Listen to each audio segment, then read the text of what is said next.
Your Honor, I do have something I need to ask.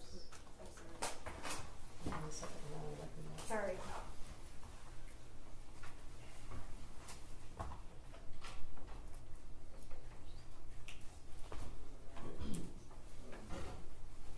Your Honor, calling People v. Jennifer Crumbley, case number 222799990 FH.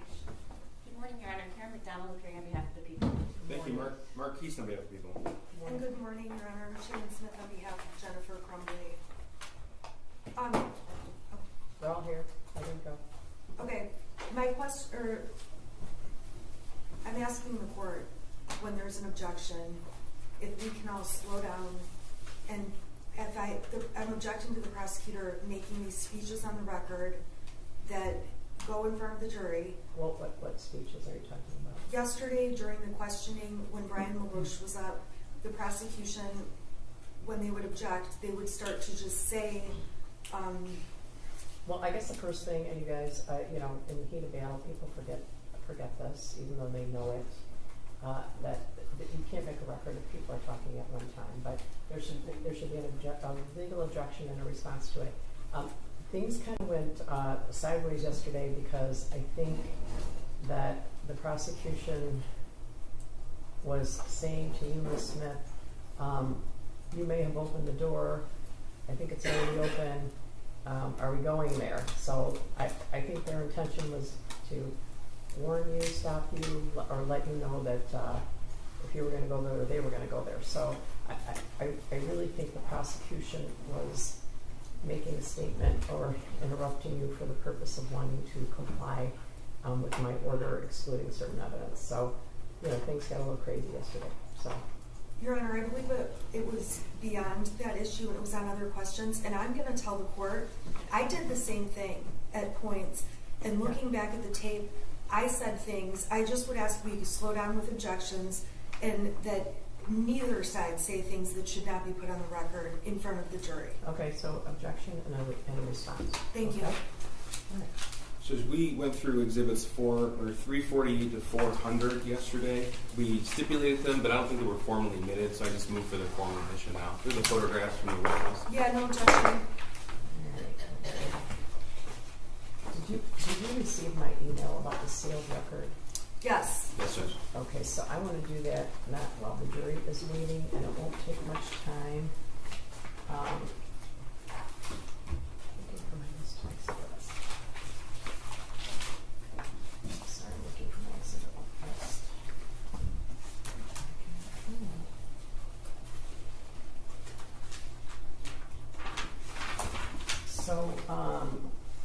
Mr. Keys, you're moving for the admission of exhibit. There were 348 to 400. They were agreed upon by defense, but I don't think they were formally admitted by the court. I just want to make sure the record's clear. Yeah, I neglected to ask for their admission, Your Honor. Yeah, I think there was sort of an understanding. So 348 through 400, Ms. Smith, I need to. Yeah, I made no objection, and I did have down they were admitted, but either way, there's no objection. Okay, 348 through 400 are admitted. I have a lot of paper on my desk, so I suspect that's where my exhibit list is. Anyway, are you ready for the jury? I believe so. Yes. Who's the first witness? Lieutenant Willis. Lieutenant Willis? Okay. All right. Judge, we will be playing a portion of the Oxford High School surveillance video. I'll let the court know before Okay. to also inform the victims in the courtroom and so the media is aware. Yeah, the media's been very cooperative, so yeah, I'm sure the victims would like a heads up too. Of course. And Your Honor, on the exhibit, the court knows I've objected. The court's made a ruling. Can we just not move for objection in front of the jury so I don't have to tell them I've objected? We know it's admitted. Oh, you don't want to object? Are you saying you don't want to object in front of the jury? Yeah, because it's already been admitted. Oh, I understand. So your objection is noted for the record. Thank you. Okay. Ongoing objection to it. Right. Thank you. All right. All right for the jury.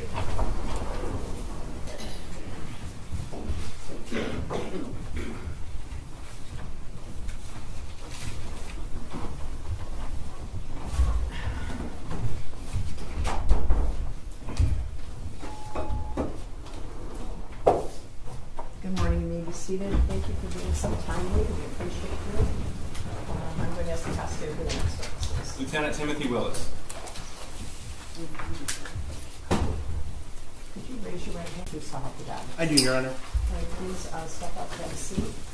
And then would you please state your name for the record? Start with your name. Timothy Willis, TimothyWillis. Go ahead, prosecutor. Thank you, Judge. I just need to make sure this is connected. Is this on, Judge? What's that? Is this on? That usually is last. That usually is on last. So Thank you. Let's hold on a second. Is the screen on, sir? Yes. Yeah, it's the last thing that goes on usually. May I proceed, Judge? Go ahead. Sir, how are you employed? I'm a detective lieutenant with the Oakland County Sheriff's Office. What is a detective lieutenant? My duties include I'm one of two detective lieutenants in the Investigative Forensic Services Division. We offer support services through investigations to our agency and really law enforcement in the region. My duties include the Special Investigations Unit. I'm in charge of that. I'm in charge of the Fugitive Apprehension Team. I'm in charge of the Computer Crimes Unit, and I'm in charge of our Warrants Unit. Okay. And we've heard about the Special Investigative Unit through Sergeant Joseph Bryan. Does that individual work for you as well? He does. Okay, so specifically the Special Investigative Unit, can you tell the jury what they do? So the Special Investigations Unit handles major crimes for our agency. We often get requests from other agencies to assist with their crimes or handle them. These crimes range from high-profile cases, political cases, whatever really they kind of request. Our training is pretty expansive in as much that we handle like larger, complex cases. Okay. And how long have you been a lieutenant? Since 2016. Okay. And all told, how long have you been a police officer? I hired in 1996, so I'm approaching 28 years. All right. Sir, I'd like to direct your attention to November the 30th, 2021. Do you recall that day? I do. Were you notified of an active shooter situation at the Oxford High School? I was actually at the prosecutor's office discussing another totally separate matter, and the prosecutor and her chief assistant came in and advised me, was I aware that there was a shooting at the Oxford High School, and I was not at the time. Okay, so you were meeting on a different case completely? Yes. Okay. And do you recall approximately the time that occurred? It was around. Understand it was a very difficult time to remember exactly, but it was around 1 o'clock. Okay. And what did you do when you were notified? Prior to that, we had recently had a similar, but it was a false alarm incident at a different school. So my initial thought was this was another one of those, just someone pulled an alarm or something happened. I immediately collected my things. I got up and walked. I made a phone call. For the life of me, I've been trying to remember who I called. I cannot remember. I do remember them telling me it's real. Okay. And when you were told it's real, what clicked in with you? I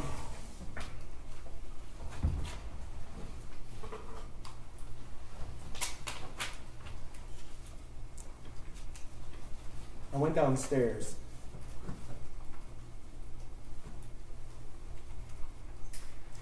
Okay. Excuse me. Take your time.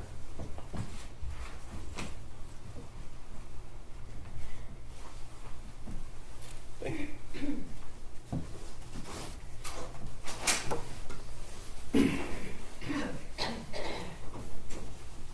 I went downstairs and immediately got in my car and went lights and sirens to the scene. Okay. When you say lights and sirens, what does that mean? My vehicle is an undercover vehicle for all intents and purposes, but it is equipped with lights and sirens to respond to different things. So, police term we call it coding. It's just like when you see cops racing to the scenes. It was very similar to that, except my car is an undercover type vehicle. Do you recall how long it took you to get there? It was somewhere within 20 minutes, I believe it was. Okay. Do you remember the drive at all? I remember portions of the drive to the scene. If you're familiar with the area, M24, Lapeer Road is the major route that we took to get there. It's the major road to get there, and it was completely lights, sirens, cars, just flooding northbound on Lapeer Road, and it was chaos. So I'm going to show you what's already been admitted as equals 5. This is a map of the Oxford High School. Can you see that on your screen? I can, sir. Okay. Can you tell me what you observed when you first arrived at the school?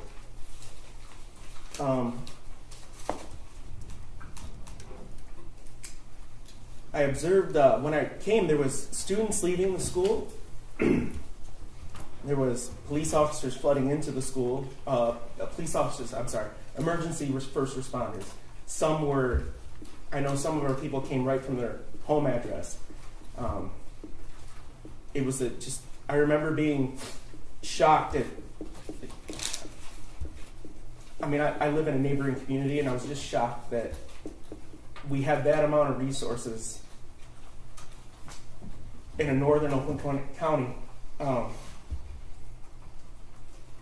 school that quickly. Because I really moved to get there, and by the time I was there, people were just flooding that place. Do you recall where you went? First of all, let me ask you this: did you go inside the school? I did. Okay. When you went inside the school, what was the situation? I have no recollection of where I parked exactly, but I know I went in through the front office area. You can see on the right there where it says office. Okay. That entrance on the south there.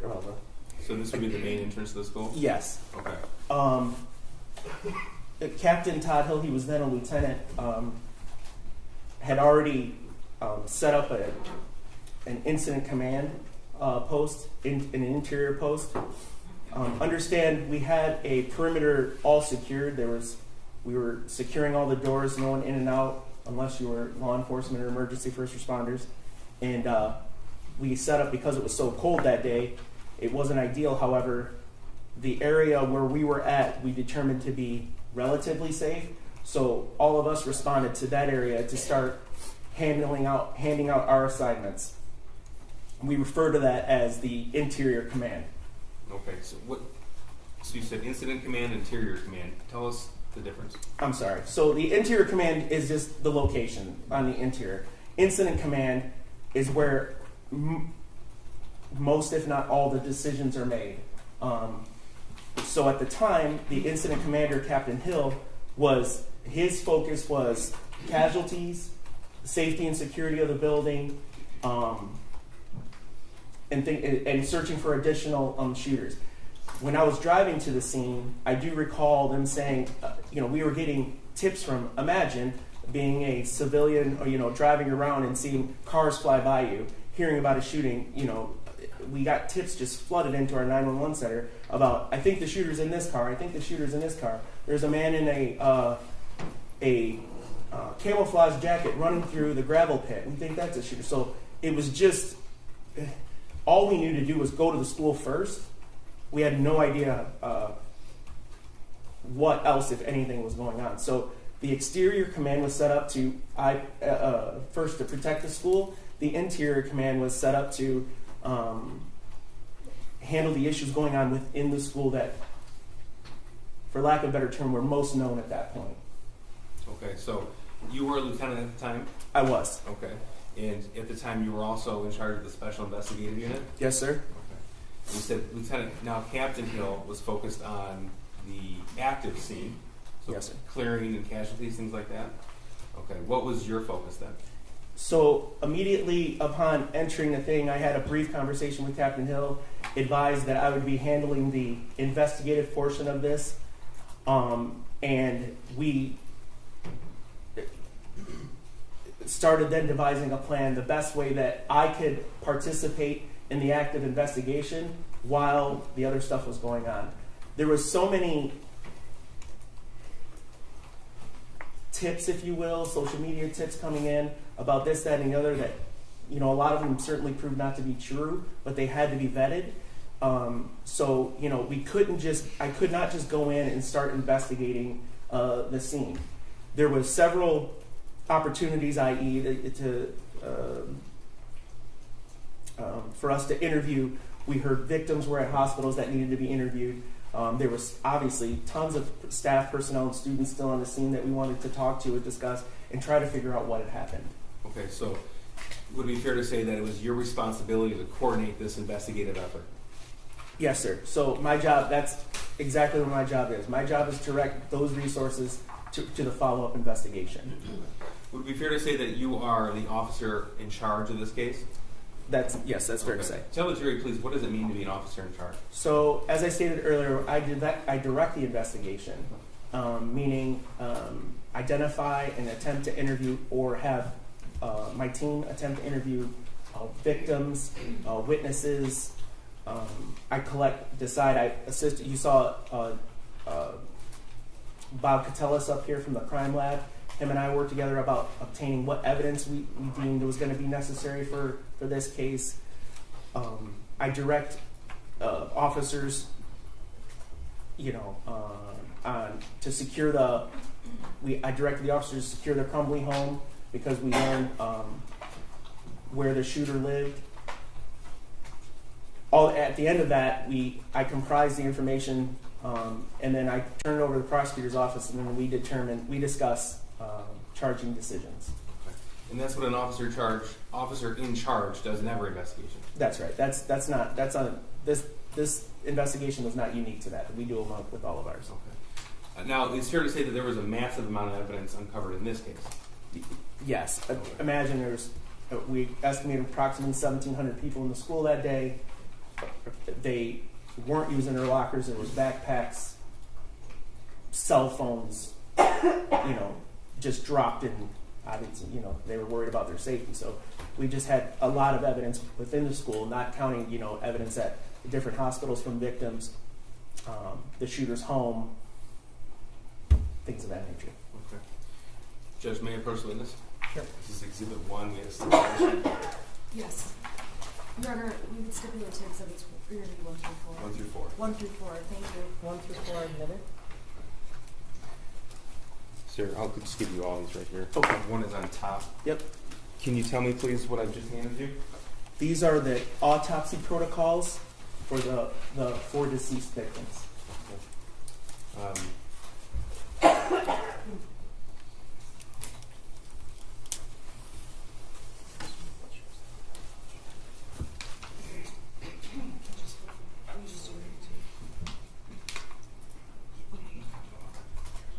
I just want to make sure that's all. Okay, thank you. Sir, tell us, you've reviewed the autopsy protocol in this case. Yes, sir. Do you know the identities of the victims who were murdered on November the 30th? I do. Okay. I'm going to show you what's been admitted, stipulated to as Exhibit 418. Who is that? That's Hannah St. Juliana, Okay. And how old was she when she was killed? 14. And sir, can you tell us, please, how she was killed? The official cause and manner of death from the autopsy protocol is multiple gunshot wounds, homicide.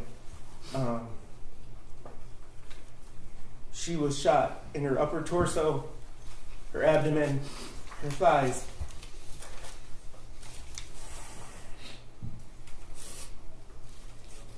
Could you refer to Exhibit 2? I'm sorry, and her left forearm.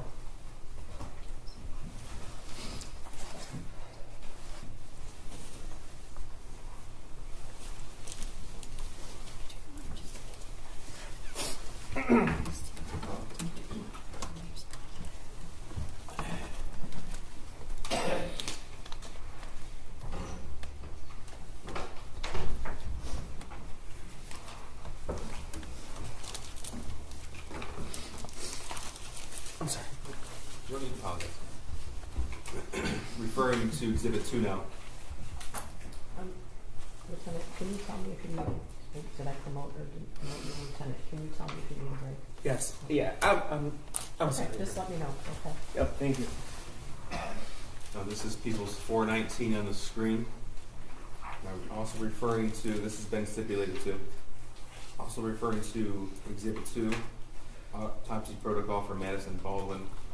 Sir, how old was she when she was killed on November the 30th? 17 years old. And how did she die? Again, cause and manner of death was gunshot wound to the head. Manner of death was homicide. She, it was a close contact shot, meaning the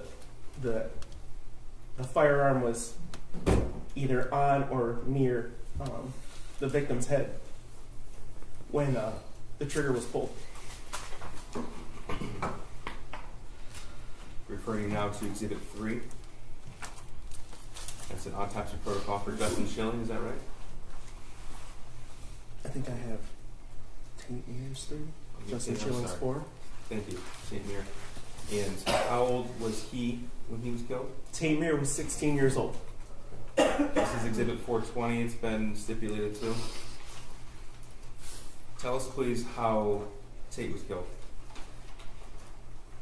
Again, the cause and manner of death from the autopsy protocol was gunshot wound. Tate had multiple gunshot wounds. Manner of death was homicide. Tate was shot in the back of the head at a further distance. Now, Exhibit 4, sir. Is this the autopsy protocol for Justin Schilling? Yes.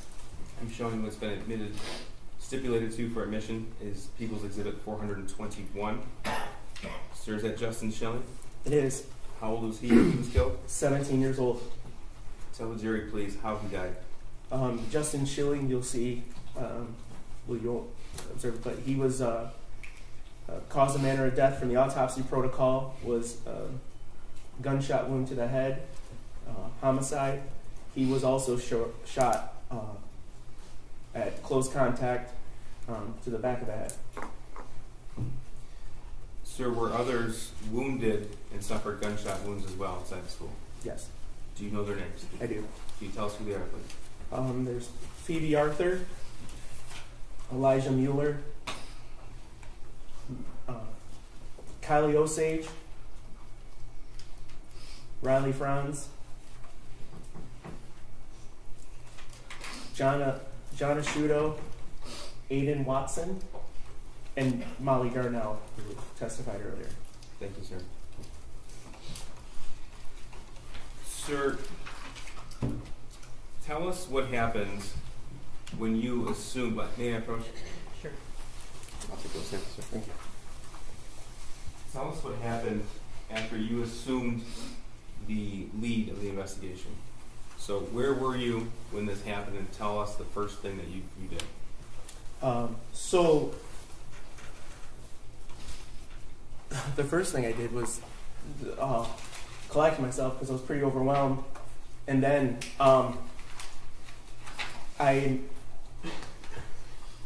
we were determining areas of the school were had searched, and we were getting kids to the reunification point, which is, I think, was testified to at the Meyer.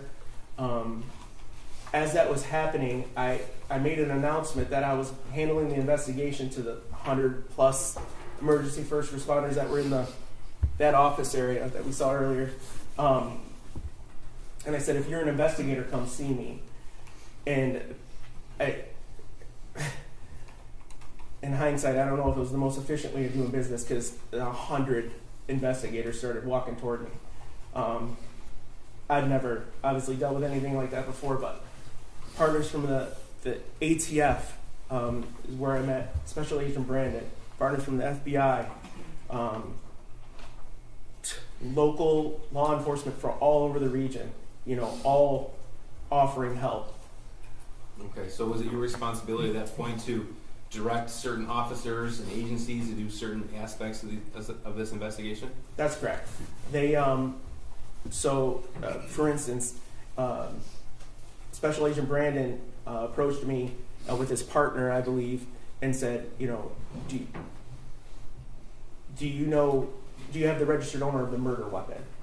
And I said, at this point, no, I did not. He's like, I'll take, let me take some information off the gun. We'll handle that. We'll track that down for you.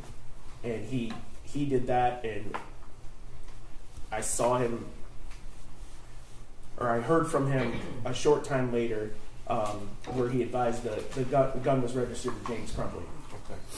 And you discovered that weapon was purchased on November the 26th, 2021 by Mr. Crumbley? That's right. Just a few days prior on the Black Friday before.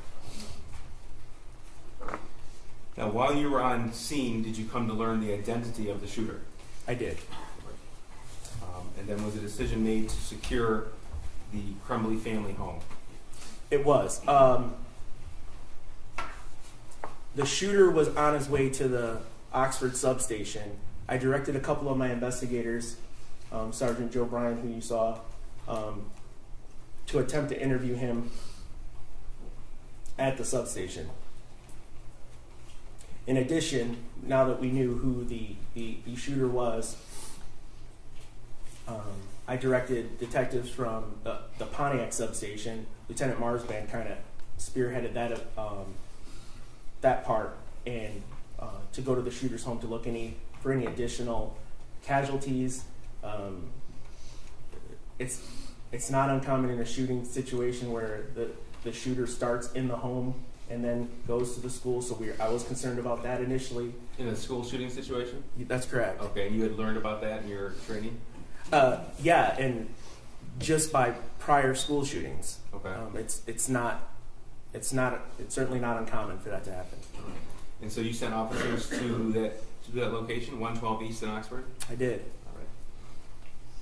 Now, at that time, was there a concern of explosives? Yes. So,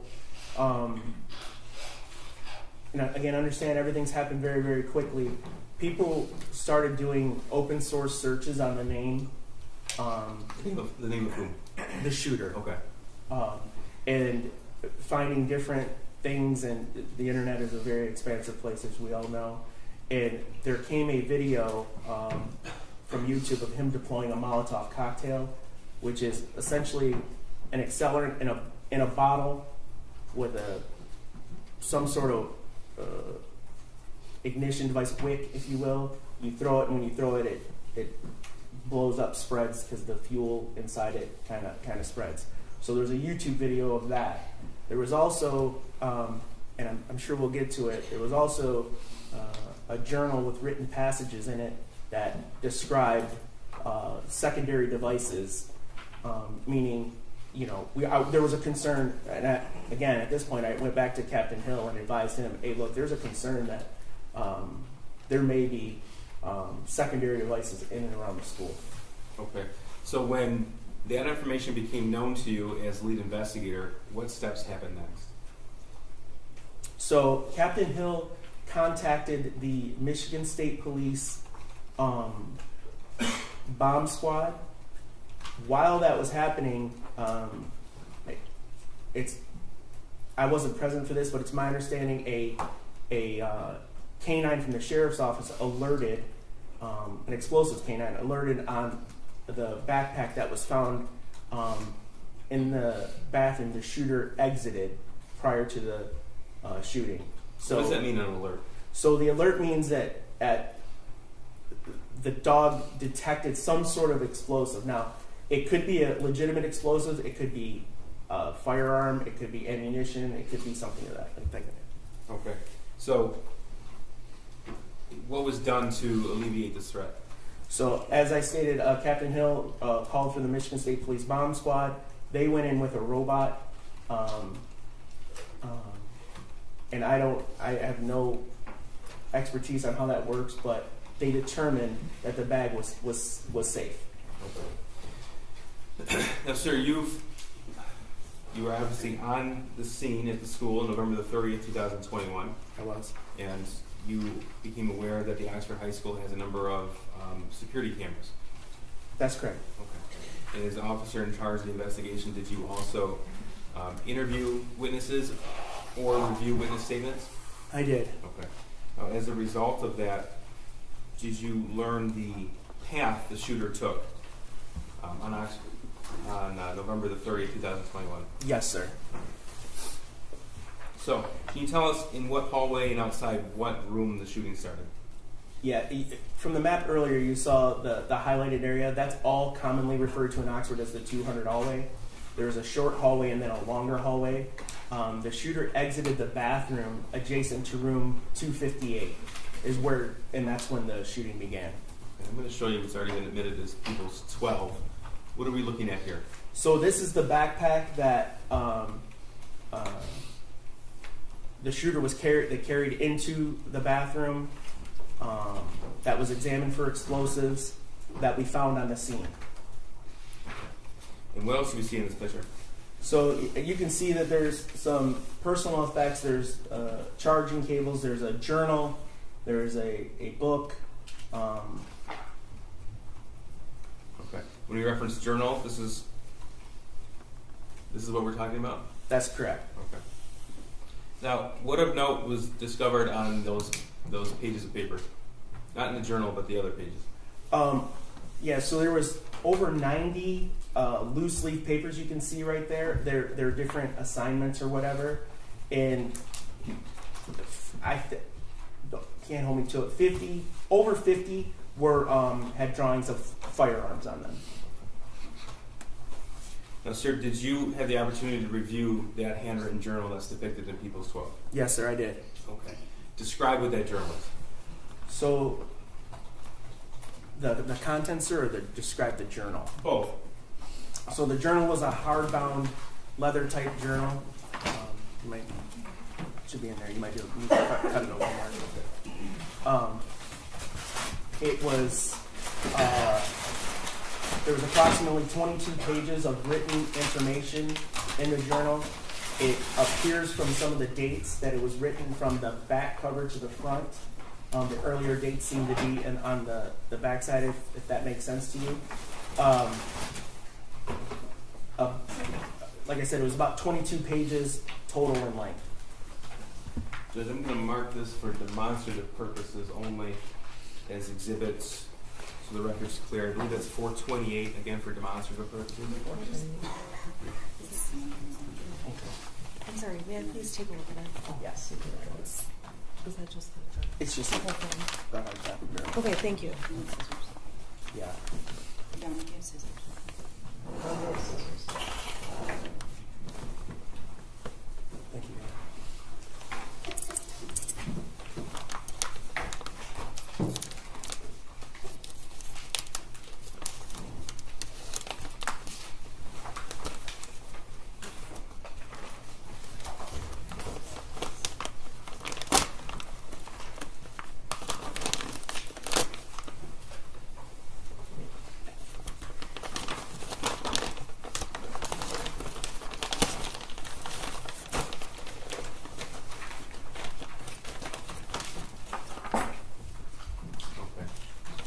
that black notebook you're holding in your hand, that's what's depicted here in Exhibit 12 that I'm magnifying. That's correct. Okay. Now these papers that we just talked about, we said over 50 with different pictures of weapons. There's no evidence that was ever turned into the school. Is that correct? Yes, I have no evidence of that. Okay. And you've had the opportunity to read the entire journal? I have Okay. Out of that notebook, how many pieces of paper have actual writing? 22. And does one of those 22 pages include just a drawing and a quote from a book? Yes. Okay. Now, out of the remaining 21, how many reference the school shooting? Every single one. So there are some that have been admitted, some portions of that. I'm going to go through those with you. Just so you're aware, we've numbered them to keep them straight for you as well as the jury. Number 1 is the drawing, page number 1. Page 22 would be the back cover of that journal. Is that clear? Yes. Okay, and the back cover of the journal has actual writing on it as well.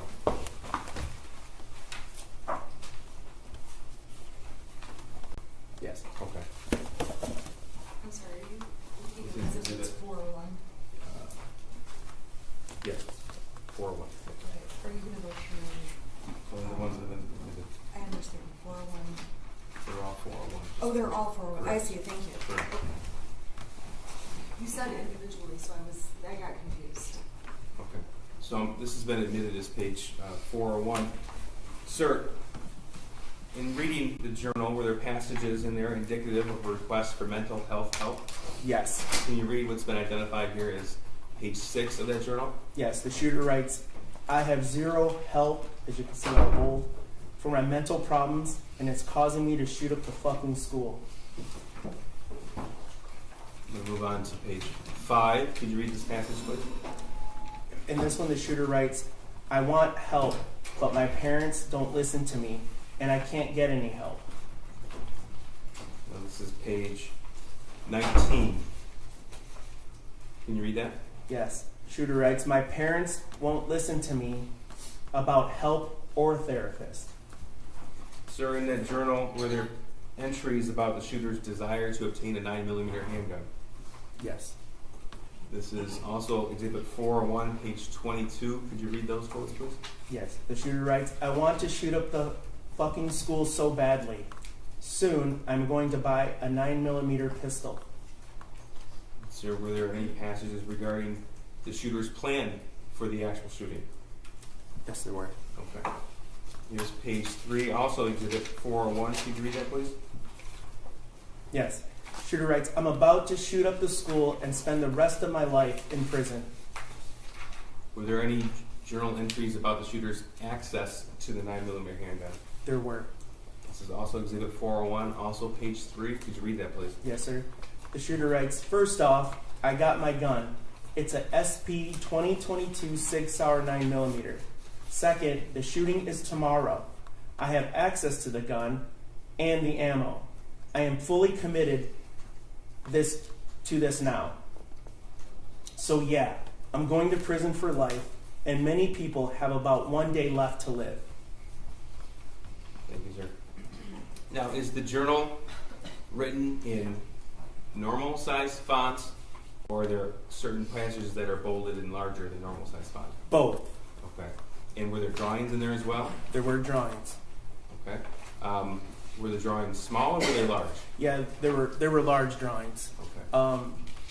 What's an example of a large drawing? Yeah, so there was a large drawing in the journal of a firearm being pointed at the back of a presumably a woman's head. There was a drawing depicting a 9mm caliber round versus a .22 caliber round. Those types of pictures were found in the journal. Okay. And on the cover of the journal, what does that say? The actual cover of the journal itself? It says apartments.com. Okay.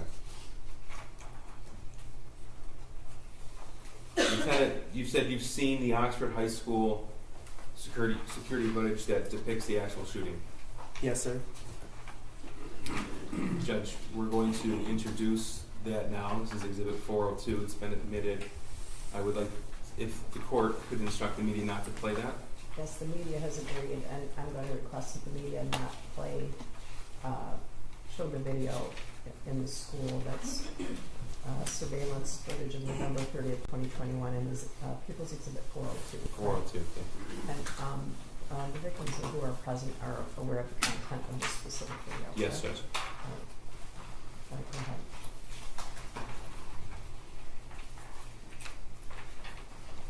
Before we get started, tell us please what this view depicts, what hallway? Okay, so if you can recall back to the highlighted areas of the school map, this is that short hallway. The shorter portion of the long, it's all of the 200 hallway, but it's the shorter portion of the entire. Can I stop you for a second? Are you okay if the audio is on still? There's no audio. Well, is audio? there's streaming in the courtroom, and there might be audio from the news cameras. So I just want to make sure that there's no objection. That's fine. There's no audio of the video. Is what I Okay. meant. Right. Okay. Okay, so this is the short portion of the 200 hallway? Yes, and the bathroom that you see right there by the drinking fountains is the one that, correct. That's where the shooter will go into and then emerge from and begin his shooting. And that's where that backpack was found? Yes, sir. Okay, so this doorway here would be the doorway to classroom 258? That is 258 there, yes. Okay. And just so the record is clear, this video begins at, it's 12:46 p.m. Yes, and the actual shooting began at 12:51. 51. Okay. Correct.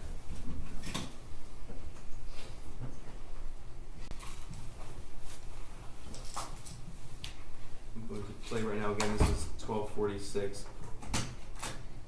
Tell me if and when you see the shooter walking down the hallway. Okay. He is behind the young lady in the red sweatshirt right there. He's about, with the mask on, the black shirt, and the gray sweatshirt. Okay. And that's with his backpack over his shoulders? That's right. Yes, sir. And he's going to make a right turn into the bathroom here.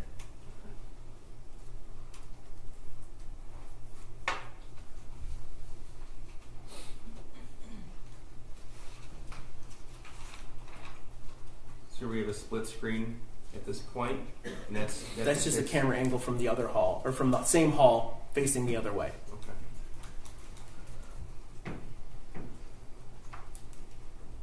Okay. I'm stopping at 41 seconds. Identify who you see in this video. So that's the shooter. If you want to, the two. Yep, that's Phoebe. On the left there is Phoebe Arthur. To the right is Elijah Mueller. Okay. This is John Asciutto. So these four young ladies here in the Carhartt or the brown jacket is Kylie Osage. Directly across from her is Hannah St. Juliana. This is Riley Franz in the pink backpack, and across from her is her sister Bella Franz. Okay. At the very end, you can see the beginning. That's Madison Baldwin walking up the hallway. And this is at 12:51 and 12 seconds on November the 30th? That's correct.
Lieutenant, why do the officers have to run past Madison, Anna, and Kylie?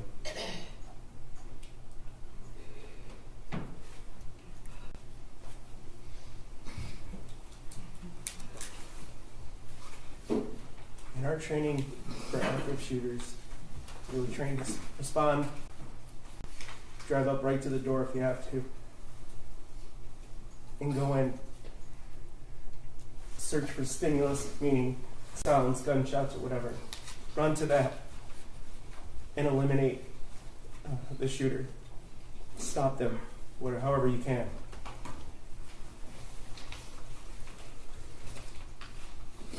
Because the situation was active and the killing hadn't stopped.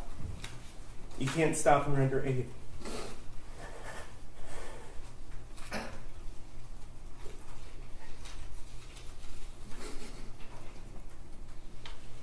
I know them.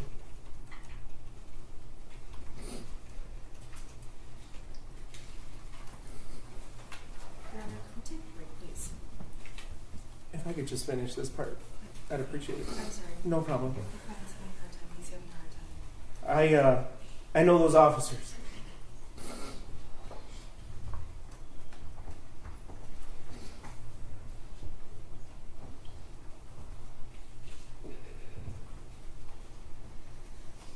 And that is the hardest thing they've ever had to do in their life.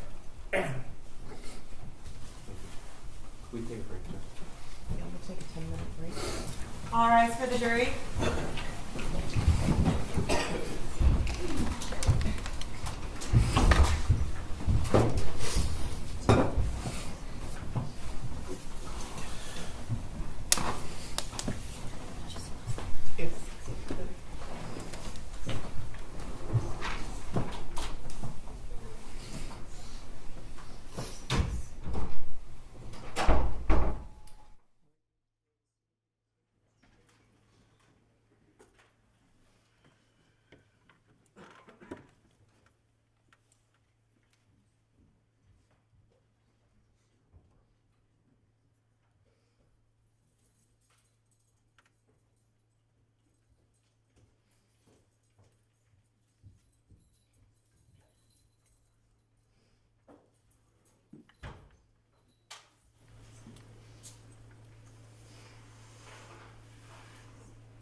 The show there. I know.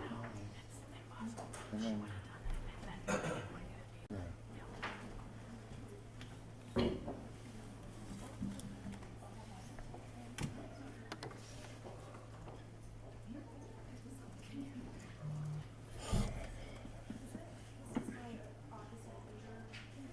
That was awful.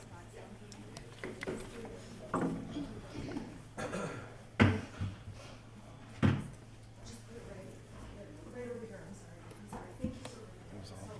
That's terrible.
notified by a victim advocate that there were victims and family of victims using the restroom in the hallway, and apparently a juror was in the same restroom as the juror walked out. There was no communication, no words spoken. I just wanted to place it on the record. Okay, no, I appreciate that. We, at one time, I mean, I don't want to tell you the inner workings of, we have 2 jury rooms going here, we've had personality issues, we have privacy issues. There are 4 bathrooms there, so, okay. Thank you. I just wanted to make. No, I appreciate that. It's that's why I don't want them going to the cafeteria. Okay. Ready for the jury? Yes, sir.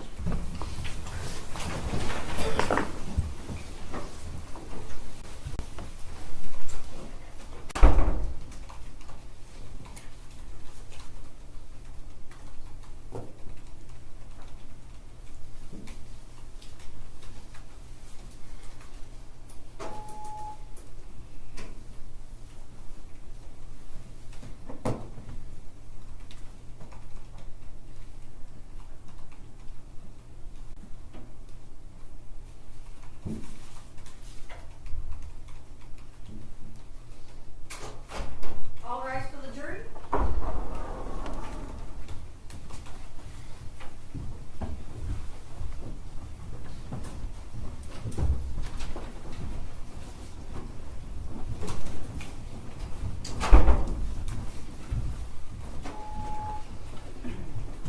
All right, you may be seated. Lieutenant Willis, you are still on the road, all right? Yes, Your Honor. Go ahead, prosecutor. Thank you.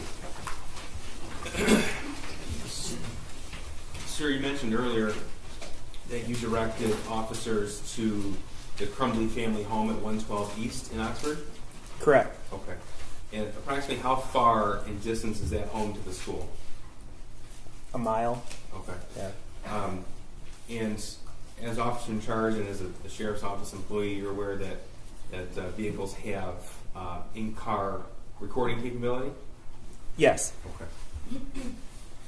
So I'm going to show you what's been, I believe, stipulated to is Exhibit 341. This is an in-car video of Deputy Zajak's marked patrol car. That's 341. I'm sorry, I'm just. Was that admitted through Joe Bryan or not? No, just 342 was. And I'm sorry, we have no objection to 341. Right, 341 is admitted. And, sir, so we're clear, the deputies arrived at 112 East at 2:48 p.m., 2:49 p.m., Yes. and that's November the 30th, 2021? Yes. Okay. And as we saw in the video, the shooter was taken into custody at 1 p.m. Yes. Okay. Correct. This one, get the volume turned up.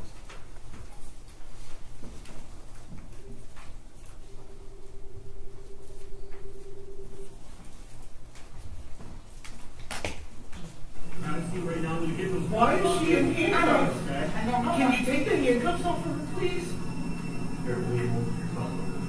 Okay, plug in first. Okay, you can make it. It's not gonna be long for those handcuffs, I promise. Why am I in cuffs though? It hurts, like it really hurts. Wow, what's that? Why am I in handcuffs? I don't know. I don't know. I asked them the same fucking thing. They didn't do anything.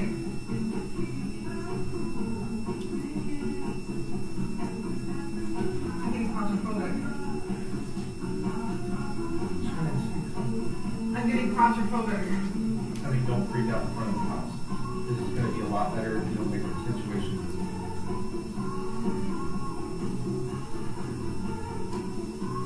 Why are they here? Why are they here?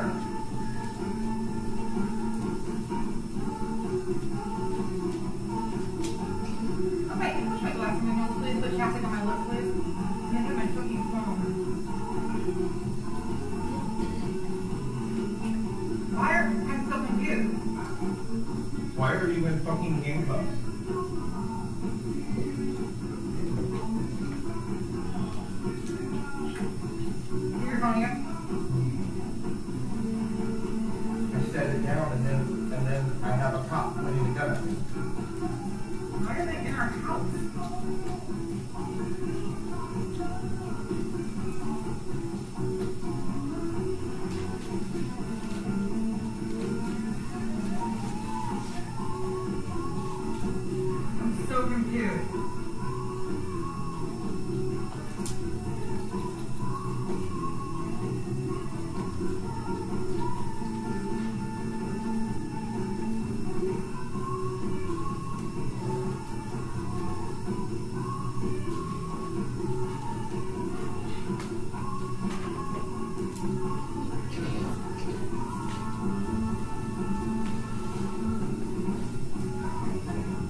got to do with this?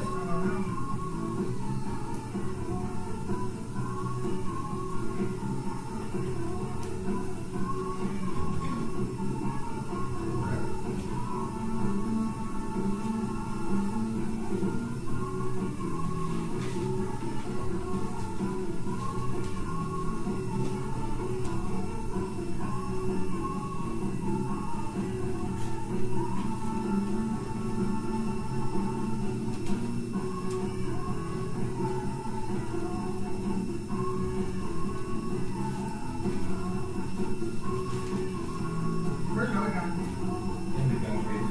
Where's that at? In this right, sir.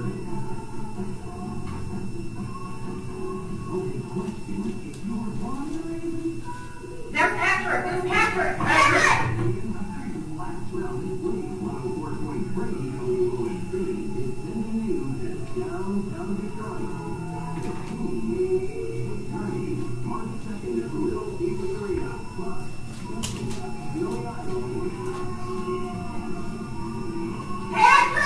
Patrick. Patrick. He can't hear you, Jimmy. Patrick. He can't hear you. He's not going to be able to hear you. Patrick. Jen, he can't hear you.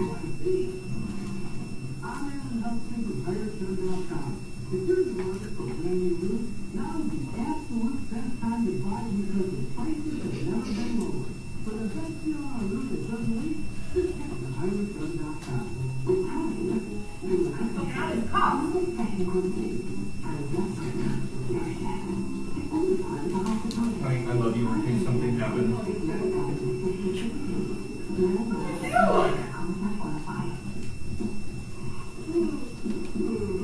If anything happens, you do not answer any questions without a lawyer. Leanne, my name's Eddie. It's Jennifer. Jennifer, come on now, we hang, let me take the handcuffs off.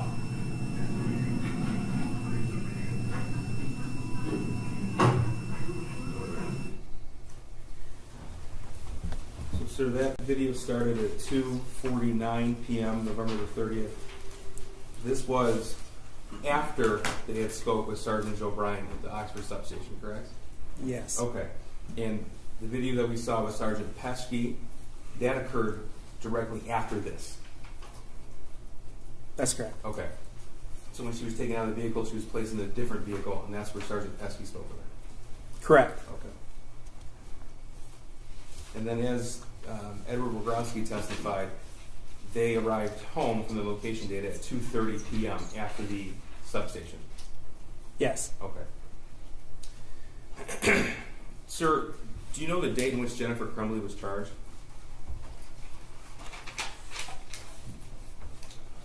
December 3rd. Okay, so the shooting happened on Tuesday, November the 30th.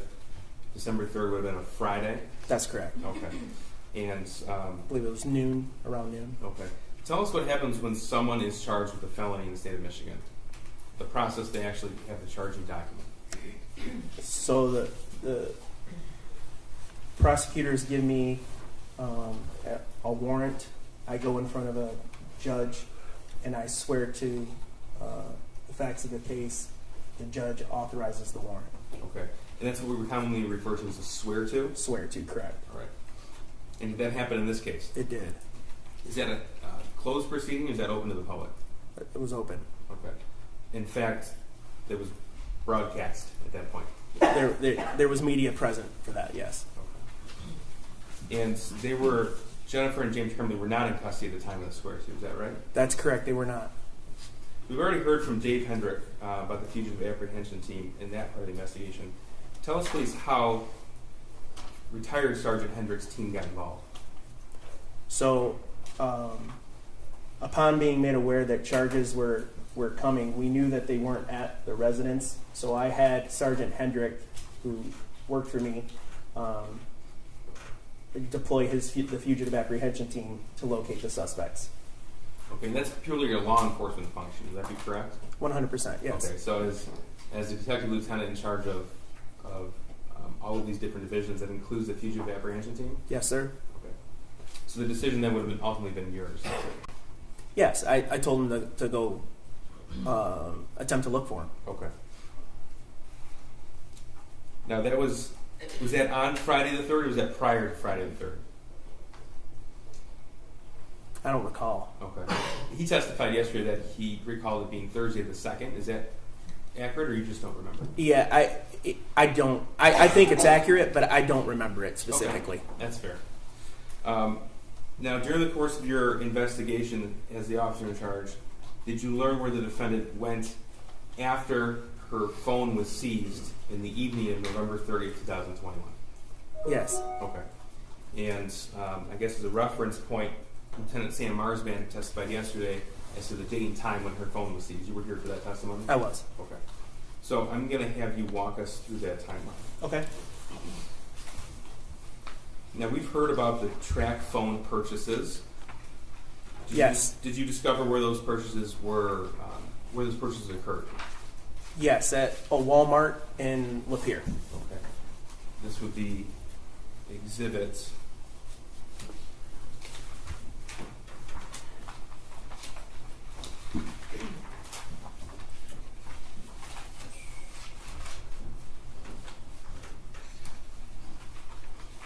This is exhibit 404. I don't believe we have an objection.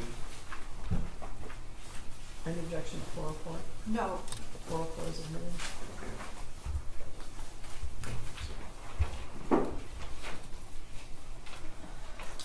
Okay, so this is a photograph of the exhibit. What are we looking at here? This is the purchase receipt for the track phones from the Walmart in Lapeer. Okay. And did you learn where they stayed that night? They stayed at a hotel in Lapeer. Okay. I'm going to show you exhibit 405.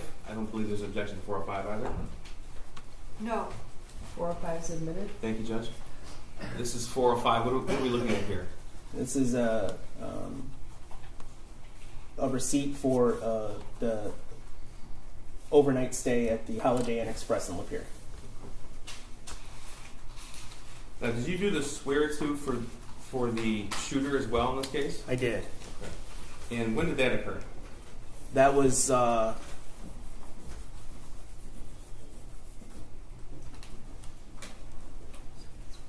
it was on the December 1st. I want it. Time was sometime in the early afternoon. Okay. If I said 3:51 p.m., would that sound right? Yeah, that sounds about right. Okay.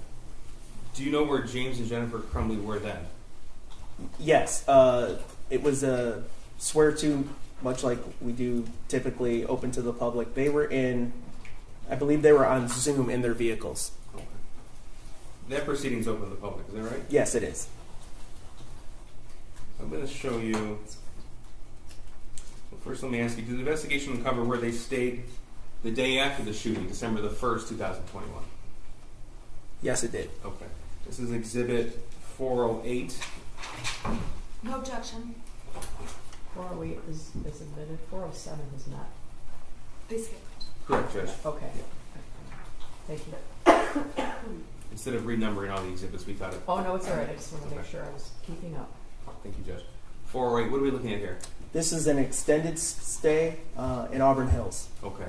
And this is where the defendant and her husband checked in December the 1st, 2021? That's correct. Does it indicate a checked out date? December 3rd, 2021. Okay. And that's that Friday? Yes. Now, we heard from Sergeant Hendrick, retired Sergeant Hendrick, that they recovered a vehicle belonging to the Crumbleys in Auburn Hills. They did. Okay. Is this the location where that vehicle was recovered? It is. Okay. This is Exhibit 409. Photograph. No objection. 409 is admitted. Okay. What are we looking at here? This is one of the two vehicles owned by the Crumbleys backed in a parking spot at the extended stay in Auburn Hills. Now, during the course of this investigation, were banking records from the Crumbleys obtained? Yes. All right. Specifically on December the 2nd, so that'd be the Thursday, did you find that they had withdrawn cash on multiple occasions? Yes, they did. Okay.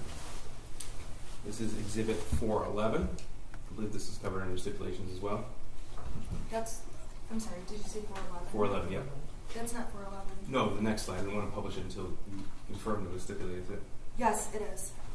Any objection to 411? No objection, sorry. 411 is admitted. And again, 410 was not. Correct, Judge. Previously. Yes, thank you, Judge.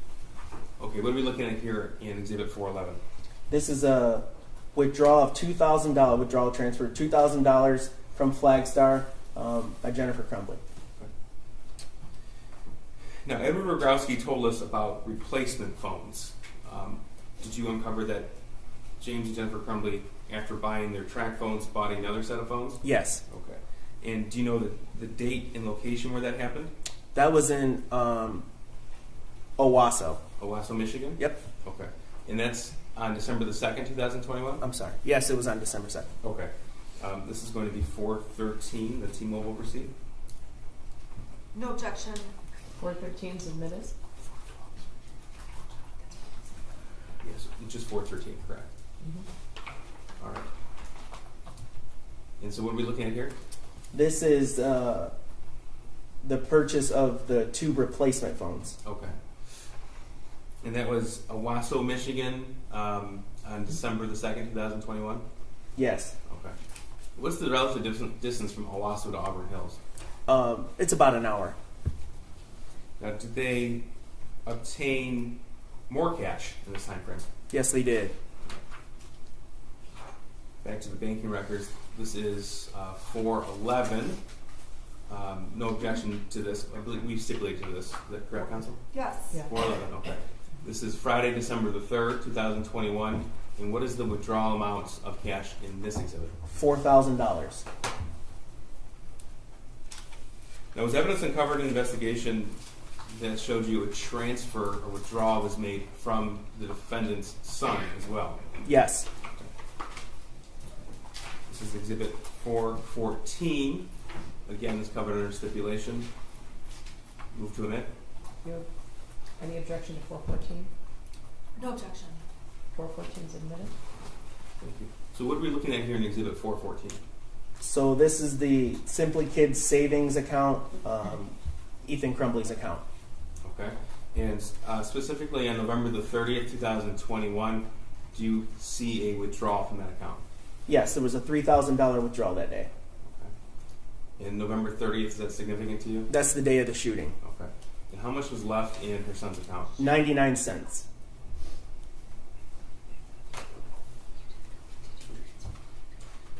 So what we can tell from the banking records and messages, at this date and time, the defendants obtained $6,000 in cash, $3,000 transferred from their son's account, and they were attempting another $5,000 from horse sales. That is right. Yes, sir. Now, do you know where the defendant went after she checked out of the Auburn Hills motel? They traveled to the address in Detroit, the warehouse. Okay, and that's the address that William Creer testified to yesterday, 1111 Belleville? Yes, correct. So I'm going to show you portions of that exterior surveillance footage that was obtained. Before we do, we've already talked about the timestamp difference. The timestamp on the video is about 22 or 23 minutes fast. Is that correct? Yes. So these will be, we marked them separately for convenience, as 415 and 416. Okay. And people will move to admit and publish now. We'll start with 415. Any objection to 415 or 416? No objection to 415. There is an objection to 416 because Mrs. Crumbley's not a part of it. Judge, I think it is relevant to show what happened with the vehicle and why, especially in light of Mr. Kirkley's testimony yesterday and Mr. Creer's testimony yesterday. Your Honor, it doesn't involve Mrs. Crumbley, so I would object. I think it's relevant to their activities, and it's non-testimonial. I'm going to admit it. Thank you, sir. Thank you. Again, I'll start with 415. Before we hit play. Again, the timestamp is 11:20 and 35 seconds on November the 3rd. I'm sorry, December the 3rd, 2021. That's right. Okay, so actual time would be approximately 10:58 a.m. Correct, sir. Okay.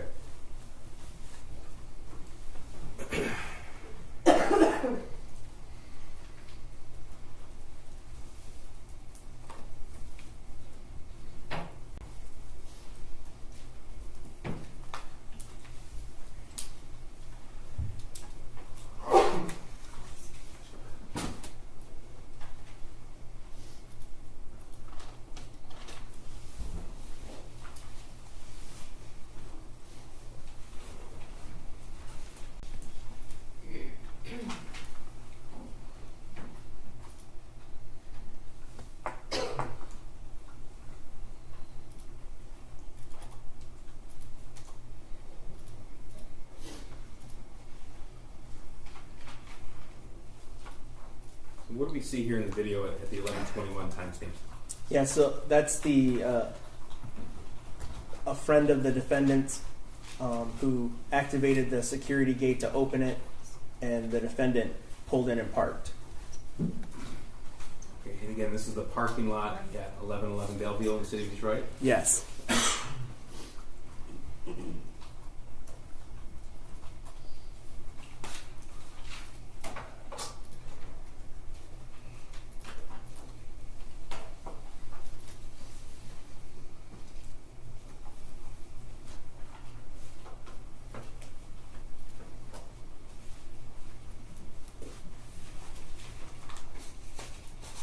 Tell me if you see anybody you recognize. I recognize the defendant. Maybe this person right here. Yep. Yes.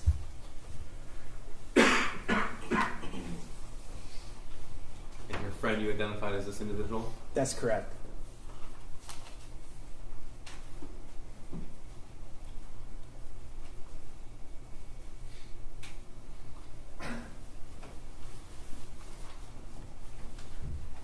Is James Crumbley depicted in this video as well? Yes, that's James there. Right here in the magnified portion? Yes. Okay.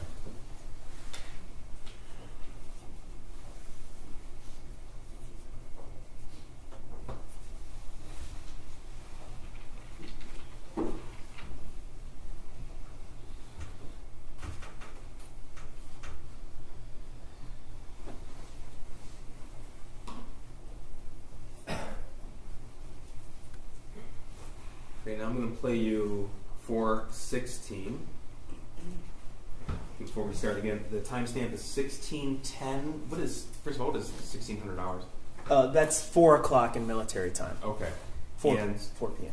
And this would be so shortly before 4 o'clock actual time on Friday the 3rd. Yeah, 3:48, I think, or something like that.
So this is about 4 hours after the charges were officially announced? Is that That's right? correct. Okay. And about a day or so after the fugitive apprehension team began looking for them? Yes. Your Honor, When charges? Your Honor, I would object because this witness is saying no on the fugitive apprehension team.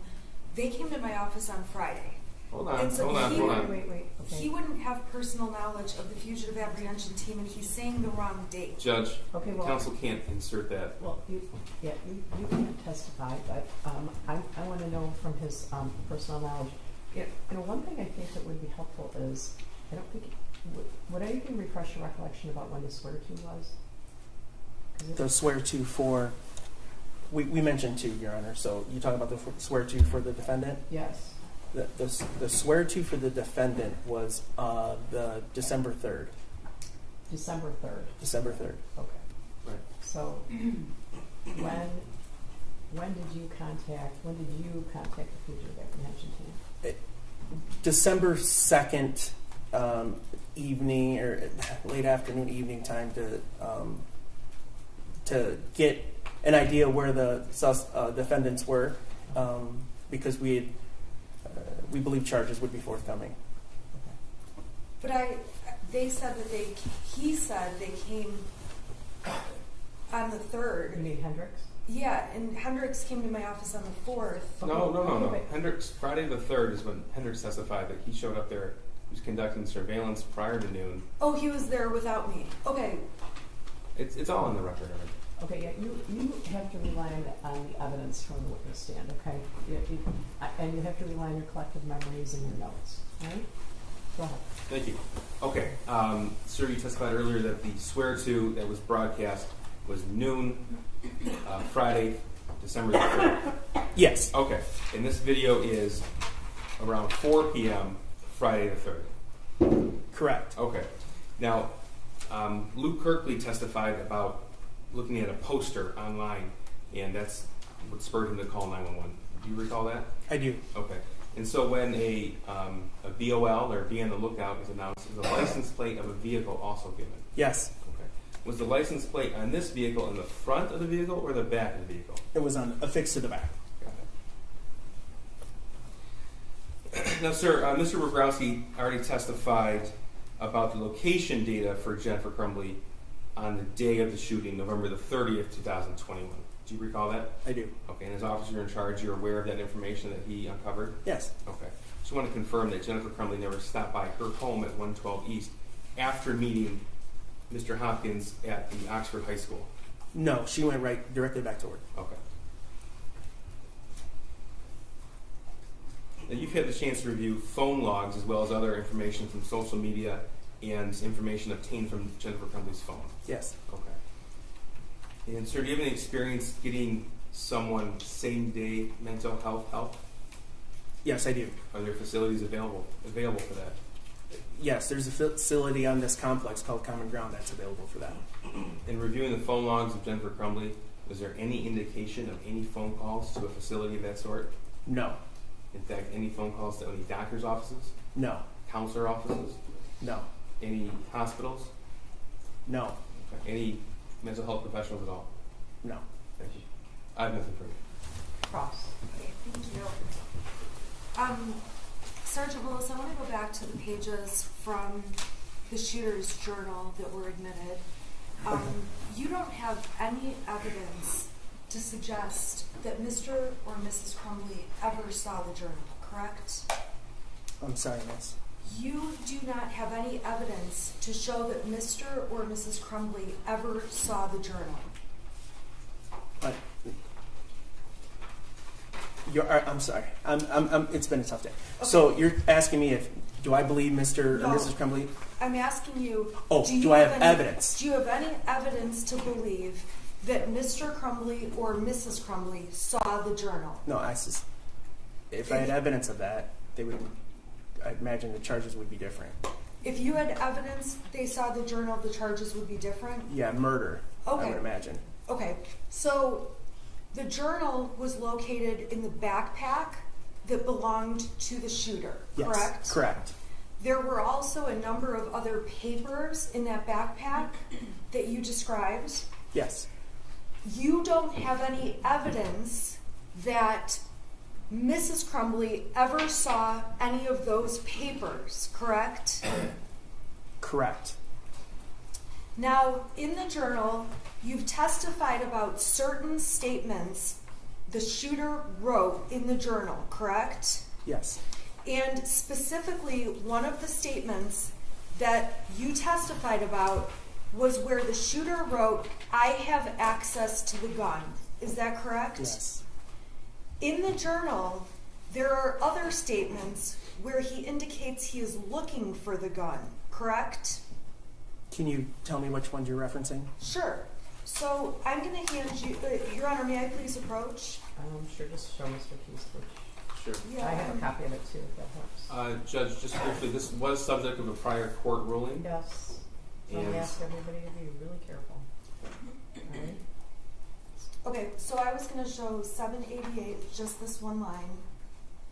Okay, again, Judge, maybe we should have a minute outside the presence of the jury. Your Honor, can we just approach and I can show you? I have it in my notes. Do you I want have to it clean? as- Do you want me No, to it's not that. We have to discuss the court's prior ruling. Your Honor, I think, okay. Alright, I'm going to excuse you for 10 minutes, alright? All right, for the jury.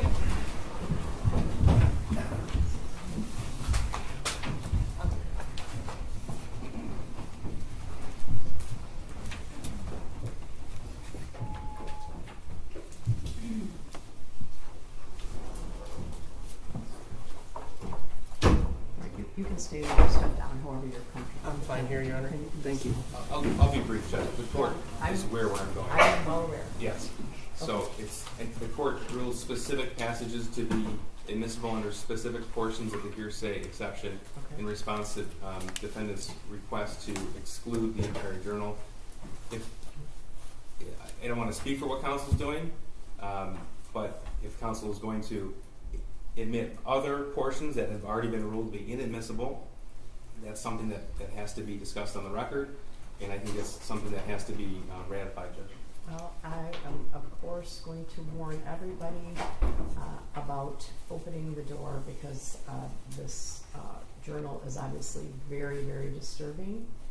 However, if when you put the black robe on, you can read people's minds. So I'm assuming that Ms. Smith is seeking to admit on page 788, I don't know where my dad hit it, Yes. and also on page 795, where he says, I have to find where my dad hit the 9mm. Isn't that what she's seeking to do?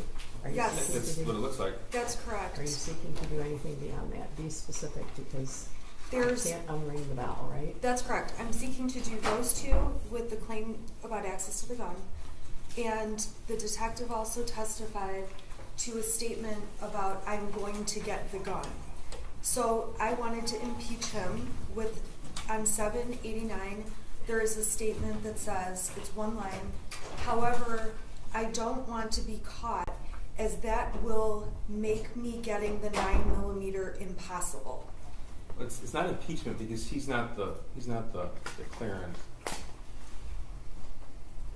Well, I'm hamstrung because these statements are coming in by a declarant that I'm not allowed to call as a witness. And under the Okay, same... but I want to back up a second. I never said that you could not call the shooter as a witness. I was getting the vibe that would be the ruling of the court. No, that'll never be the ruling of the court.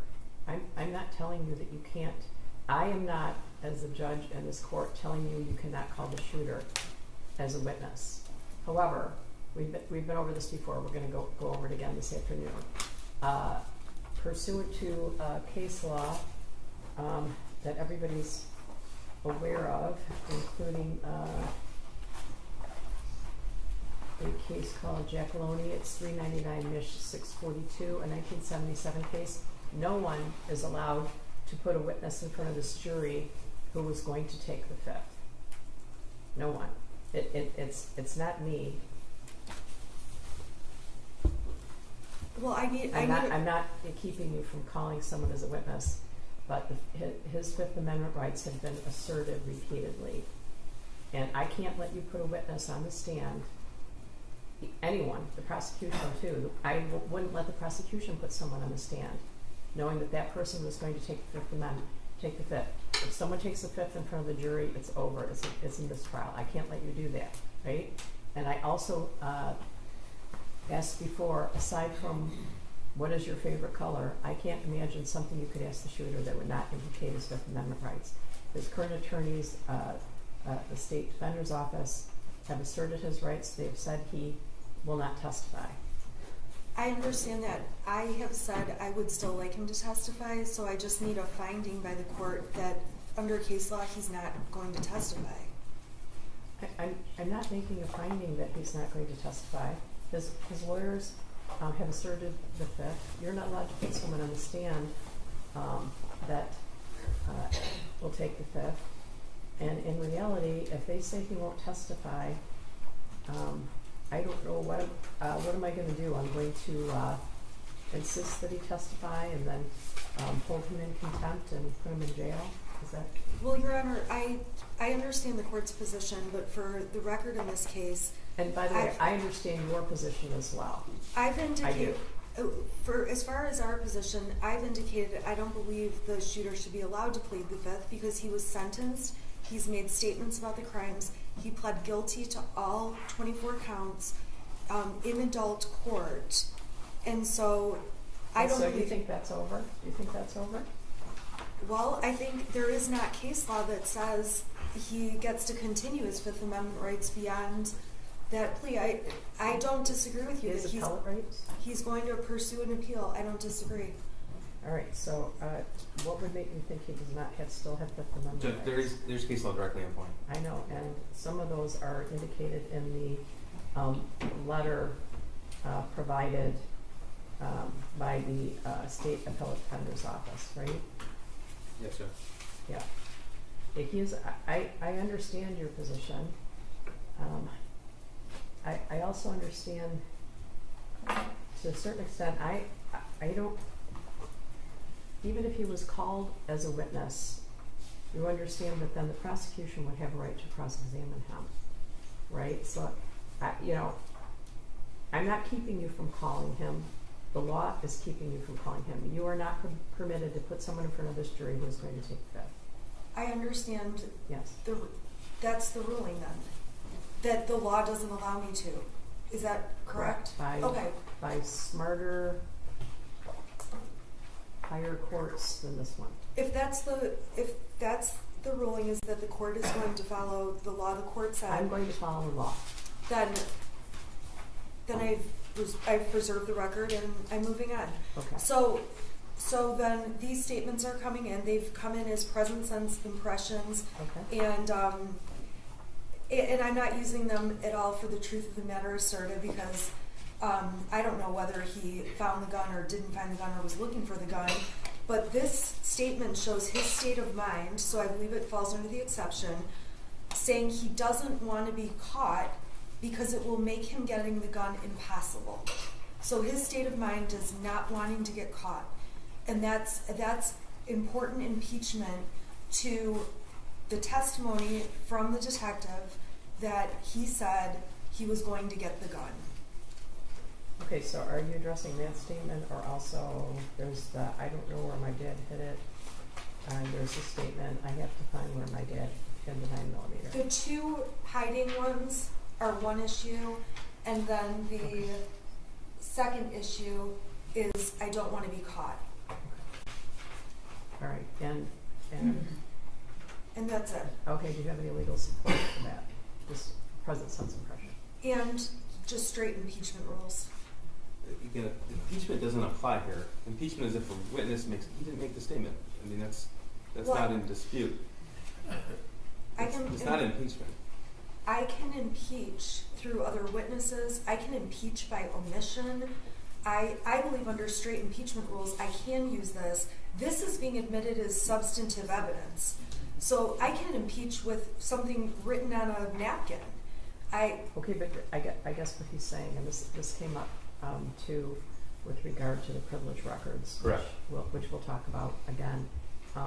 Who are you impeaching though? I'm impeaching the shooter's statements that have been deemed substantive evidence. And I'm not given the option to impeach through the shooter, so I'm seeking to impeach through the officer in charge. Okay, so why wouldn't I allow those statements, Mr. Keith? It's not permissible. It's not under, and counsel has not cited the rule for that. It's not permissible. And I just want to inquire of the court if counsel is permitted to do that. Am I allowed then to ask about other passages? Well, that's what I'm concerned about. I mean, there are How a do number they of, relate to this? I mean, just in the first two pages alone, Judge, we have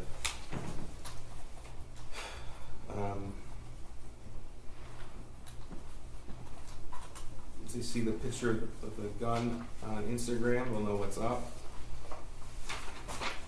We have, Yeah, all of these things, all of these things, with exception of the period of time that I was stayed by the Supreme Court, to me could have been addressed, so this sort of doesn't feel like the time to be doing this, but. Earlier in the trial, when I found that the court wanted to know what objections were going to be made, I stood up and said, I know this is going to be an issue, and the court said, we'll handle it down the road in trial. I made the court aware of that. That was on Monday or Tuesday, when there was some friction about another objection. I said, this is going to be coming, and the court said, we'll cross that bridge when we come to it. Okay, because I guess my position is that we should have crossed that bridge before we impaneled the jury. That's just, Judge, we put the passages the court specifically ruled as admissible, nothing more. okay, but why would her request to allow those 3 passages because they're present sense impression? Well, I don't necessarily agree there's present sense impression, because there's certain requirements for present sense impression as well as state of mind. We can't be talking about a future plan. And there's Brady, his friend is gone, he has no friends, my wrist hurts from writing in this, fucking book so much. I haven't felt generally happy in years. I can feel the evil around me, even dogs sense it. I mean, that's just on page 5. That doesn't impeach, though, anything that I'm using, and the prosecution didn't seek to admit those things. I also didn't. We've only admitted what specifically would be covered under the rules that the court permitted us to over a year ago. Yeah. We're not trying to push the envelope here, because as the court is, we don't want to inject any kind of error, Judge. So we kept this extremely close to what the court has specifically authorized. Well, which provisions specifically do you say are present sense impression? Because I don't know that they are.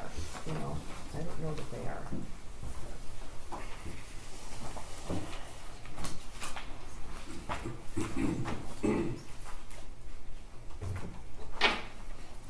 On page 788, I don't know where my dad hit it. I'm finding the provision right now.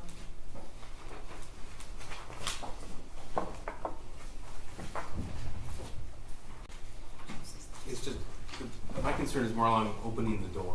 Judge. Yeah, that seems to be the theme. Right?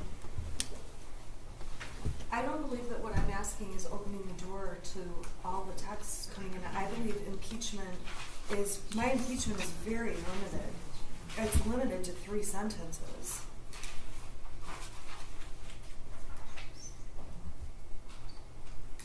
Okay.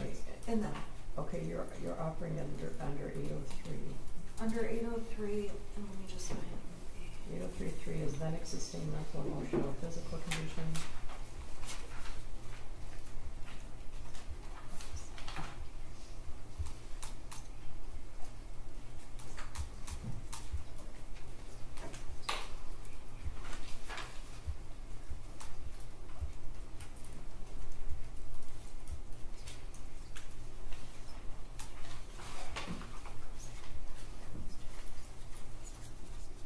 Has to be then existing mental, emotional, or physical condition. I think that's a then existing I have a mental. headache. I feel sick. Right? It also says such as intent, plan, motive, design, and so his plan to give puppy eyes or whatever, his plan to not give puppy eyes, I'm sorry. His plan to act in a way so he's not caught, I think does fit under the rules. Because it talks about intent, plan, motive, design, mental, feeling, pain, or bodily health. So here's the crux of the issue, is that for a year and a half, we had just those 5 or 6 portions admissible by the court. This trial was prepared from the prosecution standpoint with just those admissible, because the court was very specific in this ruling. And so now, defense is using that ruling as a sword and a shield. And so if the court wants to make a substantive ruling mid-trial, I think I'm entitled to at least admit it. Does not. Your Honor, I'm the one that filed the motion that brought this issue up. I filed an appeal with the Court of Appeals. I'm aware. Okay. I got their exhibits after trial started, identifying these Okay. portions of the journal. Okay, That okay. after trial You've had started, this journal as have I. As- for absolutely. A long time. I A have, long and that's time. why I filed an extensive motion about it. But now that they're using bits and pieces in trial, We used only that was identified on June 27, 2022. it shouldn't preclude me from impeaching. Okay, but that's what I'm going back to. Who are you impeaching? What rule allows you to impeach someone who's not testifying? It's complicated because I can't impeach the person that I want to impeach through testimony. So you're right. I'm hamstrung. My client has a constitutional right to present a defense, though, I'm aware of that. and I'm getting hamstrung and stuck because of other extraneous legal issues. This is straight impeachment. So what I'm providing is not going to be admitted as substantive evidence. It's impeachment. So she's being hamstrung by her own motions to exclude. Her own motions to exclude. We didn't move to exclude any of this evidence. Counsel did after the preliminary examination, and this court was specific in its ruling. Well, there should have been a motion to include as well as what they're saying.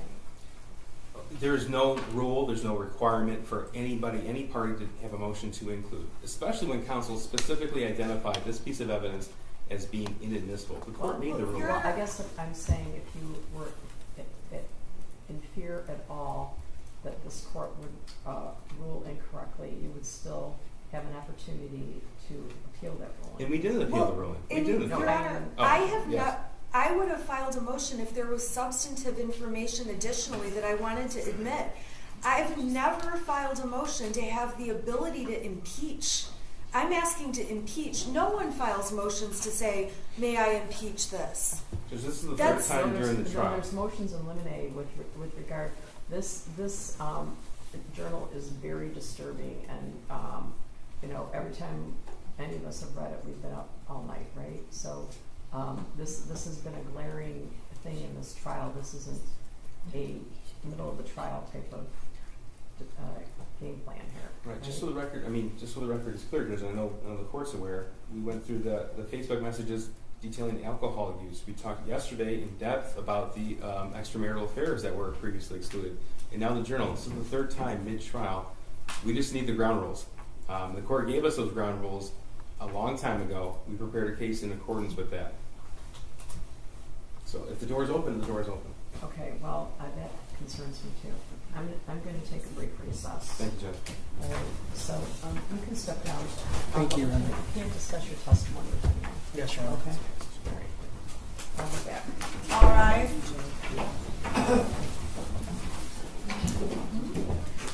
I You may be seated.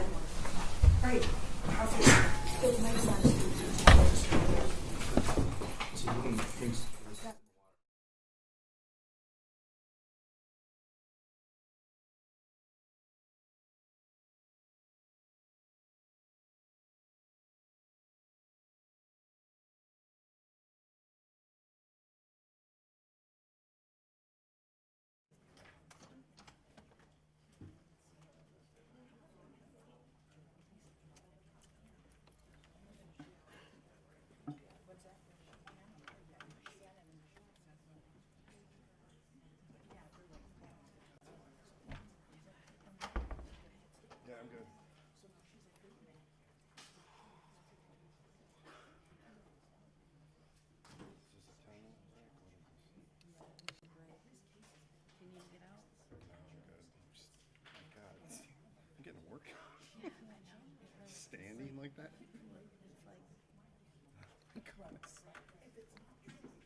People v. Jennifer Crumbley, case number 222799990, FH.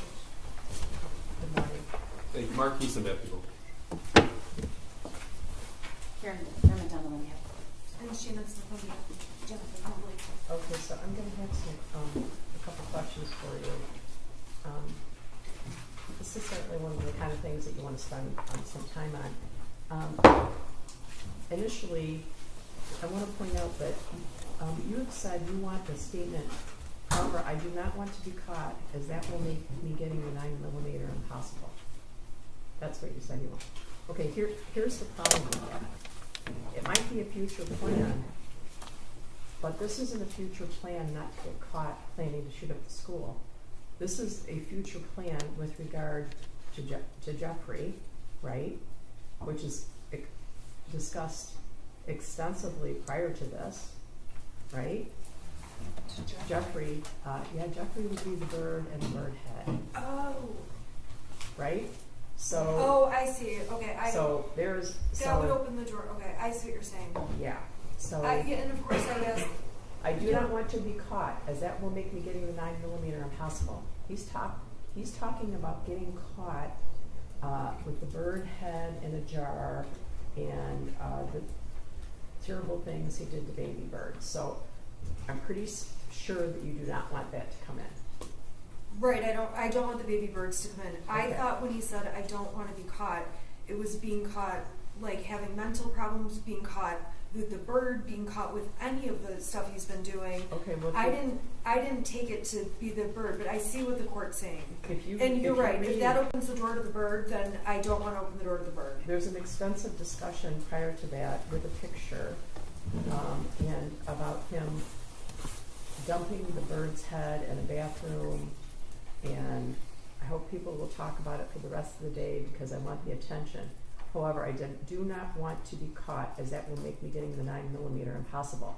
He's not talking about getting caught with the plan to shoot up the school. He's talking about getting caught with putting the bird head in the bathroom and hurting the birds. So I think it's pretty safe to assume that you do not want that statement. That's correct, Your Honor.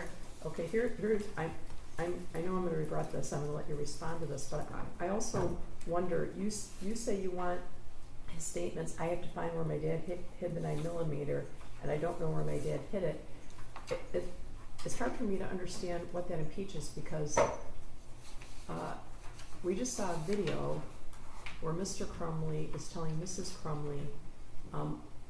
She asks him specifically where was the gun, and he says I put it in the dresser, right? That's the other gun. That's the other two guns. Okay, but there's also statements to the police about where. Isn't there a statement on the video to one of the police officers? Yes, sir. About where it was? Was that the armware one? Yeah, where she hit the bullet stuff, yeah. No, she hid the bullets in the drawer with her jeans. Okay, well, isn't there other statements in this trial about where the SIG was? Yes, Judge. And there's lots of different statements. That's part of the case. It says it was Where? hidden.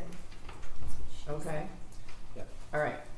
So anyway, the bird, Jeffrey's staying out of this. Yeah, I agree Okay. with that. All right. And I misread that. I did not. Okay. Well, it's hard to read, you know. So anyway, what else do you want to say about this? Judge, this is the people's issue here, is that well over a year ago, this issue, as well as a number of other issues that have been addressed the last few days, have been settled. It was June 27th of 22. It was appealed. The application to the Court of Appeals was filed on July the 18th of 2022. This is a pattern now that appears to be part of counsel's strategy. That's fine, but the people should be entitled to now prepare accordingly. So counsel has promised the jury that Jennifer Crumbley is going to testify. That's significant because that entire Facebook thread has come in. That's over 2,000 pages.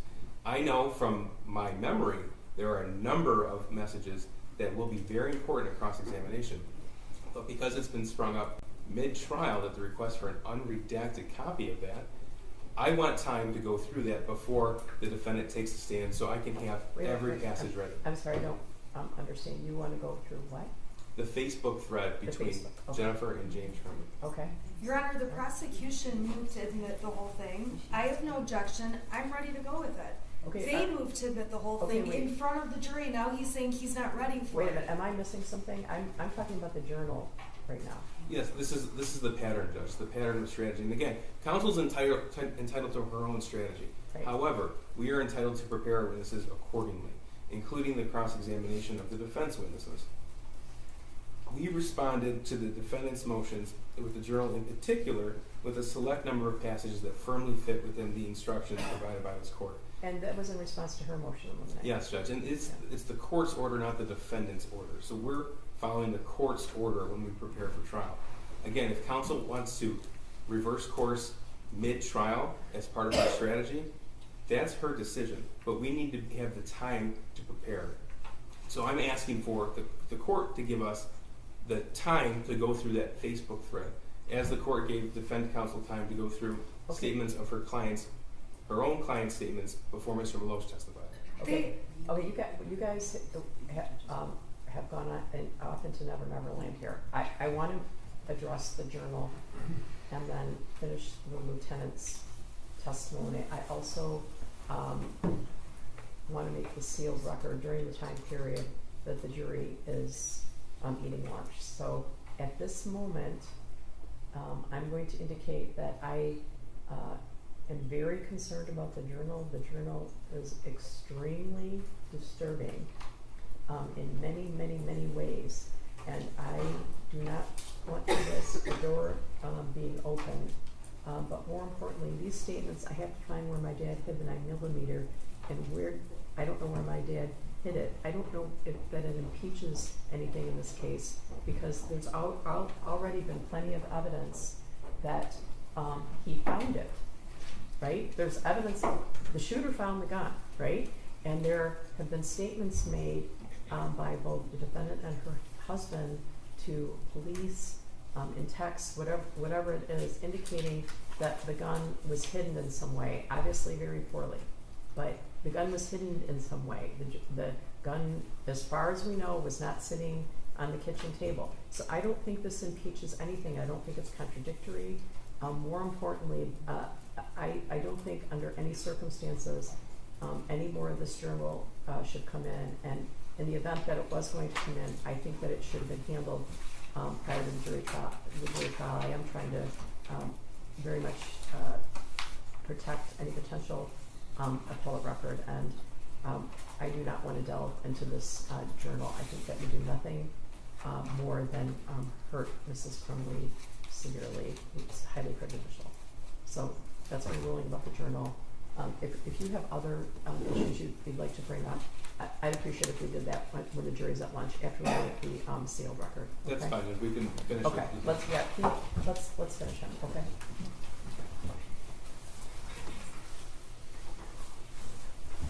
Okay, their lunch arrived, so they're eating it. Okay. Lieutenant, I'm going to indicate that you should not discuss your testimony with anyone because you're in the middle of your testimony. Yes, all right. So you can step down. Okay. I'm going to have. When did they start eating? 2 minutes ago. So I'm going to indicate that they should be prepared to come back and hear testimony at 12:30. All right. In the meantime, you can step down. Yes, I'm sorry. As I indicated to both of the attorneys as well, I think I sent had my assistant send an email.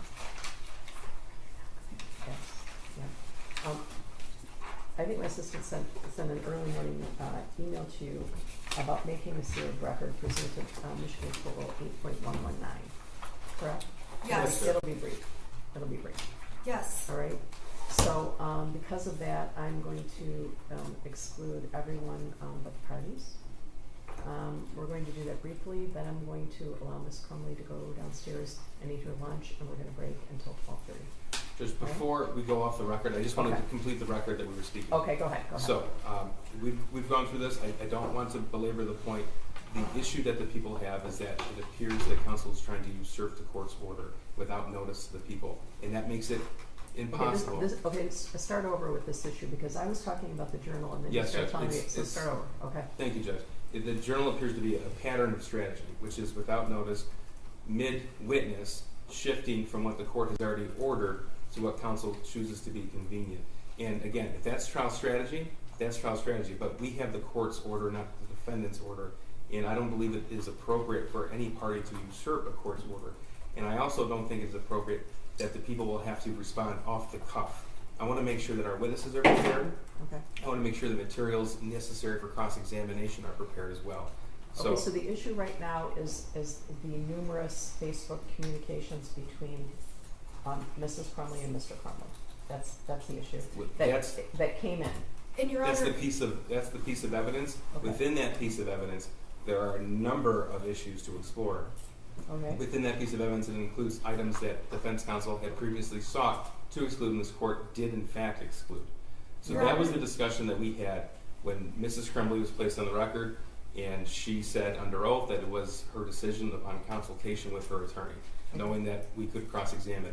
I just want to make sure that people are given the opportunity to review all of those 2,000 messages or 2,000 pages of messages appropriately before that cross-examination begins. Your Honor, I just want to point out that the prosecution moved to admit the entire thing in front of the jury. So I believe if I objected, it would look like Mrs. Crumbley is hiding materials, and we've taken the trial strategy actually based on their trial strategy, bring it all in.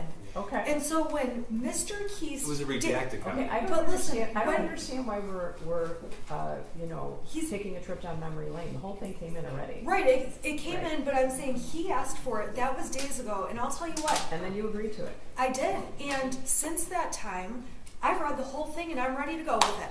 What Okay. he's saying is that he's not ready to go with it, even though he moved to admit it, and even though it was days ago that he moved to Just admit to it. correct the record, we moved for a redacted copy and for counsel to specify exactly what portions were redacted in accordance with your order, And Judge. the next day I got back to them, which was days I'm ago, gonna ask and you to I keep said, your voice down I'm- because the walls are paper thin Sorry. and the jury can hear you. I got back to them the day after and I said, we're not asking for any redactions. They said, fine. We made a record with Mrs. Crumbley, no redactions. Okay, when is this going to come up anyway? How far are we going to get after Lieutenant Willis? I guess it depends on how often this comes up. And this is why I bring it to the court's attention that This will come up when Mrs. Crumbley testifies if she does, right? certainly. Okay, is that the only time? Well, I brought up the pattern to the court's attention because it does appear to be a pattern. The only reason I bring it to the court's attention now and our objection to that is because it appears to be a continual theme. So I want to bring it to the court's attention now, and I want a record made of it. That's why I bring it up now. Okay, well, you can't admit something and then unadmit something. There's no court rule that says you can do that, right? Okay. No, it's the redacted portions. It's the portions within that would have been inadmissible prior to. Yeah, I get it. Okay. Yeah. And we said we still We're letting it all hang out. We're letting it all hang out. Okay. And I don't want any redactions because I think it makes it. Mr. Keast has made it look like if we put redactions in there, we're hiding stuff. I So don't I'm even know not. why we're talking about this. We The shouldn't whole be. record came in. It is in evidence. It is fair game. Okay? All right. That's You're what we're doing. With respect to the sealed record, I just like to rely on my written pleadings. Okay. Well, you probably are, but I'm going to make a record of those because privileged, there are privileged conversations between the shooter and a therapist in those pleadings, and I'm going to make a record about that is sealed because I am. So, all right. So, Are they all going? yeah, I'm throwing everybody out. So, Recording stopped.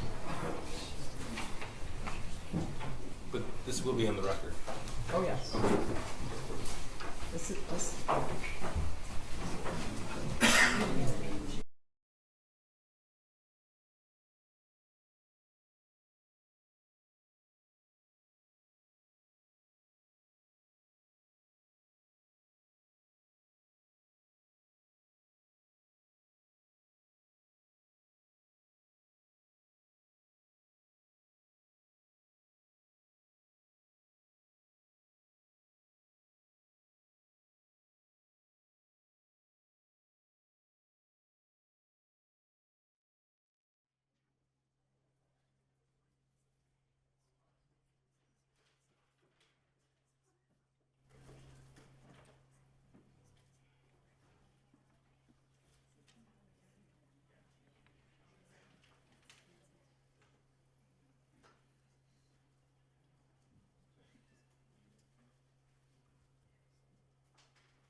people versus Jennifer Crumbley, case number 222799990FH. Karen McDonald on behalf of the people. Thank you, Mark Keith, on behalf of people. Thank you. I'm Shannon Smith on behalf of Jennifer Crumbley. Good afternoon. We had a hearing that was conducted under seal pursuant to 8.119, wherein the court ruled that there is an absolute privilege that belongs to the shooter. Therefore, none of the psychological or medical records of the shooter will be eligible to be admitted in this matter. All right, are you ready for the hearing? Yes. Yes, Judge.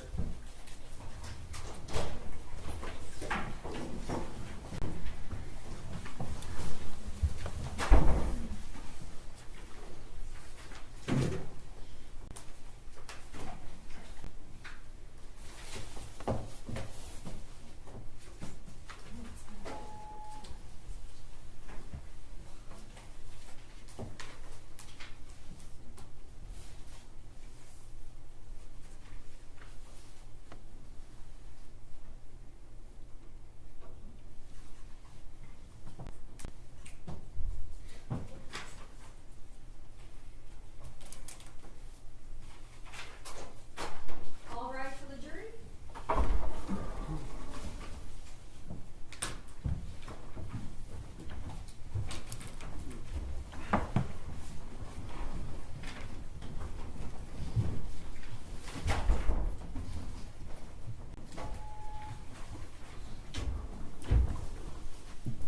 Good afternoon, you may be seated. Who is the next witness prosecutor? I believe Lieutenant Willis was still on cross-exam. That's true, that might be why he's sitting here. Lieutenant, you are still under oath, okay? Yes, Your Honor. All right, go ahead. Hi there. You were testifying that on December 1st, I believe you said you got an arrest warrant for Ethan Crumbley, correct? Correct. And I'm sorry, for Mrs. Crumbley, for the shooter. Correct. And on that date, he was on Zoom for a court hearing. Yes. And during that court hearing, Mr. and Mrs. Crumbley participated on Zoom from their vehicles. Is that a fair statement? Yeah, it appeared they're in their vehicle, but they're on Zoom. Now, on Friday, you went to the court and did what you call a swear-to in this case. Is that correct? That's correct. That's when you went in and you told a magistrate or judge the facts that you swore to in order to secure an arrest warrant for Mrs. Crumbley, correct? Yes. Now, on that date, you never told and I'm asking if you ever told Mrs. Crumbley, you personally did not tell Mrs. Crumbley you need to be here at the court, correct? I did not. And when you were at the court, were prosecutors present? For the swear-to, are we talking about? Yeah. I'm not sure. I don't recall. You don't recall seeing me there, correct? No. You recall seeing lots of media there, is that right? Yeah, there was lots of people there, but yeah. Yes. Was it media or people? Both. Okay, so lots of media and people. Yeah, I didn't know everyone's credentials, but there was people, so I don't know who was intermixed in the group. And on that date, you secured the warrant. Is that a yes? Yes. And the next thing that happened was the prosecutor had a press conference and announced it, correct? Objection is irrelevant, Judge. Well, it was on the media in the We public can domain. stipulate that it was Yeah. him. That's Yeah. okay. I think that's easy. Okay, yeah, you can answer that, if you know. Can you say it again, please? Yeah, the next thing was the prosecution announced at a press conference that there was a warrant for Crumbley's arrest. I don't know that. After the arrest warrant was secured, you're aware that a search was started from fugitive apprehension teams, U.S. Marshals, Border Patrol, to find the Crumbleys. I'm not aware of that. You're not aware that there was any kind of search? No, that's not true. I was aware that there was a search that I directed our fugitive unit to conduct. Okay, so you were aware that there was an outstanding warrant for Mrs. Crumbley, Yes. and you were aware that there were going to be efforts to locate Mrs. Crumbley because of the warrant. Yes, if I recall the swear to, the judge said the defendant and her husband, the defendant had to turn herself in by 4 p.m. And there's that day. Okay, and defendants can do a variety of things. I believe we've already established this in trial. They can drive around in their car with an outstanding warrant and end up getting a ticket and taken into custody, correct? That can happen. They can go to the police station and turn themselves into police, correct? Yes, that can happen. They can have a lawyer make arrangements, set up a time and go to the court to turn themselves in. Yes, that can happen. Okay, so there's a couple of different ways that a person can come into custody, correct? Yes, there's several ways. I have no further questions. Just briefly. That hotel in Auburn Hills where James and Jennifer Crumbley stayed, how close is that to the Auburn Hills Police Department? I don't know exactly, but it's like right across the street. It's very close. Okay, nothing further. All right, you can step down and you're excused. Who's next on this? Maybe we have an over session? Sure.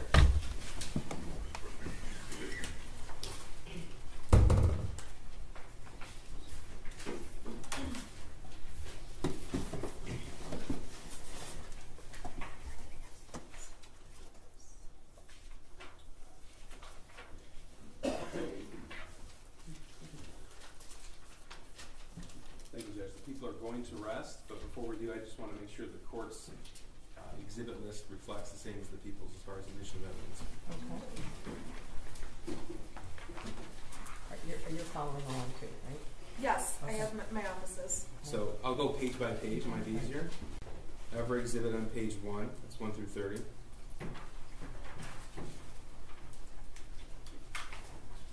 Every exhibit on page 2, 31 through 59. Exhibits 60 through 76, and then 78 through 94. That's on page 3. All exhibits on page 4. That's 95 through 122. 112 was admitted, correct? I have 112 as admitted, yes, Judge. Okay. All exhibits 123 through 148. Exhibits 149 through 160. Exhibit 162. Exhibits 164 through 169. Exhibits 171 through 179. Exhibits 183 through 186. Exhibits 188 and 189. I'm sorry, 181? No. No, 183 through 186. And then 188 and 189. Exhibits 191 through 205. You have 187 not admitted, Correct. So we have 188 and 189, two that are admitted. And then 191 through 205 are all admitted. Exhibits 210 through 213. Exhibits 215 through 223. 206, 207, 208, 209. Not admitted though. I'm only identifying. Not 215? Oh, thank you. Not 215. Thank you. 215 is not admitted. Okay. Exhibits 216 through 223 are admitted. Exhibits 231 through 239 are admitted. Exhibits 242 through 247 are admitted. 248 is admitted as well. Thankfully, we have Ms. Nella here. 247 was not admitted. Right. That's right. Thank you. 248. Yeah. Sorry. 248 was admitted. 253 through 256 were all admitted. 278 through 284 were also. 268, 269 were admitted. Thank you. 272 was admitted. And then 278 to 284. This is what we do this. 285 through 291 were all admitted. 296 and 297. 285? 285 through 291. Okay. 293 was admitted. 296 and 297 were admitted. Exhibits 300 through 309 were all admitted. Exhibits 316 and 317 were admitted. Exhibit 340 through 345 were all admitted. Exhibit 347 through 357 were all admitted, as were all exhibits through 388 on the next page. Exhibits 389 through 405 were admitted. Exhibits 408 and 409 were admitted. Exhibit 411 was admitted. 413 through 423 were admitted. Exhibit 426 was admitted. And then we identified two items as demonstrative aids. 424 not admitted, correct? Correct. Okay.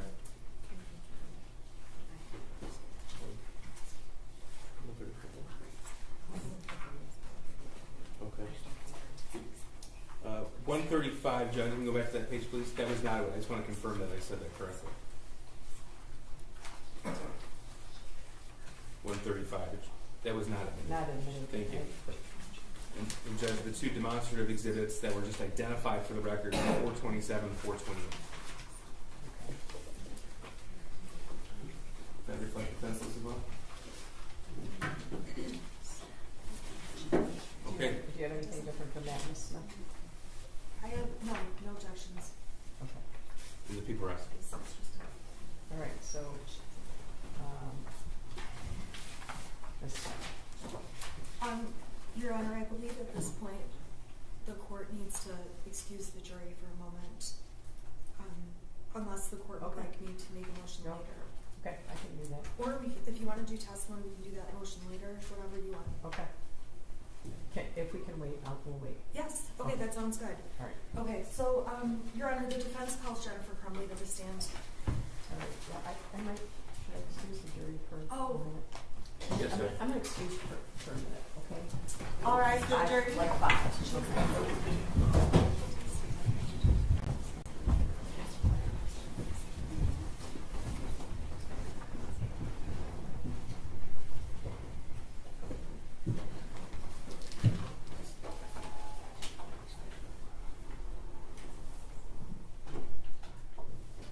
All right, you may be seated. You could make a motion now if you wanted to.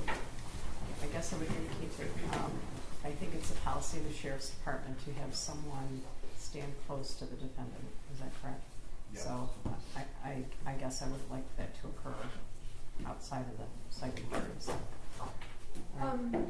You mean like here?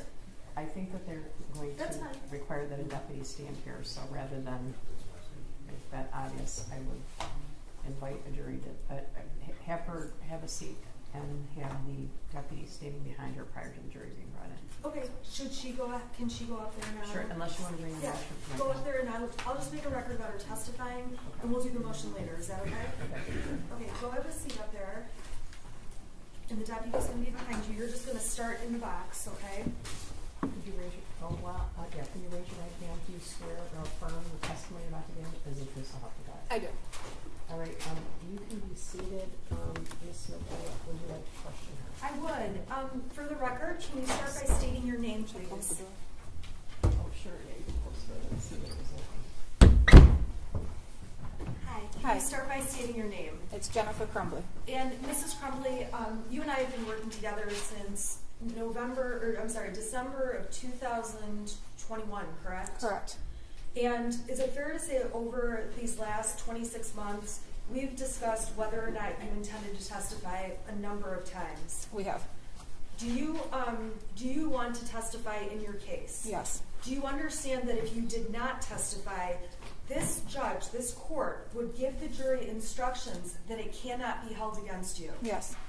Do you understand that after I question you, the prosecution is going to be able to cross-examine you? Yes.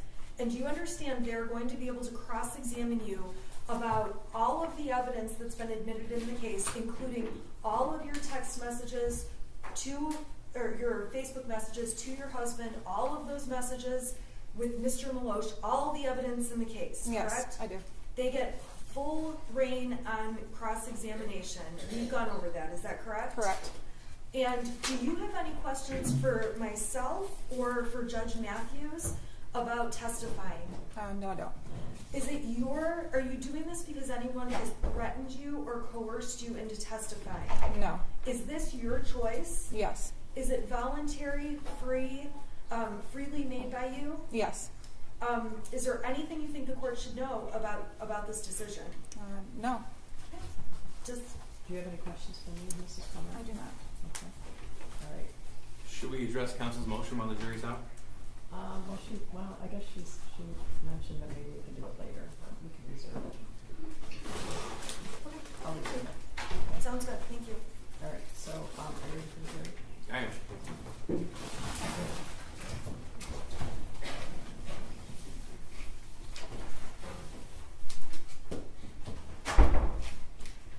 If you need to take a break for any reason, let me know. Okay. Thank you.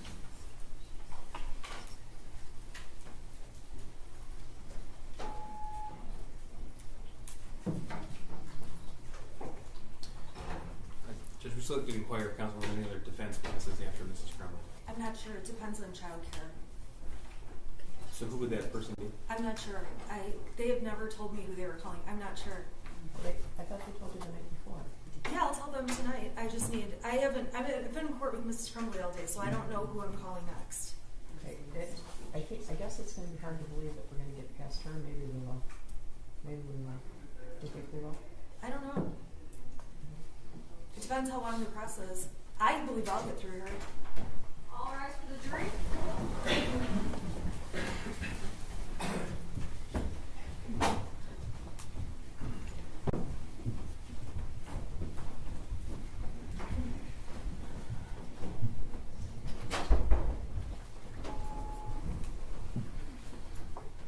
All right, you may be seated. Ms. Smith, you become the client, correct? Yes, thank you. All right, Mrs. Crumbley, would you raise your right hand? Do you swear or affirm the testimony about today as the truth, so help you God? I do. All right, thank you. Would you state the name for the record and spell your first and last name? It's Jennifer Crumbley, Jennifer Crumbley. Go ahead, Ms. Smith. You know, Your Honor, I'm going to pull the podium up just so I can see a little bit better. Okay, sure. Uh-oh. I don't know what that was. I think it might have been the microphone. Is that your microphone? You have to move it, or? It seems like it became detached.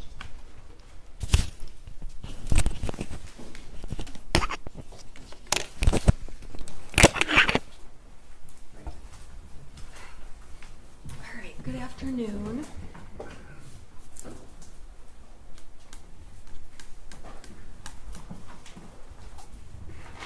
I just need to is there any way we could put the screen on? Sure. Ready?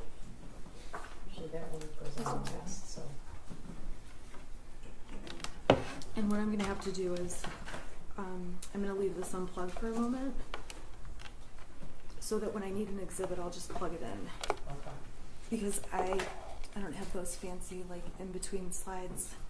Yeah, this one goes on and then that goes on, but Well, they don't all go on simultaneously. they don't. Okay. Let's see if it goes. I guess I feel like I'm the only one who can see all three of them. This one is not on. Well, there, all Okay. three of them are. Let's see what happens when I just go like. Okay, I'm gonna have to pull it out each time. So I apologize in between exhibits. So with that, I'm gonna pull it out. Okay. All right, Mrs. Crumbley. Can you please start by identifying yourself? Tell the jury who you are. My name is Jennifer Crumbley, and I'm the defendant in this case. And how old are you? I'm 45. Mrs. Crumbley, the jury has heard so much testimony. Do you agree? Yes. Okay. I'm going to go a little bit faster through things, and if there's something we need to explain, or if I'm cutting you off, let me know. Okay. Okay? And you understand that as I speak, you have to wait for me to finish speaking? Correct. Okay. So, Mrs. Crumbley, very briefly, go ahead and tell the jury what you did for a living. I was a marketing director at a real estate acquisition company. And how long did you hold that position? 5 years. Now, does that kind of position include any kind of presentations or public speaking, anything like that? Not a lot. Okay. And how do you feel right now about talking to this jury? Public speaking is probably my biggest fear, so very nervous. Okay. And at times, you have been upset during this trial, is that correct? Correct. Are you okay to keep proceeding? Yes. I want you to tell this jury just a little bit about your personality, and I think we've seen some of it on the videos. Is that fair to say? You have. Okay, let's talk about when you have a really stressful situation. What is your, let's say an animal dies in your family or a person dies in your family. How do you handle something like that, news like that? I go into a go planning mode. I internalize things, and my reaction is to take care of other things that may have to be taken care of, like financials or things that keep the house running. I tend to hold things in, and I let it out when I'm alone. So having a lot of emotions for me is difficult. Now, in this case, aside from this case, is that true in other situations of your life? Yeah. Can you give the jury an example? Yeah, my husband had a hard time holding down a job after his mother passed away. So when he would lose a job, I would actually be the one finding the ones for him and sending them from Indeed or Monster and taking plans of how we're going to put certain things on payments. It's just, I take control of things. That's just what I do. Okay. And you, I want to talk to you. You mentioned your husband. When did you and James Crumbley meet? In October of 2004. And how long have you been together then? It will be 18 years this September. And are you still together and married at this time? We are. Have you spoken to him recently? No. How long has it been since you've spoken to him? A little over 2 years. So since the day of the shooting? Correct. Or not shooting, the day Yes. you were arrested? Correct. You have a son? Yes. The jury's heard a lot about your son.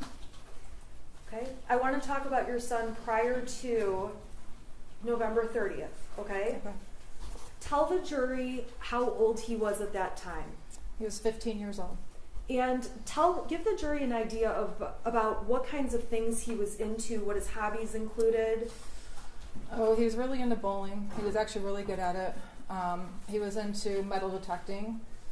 He was into... What do you mean by metal detecting? He would, we have a metal detector, so we would go to the beach, or we went to Florida out by the ocean, or the neighbor's yard. They weren't there anymore, so you go in the neighbor's yard and see if you can find old coins or cans or whatever he would find. But he really liked that. He was into his BB guns and target practice. We had a half-acre of land in the village of Oxford that went straight back. So in the backyard, we set up little targets that we got from Amazon that you can just kind of shoot down, like little whatever.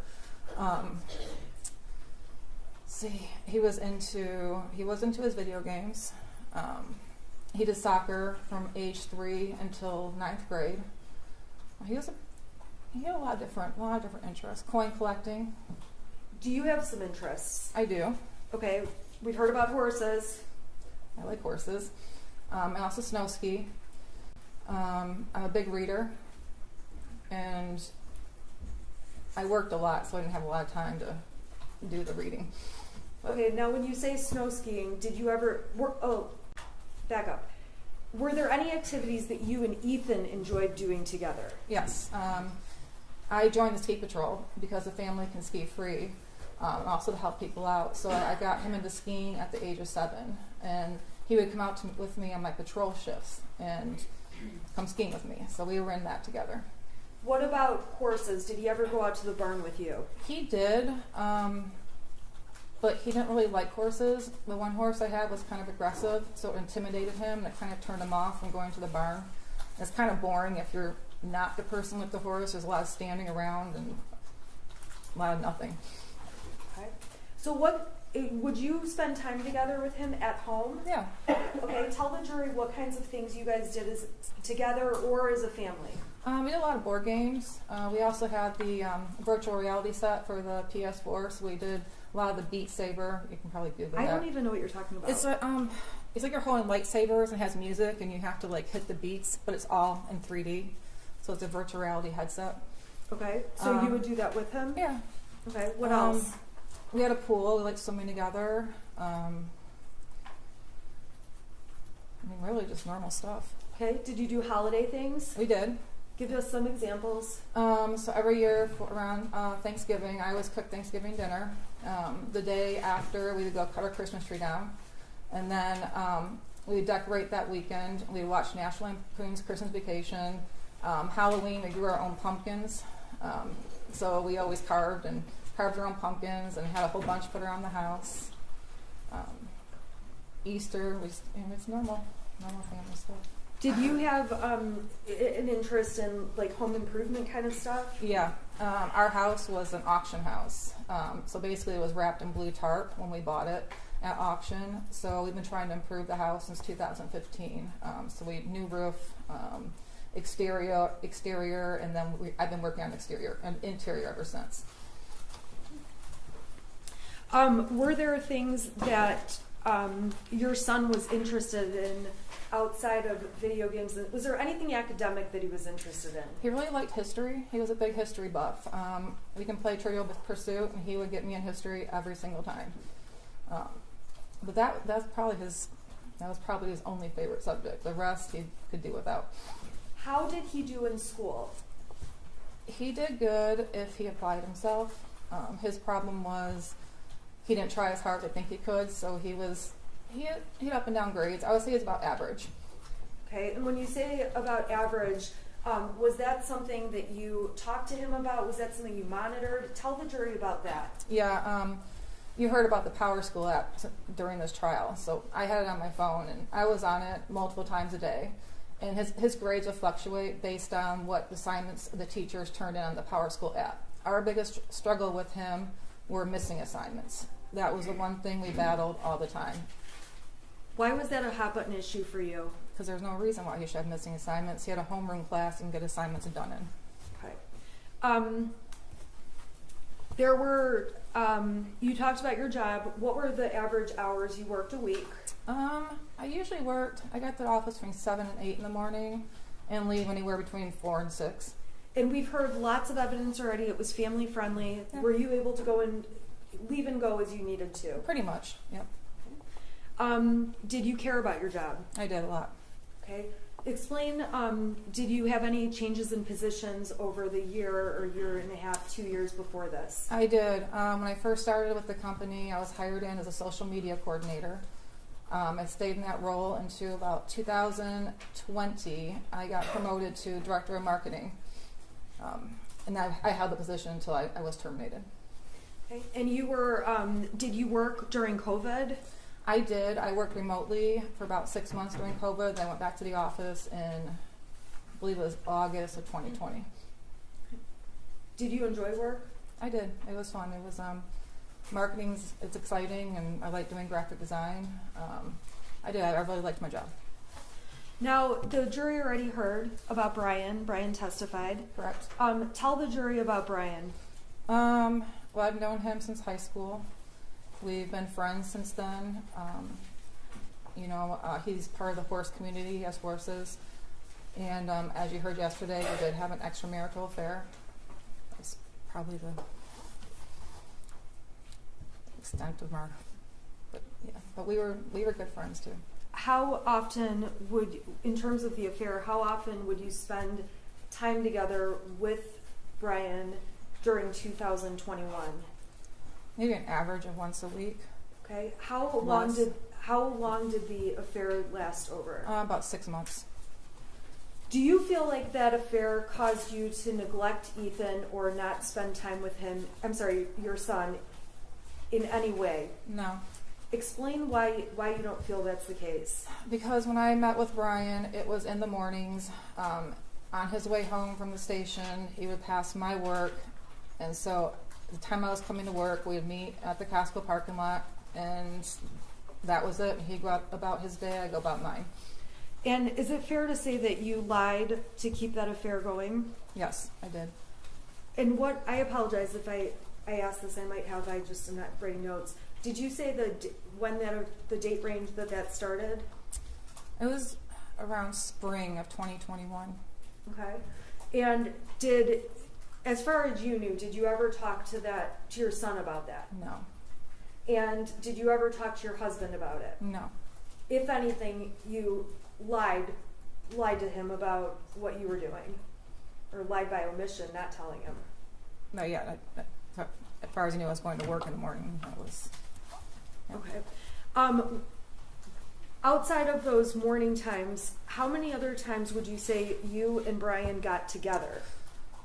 It was 2 or 3. I went on some business trips where I would stay overnight, and he would meet me. He would meet me at the hotel. So that happened 2 or 3 times? 2 or 3 times. Were there other business trips you took where he did not meet you? Yeah, there was quite a few.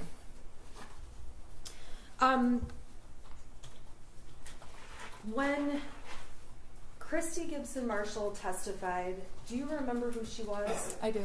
Who was she? She was the assistant vice principal.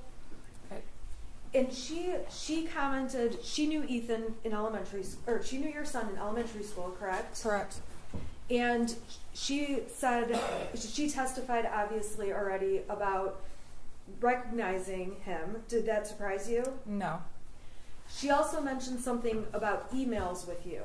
Do you recall having email exchanges with her? There was one regarding his report card, getting additional help in math. Was there any time at that point or into high school that you ever had to email with teachers about discipline issues? Not discipline, no. How often would you email about missing assignments or grade type issues? That was a regular thing. Okay, and you said you monitor power schools every day. Approximately how many times a month would you say you went to the teachers, or was it weekly? I don't know. It would be, I wouldn't say it was on a regular basis, but when it happened, it was a series of messages. He'd be struggling in geometry, and so me and the teacher would message back and forth quite a bit, and then he'd start getting better, and it was die off. So it was sporadic, but it was a lot when it happened. Now, we saw pictures of your house. Yes. How did you feel about seeing those pictures? Horrible. Okay, why is that? Because my son has a very messy room, and it was right after Thanksgiving, and we hosted Thanksgiving, and it was pretty messy. It was kind of embarrassing. Okay. Really embarrassing. Explain the 2-bedroom thing, or what was going on with that. My son, he had 1 bedroom, and it got out of control. And every time I go to clean it, I just shut the door. I just didn't want to deal with it. So then I told him he could just use the guest bedroom until I could get his room deep cleaned. The day before Thanksgiving, I was deep cleaning because we have people over every Thanksgiving, and my intention was to clean both rooms, but I caught my oven on fire in the self-clean mode. So instead, I had the fire department out and everything. So instead of getting his rooms clean, I was scraping out the black charcoal stuff inside your oven so I could cook dinner the next day. But yeah, he was in a 2nd bedroom because I didn't want to clean his room anymore. It was enough. Did you have any plans to do anything with all that stuff? Yeah, we're going through a lot of stuff because he outgrew a lot of the clothes and the shoes. There's a lot of toy-like things that he doesn't use anymore, so we were just going to pack it up and donate it. Okay, and when were you planning to do that? Between Thanksgiving and Christmas, before he got new stuff. Now, we saw a video, I guess I want to talk to you about, there's one friend in particular your son spent a lot of time with, correct? Correct. Okay, we're not going to say his name, but let's just refer to him as the friend. Okay. Okay? Overall, was that your son's only friend? That was his only friend that came over. He did have friends that he talked to during school, but that was the only one that he spent time with outside of school. And how often would you say he came over? Oh, he used to walk home with them every day from school. The summertime, he'd go on camping trips with us. Sometimes he would spend more than a week with us. He called him my second son. Okay, he was the second son. Did you know he was going to be moving away at any point? Not that abruptly, no. Okay, so when he moved away, is it fair to say it was a surprise to you and your son? It was. What kinds of things would the boys do together at your house? Oh, they go down to the lake and go fishing. They would walk to Little Caesars or Frosty Boy. They go in the backyard, shoot the BBs. They go swimming in the pool. We took them bowling a lot. They played video games. Now, when you had him over at the house, or I guess was it more common for him to be at your house or for your son to be at his friend's house? My son has never been to his house. Okay, why is that? Because he had OCD, not my son, but his friend had OCD issues, and he didn't want other people in the house. At your house, did that friend exhibit any issues? No, not at all. Okay, so were you surprised when he moved? Yeah, very surprised. We saw evidence that you had Life 360 on your phone, and it was on James's phone, right? Correct. Can you tell the jury what Life 360 is, what the point of it is, why it's on the phone? It's a family tracking app, so you know where people are at. My husband's mother-in-law got sick in the middle of April, and instead of me worrying about where he was while he was down in Florida with his mother and I was up here, we just installed the app on his phone, so I knew if he was at the hospital or if I knew he was at his dad's house. So just that way I have to bother him. I'm always worried about him and places he goes, so it was just one thing that eased my mind a little bit. Do you, is that something you frequently message your husband, where are you, where are you, where are you? Mm-hmm, a lot. Okay, so the jury's going to see the entire stack of exhibits. If they go through all of your messages, how often a week would you say you're on top of him about where he is? Daily. What about your son? Were you ever worried about where he was? I mean, not during the day. He was at school. If he didn't get home from school the time he was supposed to, I would worry about him. Okay. And did you ever ask James about him in messages? Yeah. Okay. Yeah.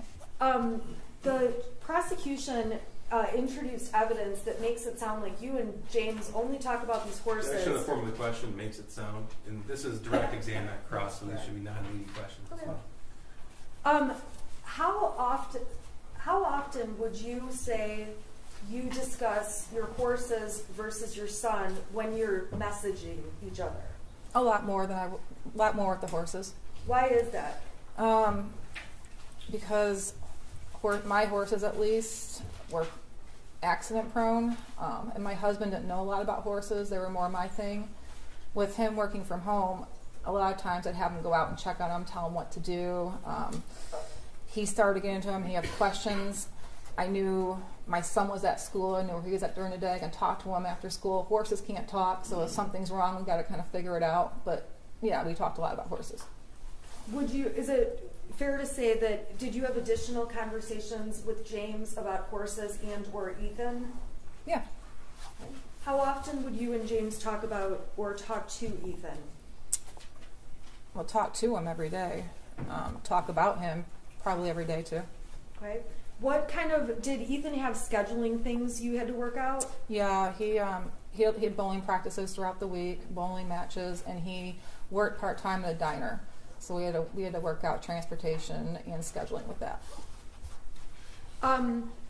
In terms of your relationship with your son, how did you think your relationship was? I thought we were pretty close. we would talk. We would, I mean, we did a lot of things together. I trusted him, and I felt like I had an open door, and he can come to me about anything. I mean, I felt as a family we were the three of us were really close. Okay, you're getting I a know. lot of, no, it's okay. You're getting a lot of redness here. Is that normal? Yes, because I'm talking in front of people and my nerves act up, so I get splotchy and I might break out in hives, and I apologize. Okay, but you are okay. Yeah, I'm fine. Okay. So with regard to your son, did you ever go through his text messages, go through his bedroom? What kind of a parent were you in terms of going through those things? I did not go through his text messages. I didn't have a reason to. His bedroom I would go through when I clean it. When I come across things, I look through it to see if there was something I needed to keep or throw away. But I never went through his text messages. What about, you did say you went through his grades. Correct. Did you end up having discipline issues with him? A couple of times we did, yes. What kind of things would those be over? Missing assignments in his grades. Okay. What, any other things that were discipline issues No. at school or at home? No.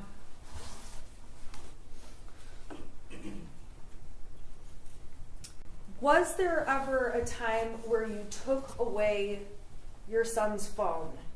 Yes. Okay, do you recall when that was? I don't remember exactly. I just know he got really angry about it. But we've taken it away a couple of times. We've taken his video games away. Why did you do that? Missing assignments in his grades. Okay, so same stuff. Same stuff. Okay.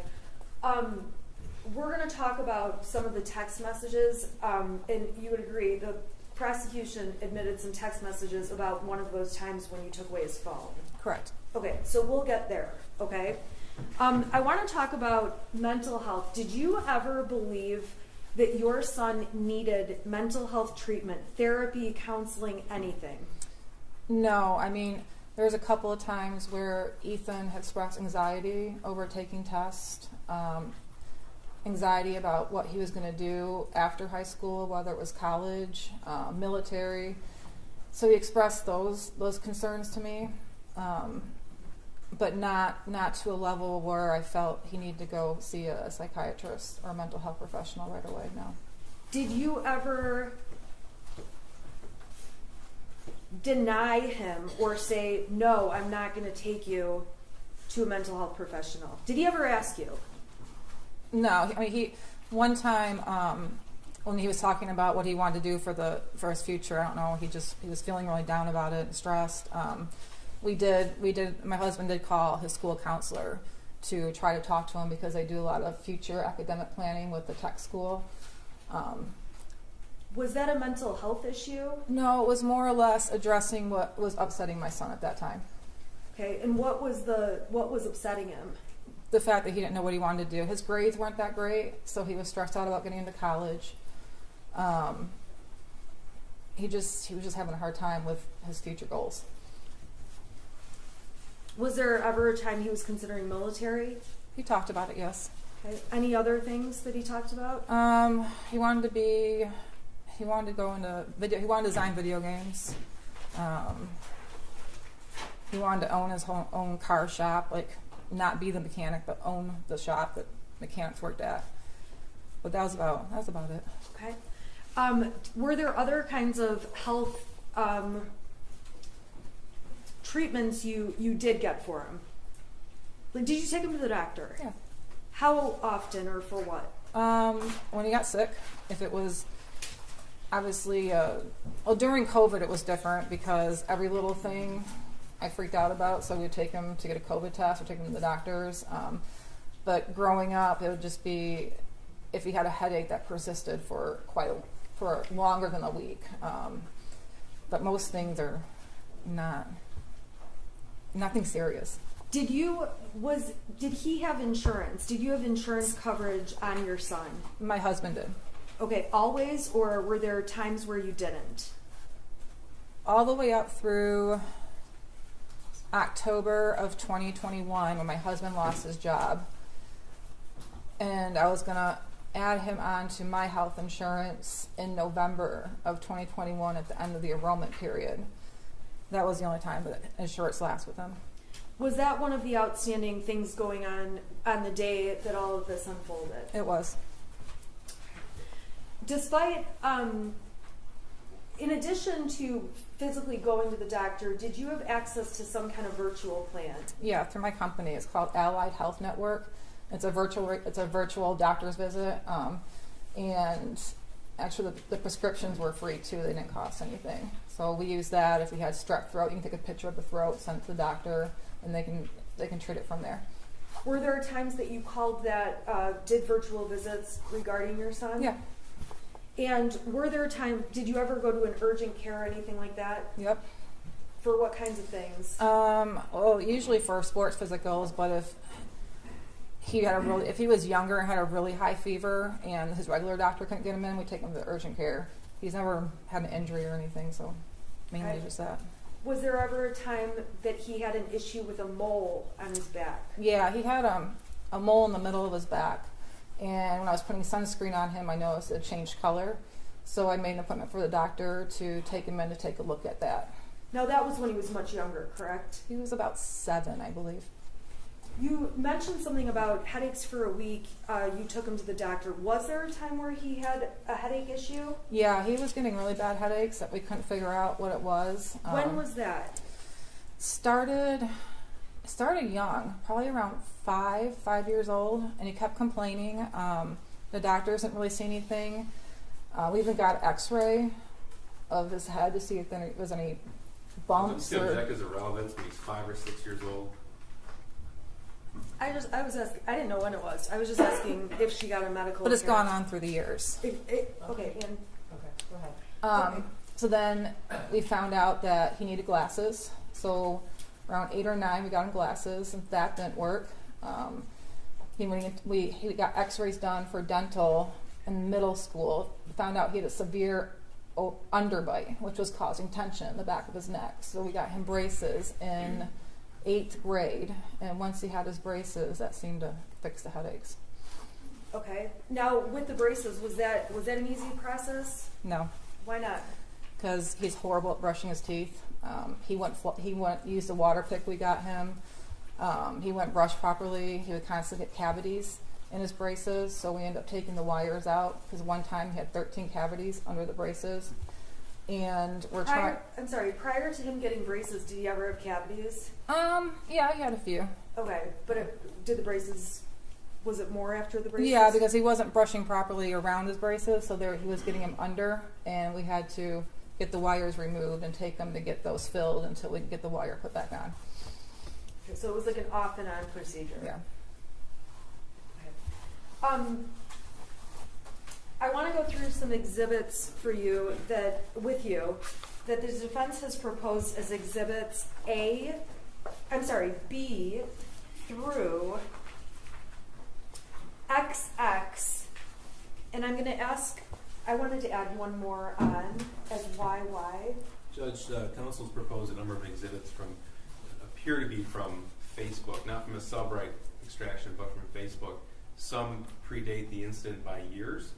So as far as relevance, Judge, I don't mind any exhibits around the date of the offense or even the relevant time periods, spring of 2021. But prior to that, it doesn't appear to be relevant. Your Honor, they had the specific pictures I was using since October. The specific pictures, isolated, not all the pictures, but specific pictures I was using. They never filed a motion to exclude any of those. They don't have to, right? Okay, so we'll go exhibit by exhibit. I haven't seen any of the exhibits, so they obviously will be treated differently. Okay, Your Honor, would you like me to bring you the hard copy, and then if the exhibit's okay, we can put it on the screen? Yeah, I can submit it. We'll put it on the screen. Okay. And I did them just. They have copies of all these. Yes, sir. Okay. Yeah, I haven't seen any of them, so.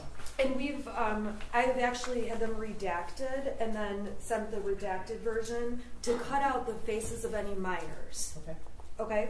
So I'm going to bring the court what's been marked as B through, this is YY if it's admitted, B through YY. May I approach? Sure.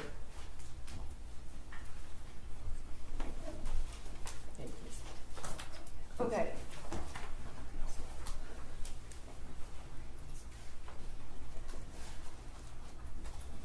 Now B is I have a little bit of a problem because I was going to have my client hold those, so I don't put them on the screen. Because I don't know which ones, if any, the prosecution will stipulate to. So I can give these to her. okay, so the first proposed exhibit is B. It's more than one It's page. several pages.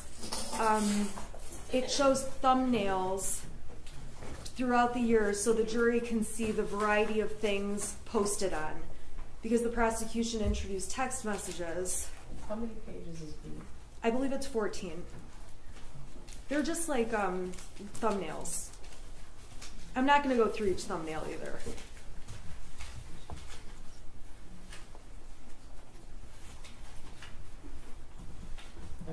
I'm just wondering, where does the second one start? It's C, Exhibit C. Exhibit C would be the next exhibit. Okay, I'm gonna give it to you. Okay, do you recognize what the court has just handed you? Yes. Okay, what is in Exhibit B? What does it appear to be? These are pictures I've posted on Facebook. Okay, and there's a lot of them. Is that a fair statement? Yes. Okay, are those are all the pictures you posted on Facebook? They're not from they're from the whole period, correct? Well, what- I mean, What's the period? Well, when did those start and go through? I would say mainly 2000. There's not 20? any dates on that copy? I'm There's just- no dates on my I copy. don't think there's any dates. I can tell by the. Looks like from 2020 to 2021. Now, do you post on Facebook a lot? I do. Like way too much? I do. Okay, so I am not going to go through every Facebook post you've made. You understand that, right? Yeah. Okay. Would this exhibit give the jury an idea of what you post about generally if they just took a look at the variety of pictures? Yes. I have to object as to relevance. Again, it's from the time period that's relevant, I have no objection to these coming in. But even the defendant doesn't know with specificity when these were taken. She says they start in 2020. She thinks. No, I know. And there's no dates on there. Yeah, you'll have your turn. There's no dates on there. And if it's from the spring of 21 onto the shooting event, that's fine. Your Honor, That's the the time we talked prosecution has about. made it sound like... Okay, look, you specifically asked that you guys not talk at the same time. Sorry, Yeah. I did. All right, so. So B appears to be a thumbnail version of pictures. The rest of the exhibits are pictures with dates next to them. Okay. And that might be the best way to go through which ones are from the right date and which ones aren't. Okay, well, date-wise, this happened November 30th, 2021. That's right. And things have been put into evidence with regard to the defendant and the shooter as early as April of 2021. March. Okay, so. Yeah. Your Honor, I believe they've gone back longer in terms of some of the testimony that's come out. Well, I guess I was going to say that. So I don't think that the pictures starting in 2020 are that remote. I don't know if there's any. I don't know if there's anything amongst those pictures that is particularly problematic. It's hard to look at them all, but the time frame in and of itself, I think, is appropriate. Well, there are some, just so the court's aware, there's posts from 2017, 2019. Wait, Those are in the following ones where I did picture by picture. So those will go through after this exhibit. This exhibit B. Is 2020 and 2021. Okay, so just with regard to the time frame itself, I think the time frame is close enough in time. So I'm going to overrule an objection Okay. with regard to the mission of those pictures just based on the time frame. All right. But there's a lot of little pictures, so I don't know if any. No, that's fine. We can go exhibit by exhibit. I'm sorry? I said we can go exhibit by exhibit. Okay. The pictures in 2020, the pictures in defendant's exhibit B are small, so the exhibit contains a lot of little pictures, so I haven't Right. looked at those. I assume the prosecution has, so I don't know if Yes, any sir. pictures are objectionable with regard to the individual pictures, so. Just, it's the relevant dates was the objection. Okay. Okay, so Mrs. Crumbley, the jury is going to get these if they want to sit and look at all of them. Okay, I don't want to go through all of them. There ends up being pages and pages. What are all of these?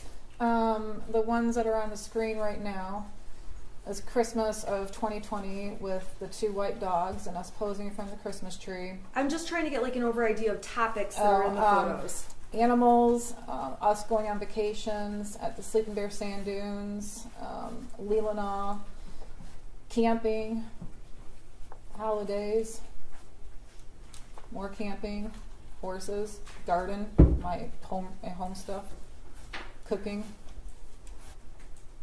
more camping pictures. Okay. We got a bathroom remodel, another Christmas picture. Okay. And so these pictures give an idea of the variety of things you posted. Yes. Okay. So if your Facebook messages appear to have more discussion of horses, how would you characterize the amount of horses on Facebook compared to the rest of your life? Over the last couple years, more. It was hard getting a picture of my son when as he got older. He didn't like me taking pictures of him. But yeah, over between 2020 up until end of 21, there was a lot of pictures of horses. Okay, I'm going to unplug this and move to Exhibit C. Oh, you want me to give this to her, right? This goes back to 2019. I just put like 1 or 2 pictures from that year as Exhibit C. Well, C and D. And so if the court just wants to let me know what. C, okay, so C and D, you can identify this picture, correct? Yes. What's in C? What's the date of it? It is June 26, 2019. Okay, and what is that? What is it a picture of? It's a picture of my son holding his chinchilla. Okay, and then what about picture? Let's see here, D. Do you need the date? Yeah, what's the date? It's August 9th, 2019. Okay, and what's the picture of? My son petting our horse. Okay. You know what, Judge? It's fine. I don't have any problem with either.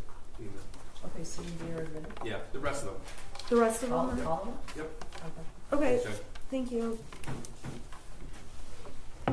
Okay, so, Okay, then you would be talking about E through, I don't know if it's just pictures, there's some others.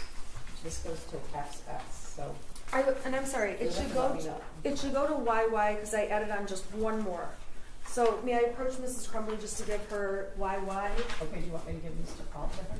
Yes, and then Okay. we'll just go through each one. Do you agree with all these exhibits, or just the Yes, we just need the dates identified. That's all. We'll put Okay. those on the record. Well, I'm not going to hand them to her if I need to look at them first, so. I think they're not objecting to any of them, are they? No. Okay, None. okay. So, Mrs. Crumbley, the jury's going to have access to these, so let's just go through them. We are going to identify the dates for the record, though, okay? Okay. So, going to exhibit, let's see here. This is C. What's the date on C? That's June 26, 2019. And what is that? That's my son with his chinchilla. Okay. Now, I'm going to go down to D. What's the date on that one? That one's August 9th, 2019. Okay. And what's going on in there? That's my son with our horse. Okay. I'm going to go to E. That's his first day of 8th grade. That's August 26, 2019. Okay. And it's fair to say that I just picked out, these are not all your posts, No. right? Judge, I don't want to keep checking, but the form of the question has to be appropriate. Fair to say, this is a Okay. direct example. I'm asking a really stupid question, but I'll ask it in a better way. Am I showing every photo from your Facebook page? No. You post more, or how much do you post more photos than what we see? A lot more. Okay, we're not going to go through all of them though. No. Okay, so this is the first day of what? I'm sorry, last day of, It's the last day of middle school. It's his first day of 8th grade. okay. I'm gonna go down to F. What's been admitted is F. What date is that on? October 11th, 2019. Okay, and what's happening in that photo? He just got his braces put on. Okay. And let's go down to the next one, which is G. What's the date on G? October 13th, 2019. What's happening in G? We're apple picking. Okay. So these are just posts of events. Or things you're doing, correct? Correct. Okay, this one is older. It looks like, or maybe not older, but what's the date on this one? November. I'm sorry, I'm on H. Mm-hmm.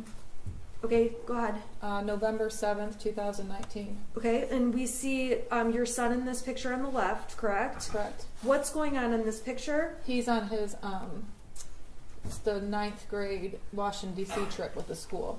Okay, I'm going to go down to I. What's the date on I? May 23rd, 2020. And what's happening in that picture? Can you scroll up a little bit? We're somewhere up north. I don't remember where, but we're on probably a camping vacation. Okay, he doesn't look thrilled to be in the picture. He doesn't like pictures. Okay. Let's go down to J. What's the date of J? May 23rd, 2020. Who's in this picture? It's my son and James. Okay. I'm going to go down to K. This is a post you made? Yes. What date? August 5th, 2020. What are you showing there? The house when we first bought it and the improvements we made so far. Okay. So this is like a comparison before and after? Yes. All right. L. What's the date on L? August 16th, 2020. Okay, and there's a large black box out. What's under the box without saying who it is? His friend. Okay. So where are you guys in this picture? Looks like we're up north. Okay. Then we're going to go to M, and we're on September 28th. I'm sorry, what's the date of this picture? September 28th, 2020. Okay, what's this picture? That's a picture of my son and our horse. Okay. I'm going to N. What date is this? October 23rd, 2020. Okay, and what is this a picture of? Something Ethan drew. Sorry, my son drew. Okay, and why did you include this? Why did you post about that on Facebook? Because he's always a really good drawer. He just draws all the time, and we got a lot of artists, actually tattoo artists in our family. A lot of good drawers. So said it was in his genes. Okay, that's why you said art is in his Correct. the genes. Correct. Okay. All right, I'm going to O. What's the date on this one? October 30th, 2020. Okay, and what's going on here? We are carving pumpkins for Halloween. And there's a big black box. That's his friend. Okay. I am going down to P. What's the date on that one? November 21st, 2020. Okay, and who is around for this picture, even if you can't see them in the picture? It's me and my husband and my parents. We're down in Florida over Thanksgiving. And what is this that you're doing? We're playing Dark Tower. Okay. Did you guys play games with Ethan often? Yes. What games did you guys play? We played Trivial Pursuit. We played What the Meme. We played Yahtzee. We play card games. We played a lot of Uno. The one with all the dice, Farkle, I think it's called. Yeah, Farkle. I don't know. We played a lot of games. Okay, I'm gonna go down to Exhibit Q. What date's that? That's November 24th, 2020. Okay, and we see who's in the picture? My husband and my son. Okay, Exhibit S. What's the date? January 22nd, 2021. Okay, what's going on in R? My son and his friend are playing Jenga. Okay. S. Do you know the date on S? Can you scroll up? It's for some reason this one is different. Well, it looks like it says February 25th, 2021. And what's going on here? What's happening in February of 21? They're at a bowling match. Okay. Now let's go down to T. What's the date on T? February 26th, 2021. And what's happening here? My stepdaughter came up and visited from Florida, and that's my son with his arm around her. Okay. And with these photos, again, are there, on your real Facebook profile, are there more photos, or is it just what we're seeing? There's more. Okay. So what's the date on this exhibit U? May 15th, 2021. Okay, and what's the point of this post? There's a couple pictures. I was showing our backyard improvements that we've done since we bought the house. Okay. And then let's go to V. What's the date on V? May 16th, 2021. What are you showing here? Our garden. Okay. Now, this is W. What's the date on W? May 29th, 2021. Okay, and who's that? It's my son and Dexter, his kitten. Okay. Dexter is mentioned in one of the tapes. Is that correct? Yes. How is Dexter mentioned? When we were at the substation, I asked my son why, and he said, because I just did take care of Dexter for me. So when he said take care of Dexter, He's meaning his kitten. X, what's the date on X? May 29th, 2021. Okay, and what's going on this date? My son and Dexter just hanging out in his bed. Okay, we're gonna go to Y. What's the date on this one? I'm sorry, I'm going too fast. May 31st, 2021. Okay, who's in this one? My son and his kitten. Okay. Z, what's the date on this one? June 13th, 2021. And where are you guys? We're at Cedar Point. Is this like a family trip? Yes. Did you guys do a lot of family trips? Yes. Okay. A lot of family trips during summer of 2021? Yeah. Okay. We're here in exhibit AA. What's that? Yikes, I bumped it. What's the date on this one? June 26th, 2021. What are you showing here? My garden. Okay. This is exhibit BB. What date? June 27th, 2021. Okay, and what are you doing there? In the pool. Did you guys go in the pool with your son often? Yeah. He'd join us. Okay. And then let's see here. We've got CC. Date. July 4th, 2021. What's going on here? My son and his friend are playing badminton against my parents. Okay. Is this at your house? Yes. DD. Date. July 11th, 2021. Okay, what is this? Me and my son and his friend we found a little spot off the Pollyann Trail, which runs through Oxford, and there was some weird big boy stuff going on, so we kind of walked around and checked it out. Okay. Let's see here. EE. It looks like there's 2 posts on this date. What date is that? That's July 30th, 2021. Okay, and what's happening in these posts? The first one I posted, my son and his friend were both passed out from a lot of hiking we did that day. Okay, what about the next photo from... Those are pictures of the campground that we were at. Okay, and so you took, is it fair to say you had the friend on vacation? Yeah, most of the time. Okay. July 31st, I'm sorry, what's the date on this one? I'm on FF. July 31st, 2021. Okay, what is this? We went to Sleeping Bear Sand Dunes. Okay, and where it says like plus 29, what does that mean? There's 29 more photos that go along with that. Okay, we're not going to show them all though. Okay. All right, we're going to GG. What's going on here? What's the date? August 21st, 2021. What are you guys doing August 21st, 2021? My son and his friend were putting up a tent in our backyard and doing backyard camping. Okay. What's the next one? You posted this on what date? I posted on August 21st, 2021. Okay, and what's the point of this post? It was a memory from 3 years ago of my son and his friend with our horse, and I was pointing out to my son's friend's mom that they were so small 3 years ago. Okay. What about this one? What's the date on, let's see here, August 25th, 2021. Okay, what's this? That's his first day of school. Okay, what grade? 10th grade. And let's go to JJ. What's this date? August 29th, 2021. Okay, what's going on in this picture? Me and my son were taking a picture for his old football coach. I tagged him in it. It was the only picture he would take with me so he could say hi to his coach Rope. All right, what about date on this one, which is marked as KK? September 6, 2021. And what's going on there? My son's leash training his kitten. Do cats ever walk on a leash? It wasn't successful. Okay. Next picture, LL. What's the date? September 18th, 2021. Okay, and what are you doing here? We rented a houseboat for the weekend, and my husband and I are walking around the outside on the dock and was sneaking pictures of the boys inside the houseboat playing card games Why were you sneaking pictures of them? because they wouldn't let us take any pictures of them. Okay.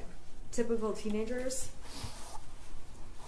All right, MM. What's that date? September 18th, 2021. Okay, and what were the photos here? I know it was the houseboat weekend. We went to Mackinac City, so I think it was something in Mackinac City. Okay, and then the blacked out box, is that the friend? I think it's the friend's parents. The friend's, okay. Oh no, the friend, but never mind. Never mind. Okay, NN, what's the date on this one? September 21st, 2021. Okay, and what's this? My son and Dexter sleeping. And now we are at September 20, I'm sorry, what's the date on this one? I'm on 00. September 26th, 2021. Okay. What does that show? We were breaking up our side steps of the deck and planting a flower bed in the front of the house. Okay. So we're in fall of 21, is that fair? Yes. Okay. What's the date on this picture? I'm on PP. October 3rd, 2021. Okay, what's this picture? What are these pictures about? We decorated our house for the Halloween. Okay. And then let's go here to QQ. Date. October 9th, 2021. And what's shown in this picture? Our front porch that we redid. Okay, called it a makeover. It was. All right, and then let's go here to RR. What date is that? October 15th, 2021. Okay, and what are you doing there? I was just showing what we've got so far with the paint job, remodeling the living room and dining room basically. Okay. Next one is SS. What's the date on this one? October 25th, 2021. Okay, what is this? This was a text I sent to my son. Him and my husband were going somewhere, I don't remember, but I was just checking in. I said, you guys are okay? And my son made the comment, no, we're in the back of a white van headed to Alabama, because he's very sarcastic and I found it funny and I posted it. Okay.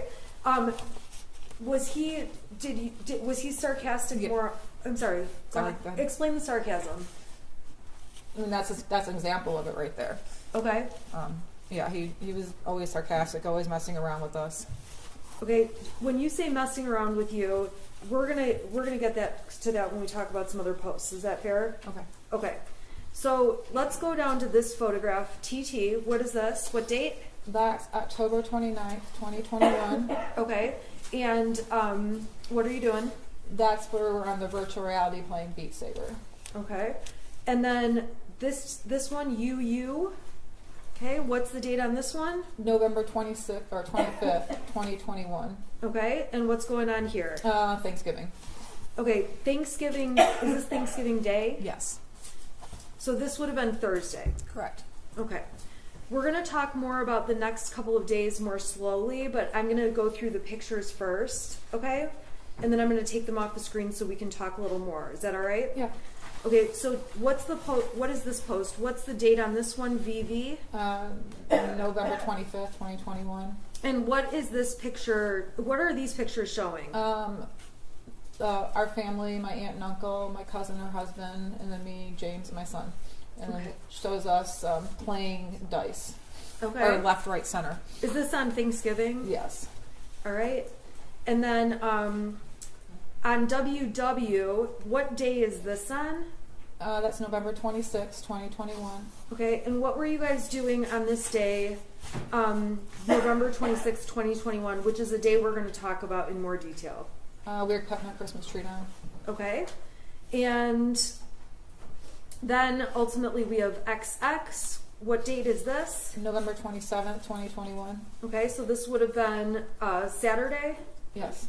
And what's going on in this picture? We got our Christmas decorations and everything out. Okay, Then we have YY. What day is this from? November 26, 2021. Okay, and what's happening in this picture? My son and my husband are laughing at me because I dragged them around the whole tree farm to pick the tree. So they were finally happy it was over. Okay, so that's YY, right? Right. Okay. I'm gonna close this for just a minute, and just make sure that exhibits B through YY were admitted. They're admitted, correct? Yes. Okay, and then the defense is only going to have one other exhibit, but we'll get to that one. Okay? Okay. So, Mrs. Crumbley, I want to go back and talk to you. We went through a lot of Facebook pages, obviously, or pictures. On Thanksgiving, who was at your house? It was my aunt and uncle, my cousin, and her husband. And what did you guys do, if anything, that night? Well, they were there probably till about 7 or 8 o'clock. So we played left, right, center, just the normal family stuff. Did anything seem off or strange with your son? No.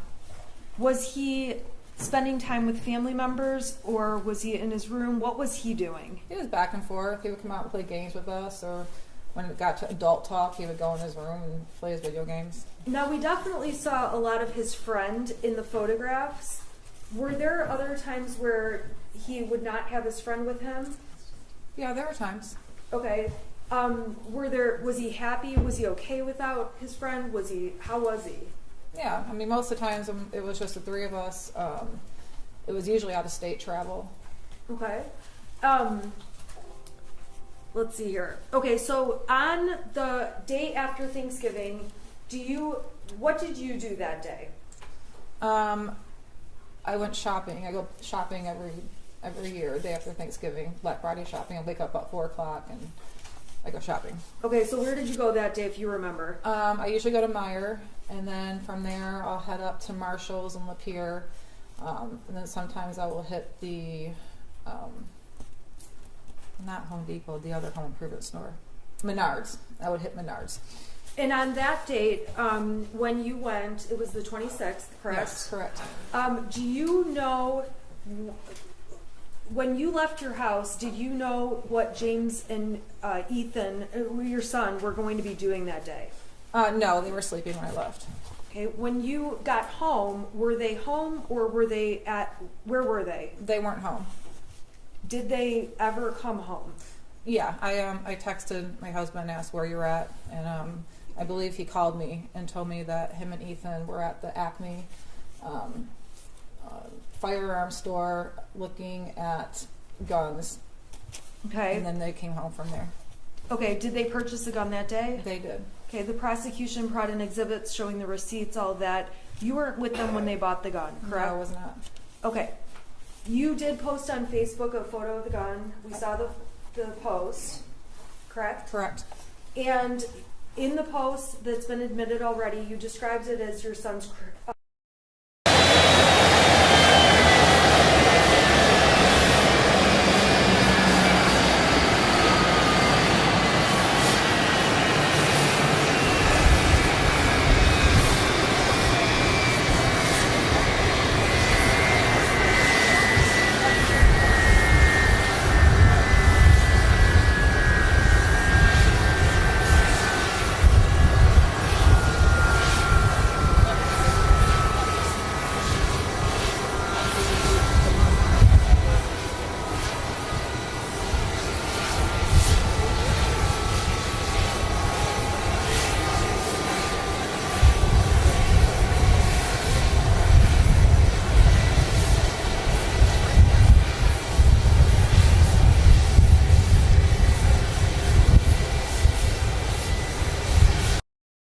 So I was irritated at that.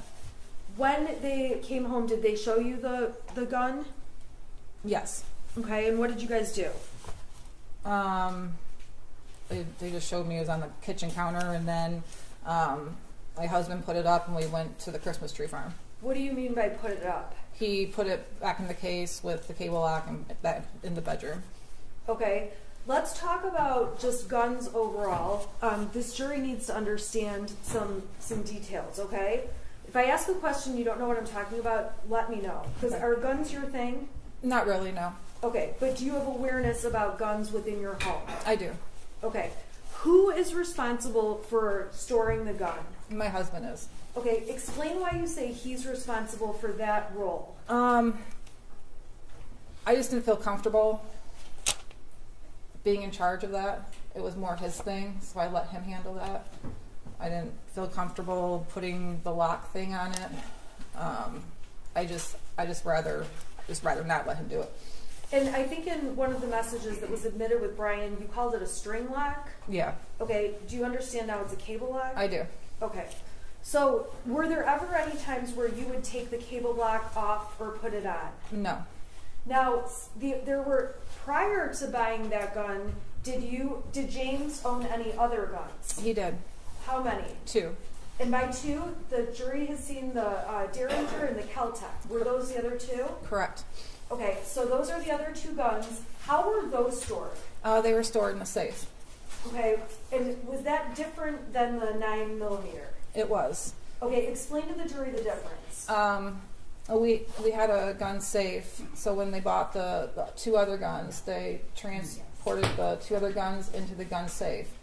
And then everything else, well, I don't know. Everything went, like the cable lock and the other case went somewhere.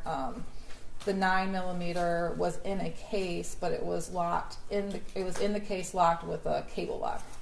Okay, and how, the cable lock that was on the 9mm, what did you have to use to get the cable lock opened? A key. Okay, did you have possession of the key? No. Okay, where was the key? I collected German beer steins, so it was in one of the beer steins. Where are those located? Throughout the house. We have them on top of there's a ledge over the refrigerator in our kitchen. So they go from wall to wall. Then we had corner shelves in our house that had them. We had a lot. Okay, did you know which particular beer stein the cable lock key was in? No. Do you know if your son knew which beer stein it was in? No. What about ammunition for the 9mm? Was there any bought on the 26th when the weapon was purchased? No. Okay, so that day we saw, obviously, your Facebook post. You describe it as your son's gift. Did he have free access to that gun? No, it was for him to use at the shooting range only. Was he allowed to take it out? Not without my husband around. Did he know where it was kept? My husband hid it usually in our bedroom in different spots. Okay, what was the intention of hiding it? That's just what you're supposed to do. Okay, and when it was hidden, was it locked in any way? It had the cable lock on it. Okay, and you again testified about the key being in a beer stein? Correct. Would the beer stein be right by the cable lock? Or? No. Okay, so where would the beer stein be? It would probably be in one of the ones in the kitchen. Okay, so the key's out there, and then you've got did you know where the gun was hidden in your room on November 26th when you put it away? No. Okay, on November 27th, we saw the whole video of you going to the shooting range with Ethan, correct? Or with your son, correct? Correct. Okay, on that day, we see it in the video that you carry the gun case into the gun range, right? Correct. Okay, how did the gun get to the gun range? Well, my husband had got it ready for me and put it in the back of my car, and What does that mean, got it ready for took you? the cable lock off. I guess I put the magazine things in the case and put it in the back of my car, and then I drove with my son to the shooting range with the gun in the back of my car. That's how it got there. Okay. Did you see him or watch him take the cable lock off that day? No. Why not?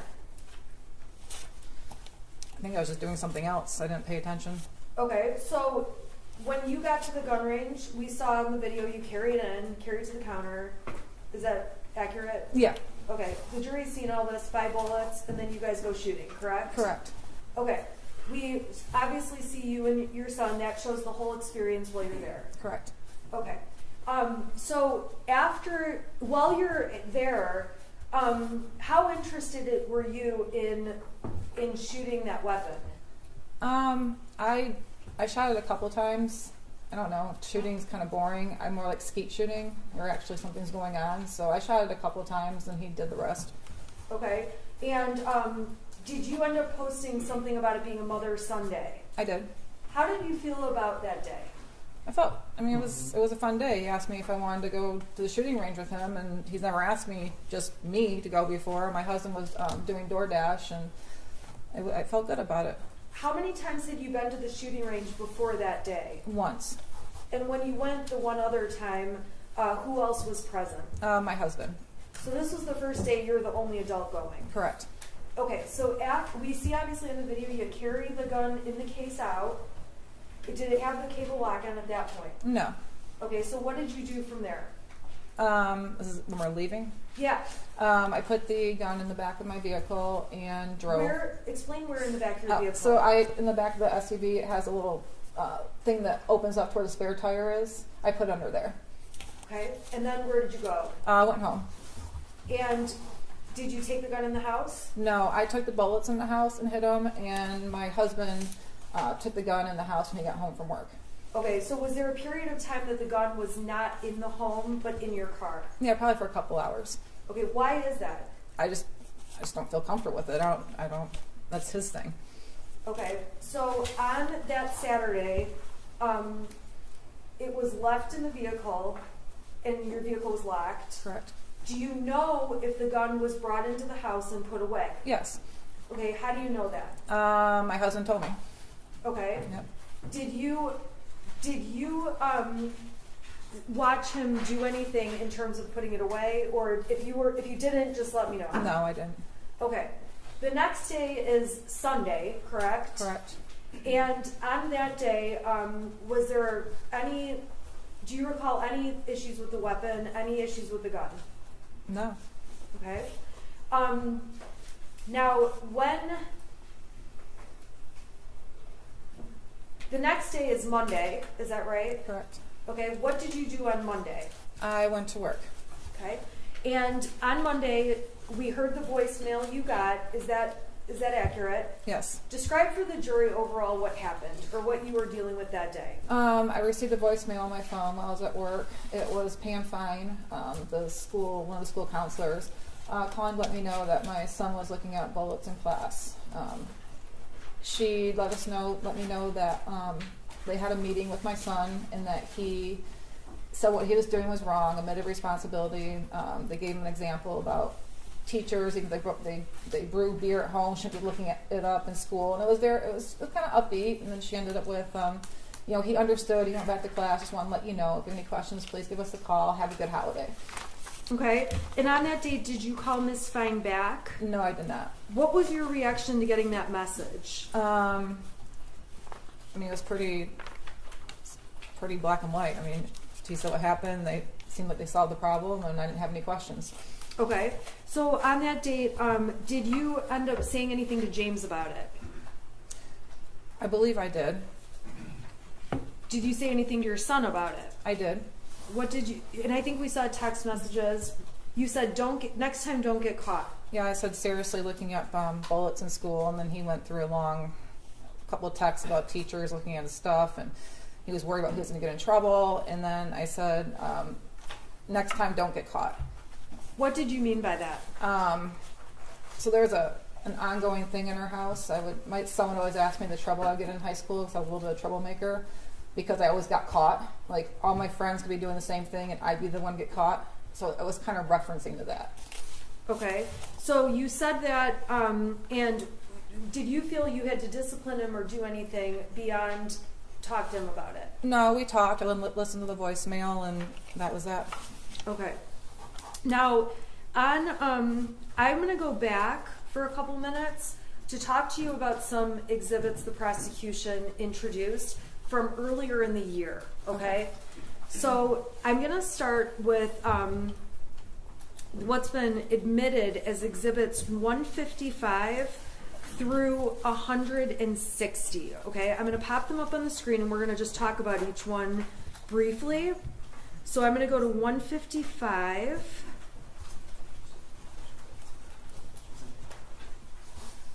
Okay, plug my,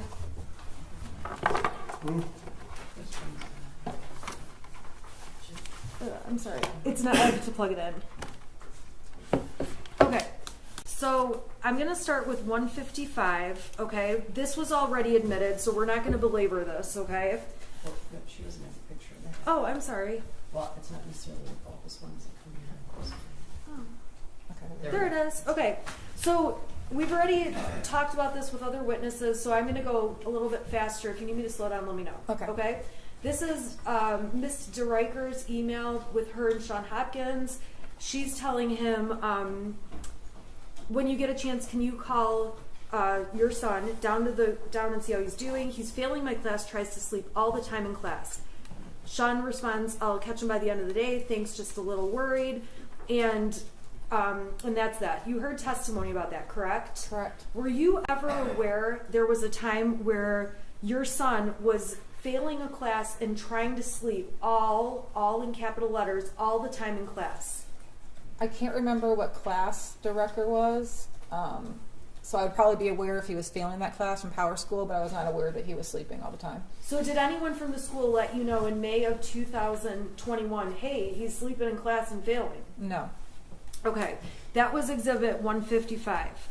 And would that show up on Power Schools, the emails between them? No. Okay, Exhibit 166. This is from September 8th, 2021. It starts off with an email from Miss McConnell to Sean Hopkins. It says, can you please touch base with Ethan Crumbley? In his autobiography poem, he said he feels terrible and that his family is a mistake. Unusual responses for sure. He writes back, thanks for the heads up. I'm in senior meetings throughout the day. I'll try to catch up with him. Were you aware this was ever a discussion or an issue? No.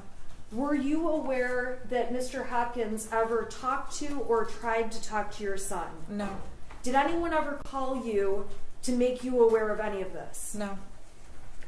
If you heard this, how would you react, or what would your reaction be? I'd be definitely concerned why he feels like his family's a mistake and he feels terrible. So that would be a concern to me.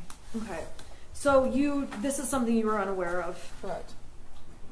And in fact, when did you find out these emails existed? When we started getting discovered. Okay, so in this case. Correct. All right, so I want to go to 157. This is on November 10th of 2021. This is Miss McConnell sends Sean a message. Ethan Crumbley is having a rough time right now. He may need to speak with you. Sean writes back, I'm sorry I was in a meeting through the end of the day. I'll catch up with him. Were you ever made aware that there was some issue on November 10th where your son was having a rough time? No.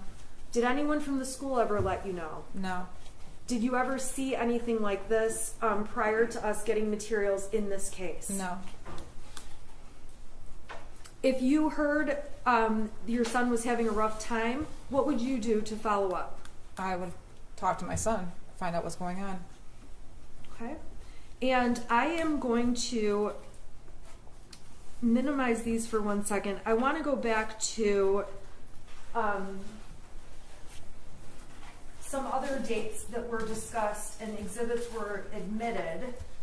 And I'm going to go back to March 20th. I'm sorry. Let's go in order.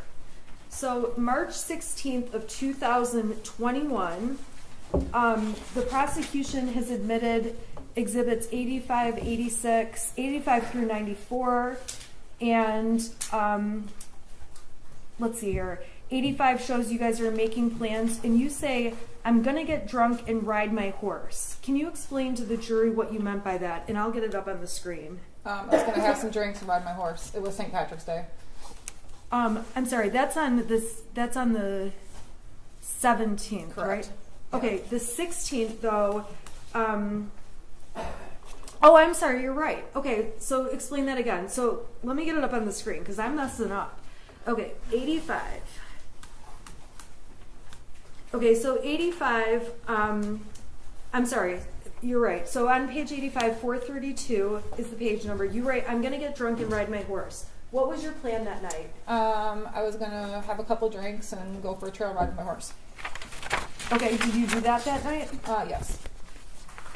And on people's proposed exhibit 86, or their admitted exhibit, this was the text thread between you and your son.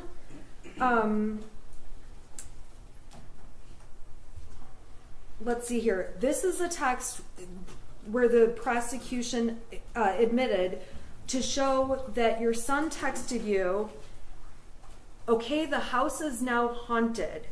What time was that text at? It says 6:03. Okay. I don't know if this says -4. I don't know what that means.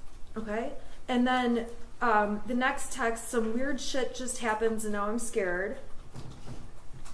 Next one, I got some videos and a picture of the demon is throwing bowls.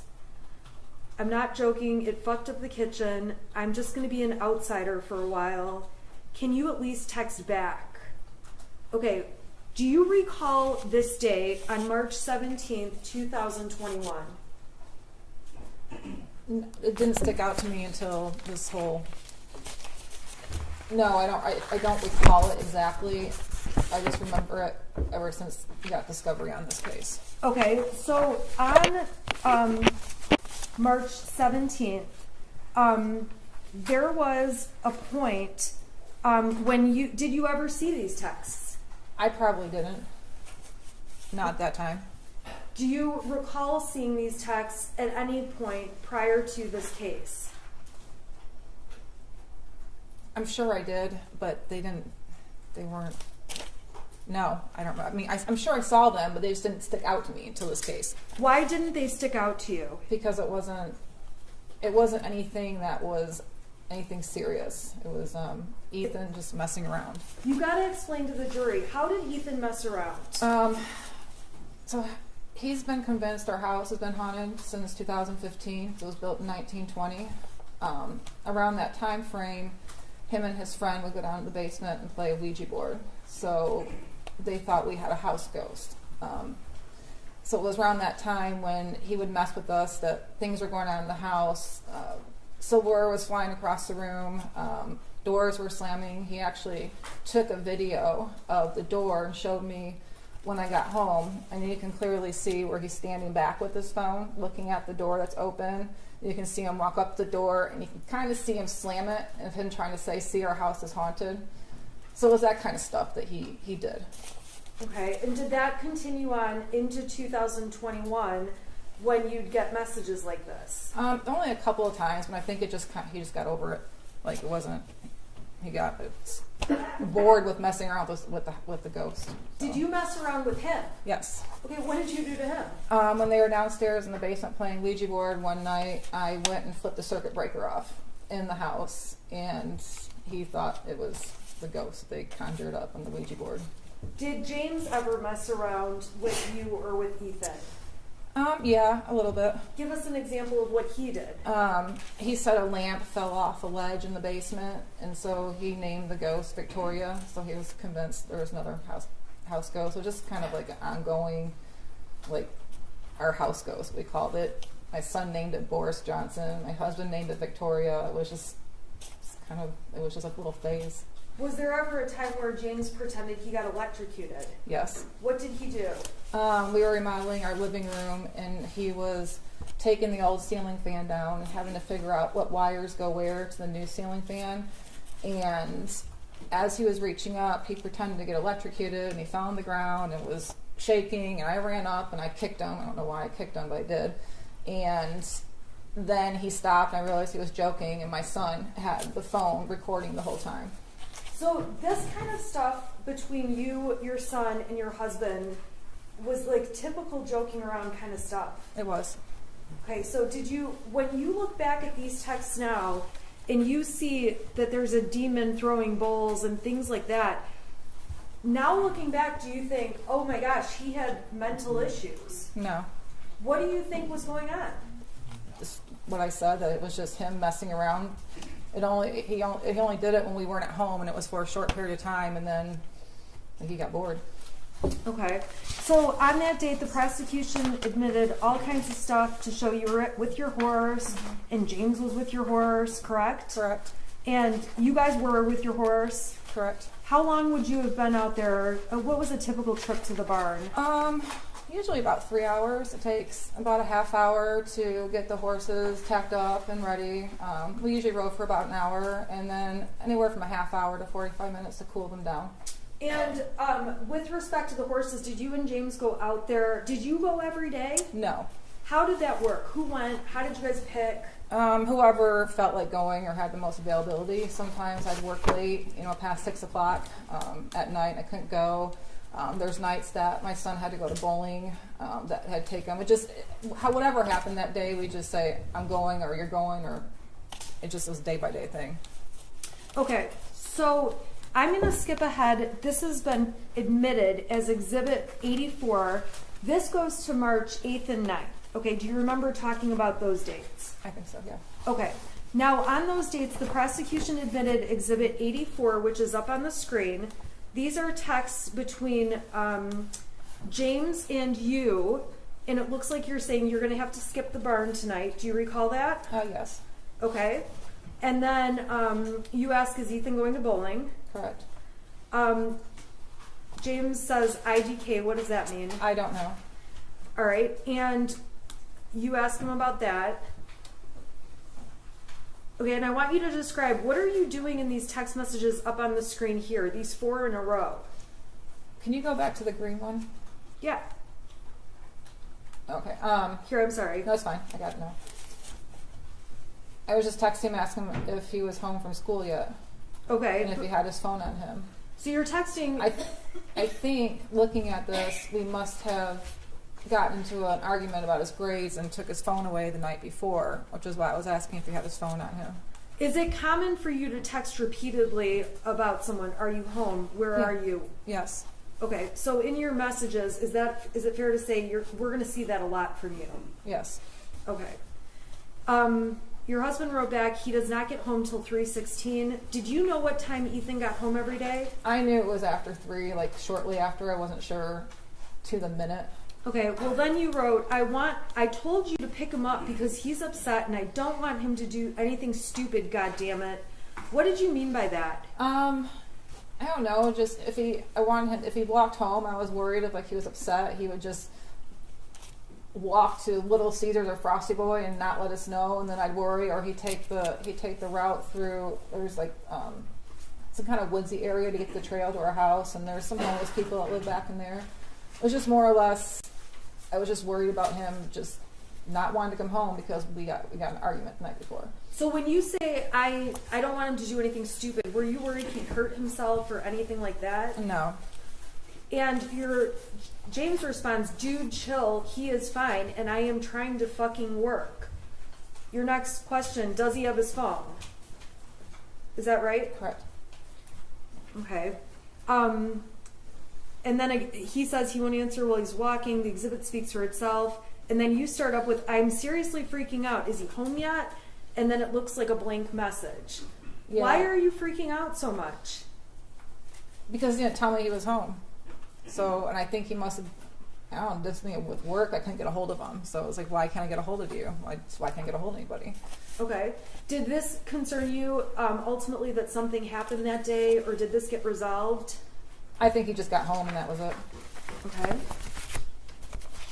Now, the next day, which would have been the 9th, you and James, we can agree, went to the barn together that day, correct? Correct. The prosecution provided a picture, GPS exhibits, phone data exhibits, correct? Correct. All right. On that day, we agree you guys are at the barn together. Correct. Okay. I'm going to go to the prosecutor's exhibit 82 that was admitted. Okay. And you send him a message to Ethan that says, where are you? Or Ethan sends you a message that says, I'm sorry. You send a message to Ethan saying, "Where are you?" at 3:17 and 32 seconds, UTC -5, correct? Correct. All right. So then Ethan sends you all these texts. Can you get home now? I think that someone's in the house. Someone walked into the bathroom and flushed the toilet, left the light on. I thought it was you, but I came out, no one was home. There is no one in the house though. Dude, my door just slammed. Maybe it's just my paranoia. But when are you going to get home?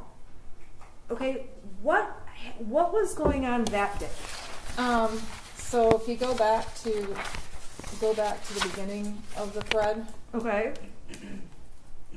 is it the beginning? So you can see the time on there. That was the time I'd be driving home from the barn, and when I got home, he was asking me why I didn't answer the text, and he said the weird stuff was going on in the house again, and that was that. Okay, when you walked in, do you recall discussing these messages with him? It was mainly, I've been trying to text you, why don't you answer? And I told He him, said that or you said that? he said that. Okay. And I told him I was driving home, I wasn't looking at my phone.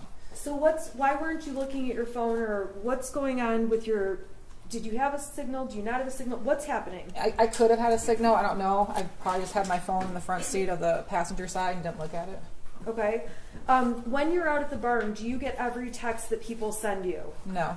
What's your signal like out there? I have Metro PCS, so it's not as good as somebody had AT&T and Verizon, but there's very limited spots at any barn I've been at where there's any type of signal. Usually you have to find the one spot you'll see everybody standing at talking on the phone, but it's not all over the barn. What about on the roads to the barn? So that barn we were at, it was between Oxford and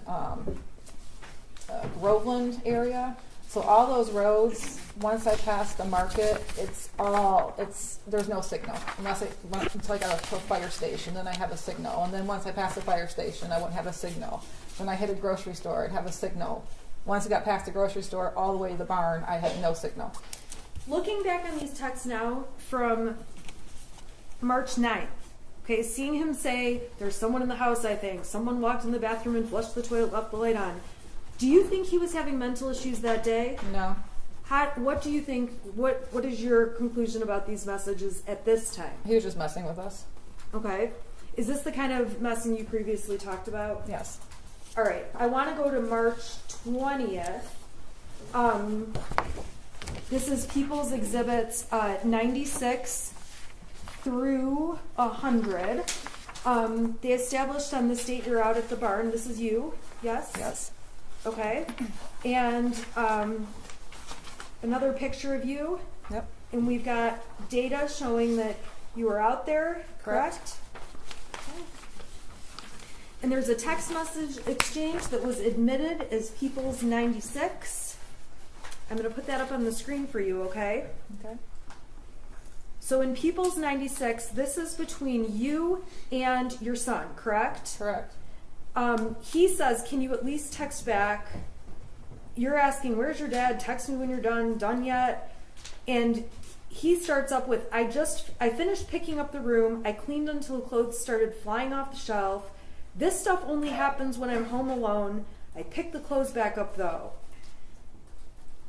That's at, it looks like 2:34, and we may be off by an hour or so because it's that UTC. This one's -4. Your next text is, "Jumping in shower, text your dad if I don't respond."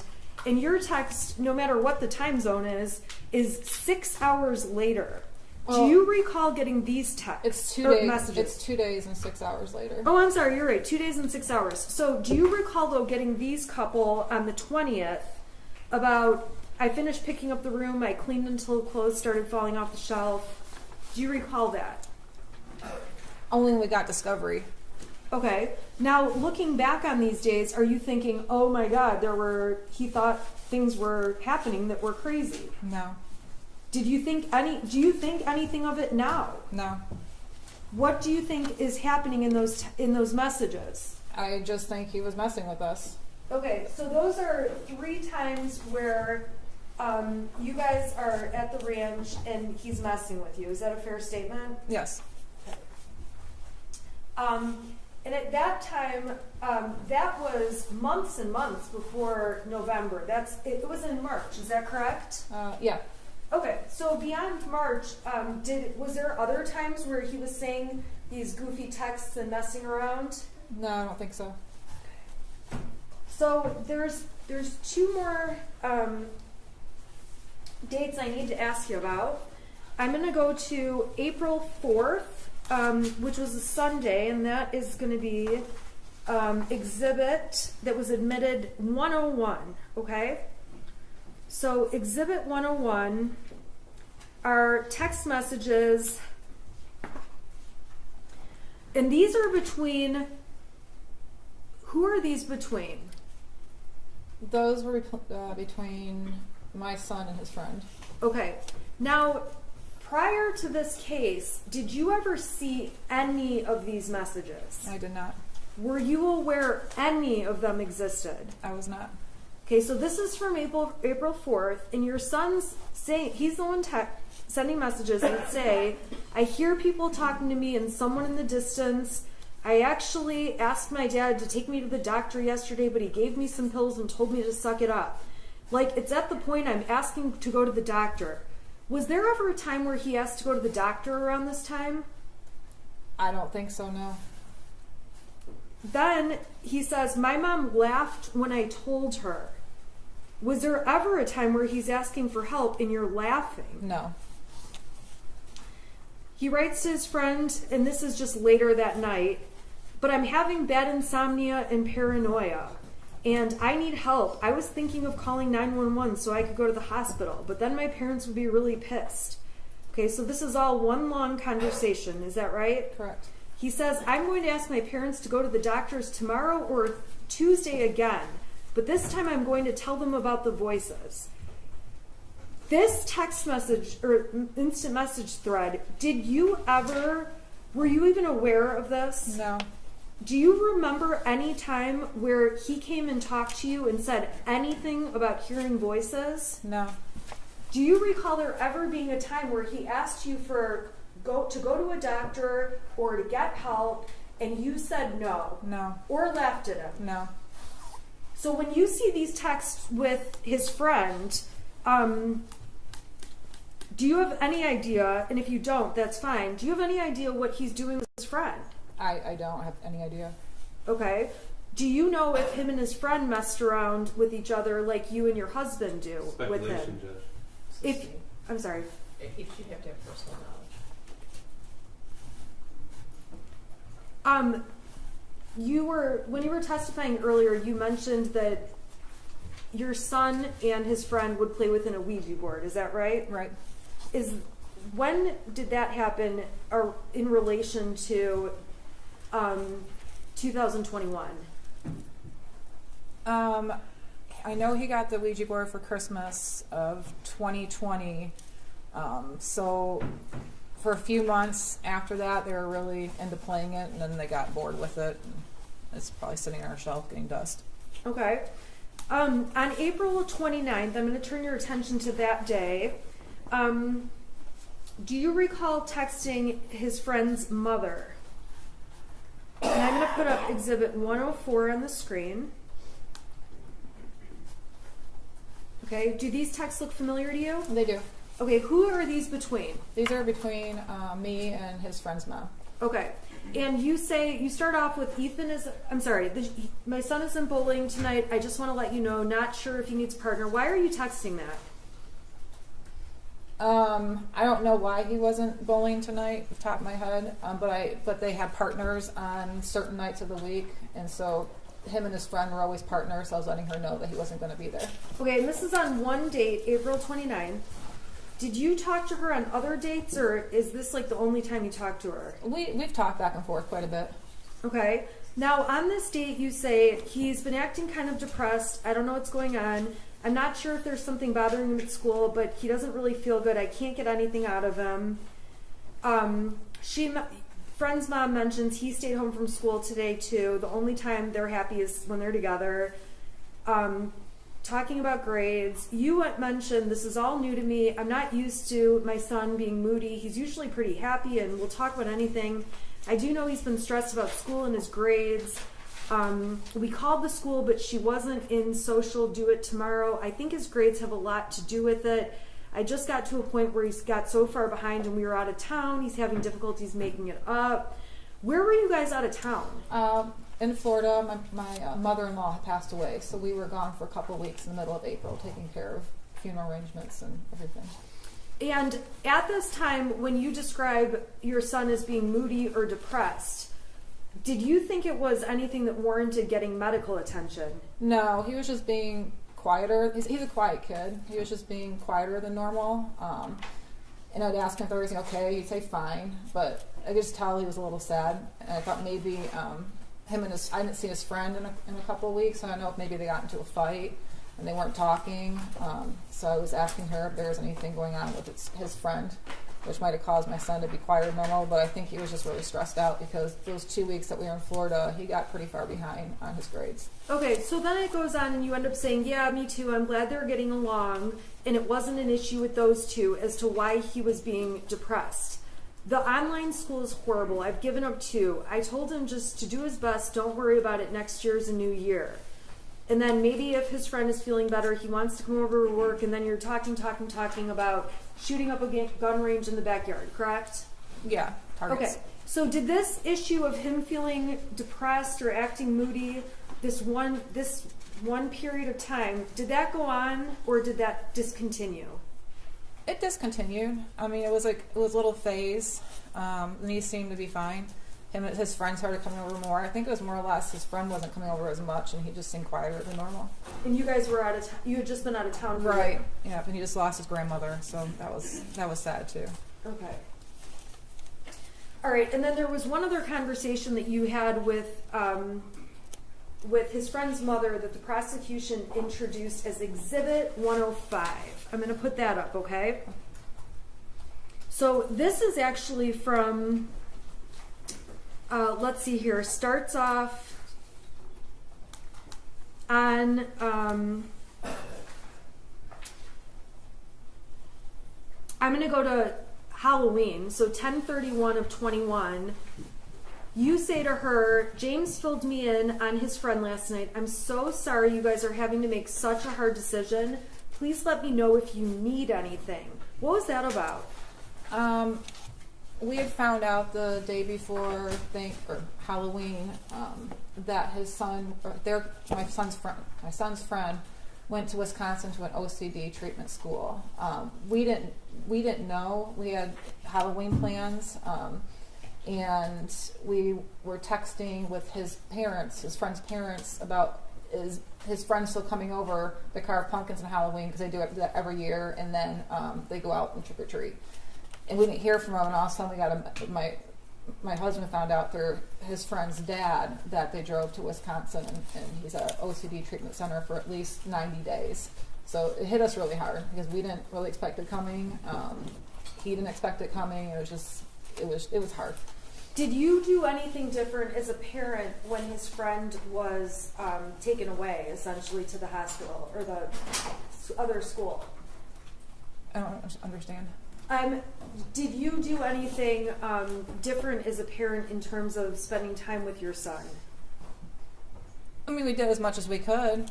Okay, tell us about that. Tell us about that month. I think we did more family game nights than normal. He was working a lot. I would check in with him, make sure he's doing okay. That's when I started asking him, do you have friends at school that you can hang out with? And if so, you're more than welcome to invite him over. Okay. I was more on point of the fact that he was sad. Okay. And even though he was sad, did you feel like there was anything where he needed help or needed mental health treatment? No.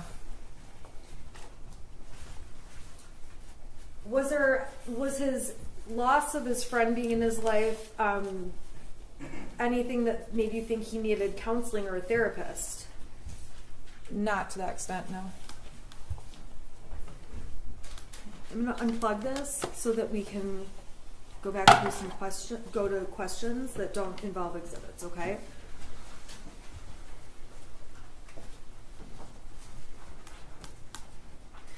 Okay.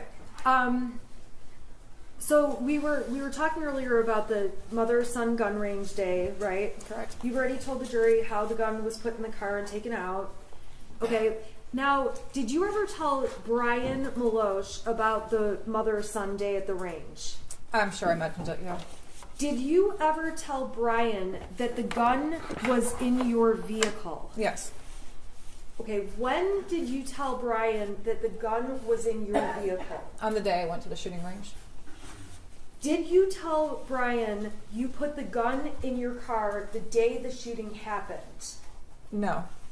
So when he testified to that, was that accurate? No, I think he was confused. Okay. Did you specifically tell him about the gun being put in your car that other time? Yes. Aside from that time that you drove to the range, was the gun ever in your car? No. Were you aware Brian had memory issues? No, I was not. Brian testified that he never met Ethan. Later in his testimony, he said he did. Did he ever meet Ethan? Yeah, a couple times at the barn. Okay. And we went, he came to our house, he helped deliver a big TV that we got, and my son was there. Did you ever tell Brian anything about your son saying things or making you upset in any way like that? No. Did you ever tell Brian anything about he had mental health issues that you were worried about? No. So when we read your messages, which the prosecution admitted, the 77 pages, okay, it's fair to say the jury can read what you guys talked about and you reflect on all the, you talk about the past with Ethan, correct? Correct. Okay, so the jury can read those. We don't need to go through those. You agree? I agree. Okay. So we got to Monday. Monday is 2 days after you guys go for the Mother's Sunday at the shooting range. Monday, Miss Fine leaves you the voicemail. We talked about that already. Talked about you talking to your son about it, right? Okay, I want to go to Tuesday, the 30th. Okay? Okay. Do you remember Tuesday the 30th? I do. And that day, we saw an exhibit of you going into work. That happened? Yes. And we heard lots of testimony already about you getting a call from Sean Hopkins. Correct. He left me a voicemail and I called him back. Okay. When you called back, Mr. Hopkins testified that he sent you something. What did he send you? He sent me a copy of a math worksheet that had the scribbled out drawings on it. Okay. And I want to ask you, the night before that scribbles out drawing thing came to you, did you have any interactions with your son? Yes, we did. What were those about? I saw in Power School that he had an E in geometry, so we got in an argument again about his grades. We took his phone away and told him that he couldn't go to the shooting range until his grades were brought back up. Okay, so you guys had this argument the night before. We saw lots of messages where you thought everything was fine that Tuesday morning. Is that how you felt? Yeah. Okay. So when you got that math paper texted to you, do you recall saying anything to Ethan on the phone, on speaker? Yeah, I asked him why he did that. Okay. What were you thinking at that point? I was actually kind of angry because I thought he did that in like defiance of us yelling at him about missing assignments, and here he is drawing pictures on an empty assignment page in geometry. So you felt like it was specifically him sending you a message about the night before? Yeah. Is it fair to say you took it personally? Yeah, I did. Okay, so what did you do? I had asked Mr. Hopkins if he had the original, and then he sent it to my email, which then I opened up and looked at it, and it's like, okay. What did you think when you saw that? I was a little concerned. I was pretty concerned. He had asked for a parent to come to the school to meet with them, and at this time I tried calling my husband to see if he could go because he was out in the area working, and I couldn't get a hold of him, so I decided to go to the school. on the way to the school, he finally called me back and he met me at the school, so we went together. Okay, and when you went into the school, what did you think was happening? I thought he was gonna get in trouble for what he drew on his assignment. I thought I was gonna get like suspended. I was expecting like a disciplinary meeting. Okay, how did you feel about what you saw on that paper? I felt concerned after seeing that. Okay, and so we saw that you sent pictures of the math papers to Kira, to Andy, to Brian. It's fair to say you sent them around to people. I did. Okay, and to all those people, we've already seen all the exhibits. You expressed that concern. Correct. Okay, so what happens when you get to the school with you and James arrived separately? I think the detective testified that he was wrong at first, thinking you went together, but you guys were separate. Got there at the same time. Correct. Went in. What was it like walking into the meeting with Mr. Hopkins and Mr. Ejak? Who was there? So when we first got there, Mr. Hopkins met us out in front of where the administration is and walked us back to his counseling office. When we walked in, it was just him, and then my son was sitting in a chair in front of his desk, working on something on his laptop. So when he walked in, he kind of showed us where to sit, and then we shook hands, introduced himself, and started the meeting. Did you try to hug Ethan or do anything like that? I didn't. Okay. And when, how did that meeting go? It was pretty nonchalant. It was pretty brief. He started to tell. He basically filled me in on what my son and him were talking about for the last hour and a half. He said that my son told him that he was feeling sad over the death of a dog that we had. My mother-in-law, the loss of his friend. So we talked a little bit about that. We confirmed it. We just said we agreed it was hard on him. He told us that he didn't feel my son was a risk, and actually gave him the option if he wanted to stay at school or go home. My son wanted to stay at school, so we all discussed that. Did you feel like you were taking the position of I am leaving him at school whether he can be here or not? No, absolutely not. Okay. Were you surprised or were you not surprised? Did you have any feelings about whether or not he could stay at school? I didn't really. I thought the advice that they were giving us was a good advice. We talked about him being sad, and then he said being around peers usually helps. So we all agreed to that. My son gets very stressed out when he does virtual school, so we agreed that it might stress him out more to do his school remotely the rest of the day. But there was never a time where I would refuse to take him home. I could easily, if he wanted to go, take him with me. I had no issues with that. Okay, so ultimately, did you take a paper from the school? The counseling papers, yeah. Okay. There is a stack, like maybe 10 sheets with multiple counselors listed on them. Okay. And were you planning to do anything with that sheet? Yeah, actually, we were going to start. I gave it to my husband out in the parking lot, and I told him I had phone calls at work the rest of the day, so I told him to start making calls once he got done doing his DoorDash. Okay. Now, the prosecution introduced and admitted an exhibit, which was a search off of Yahoo about clinical depression treatments. Do you recall ever Googling, but do you recall ever searching that topic? I don't, and I don't usually use Yahoo as a search engine. I always use Google, so I don't know. I don't recall it, no. Okay. Do you recall how or if you ever saw anything on Yahoo about clinical depression?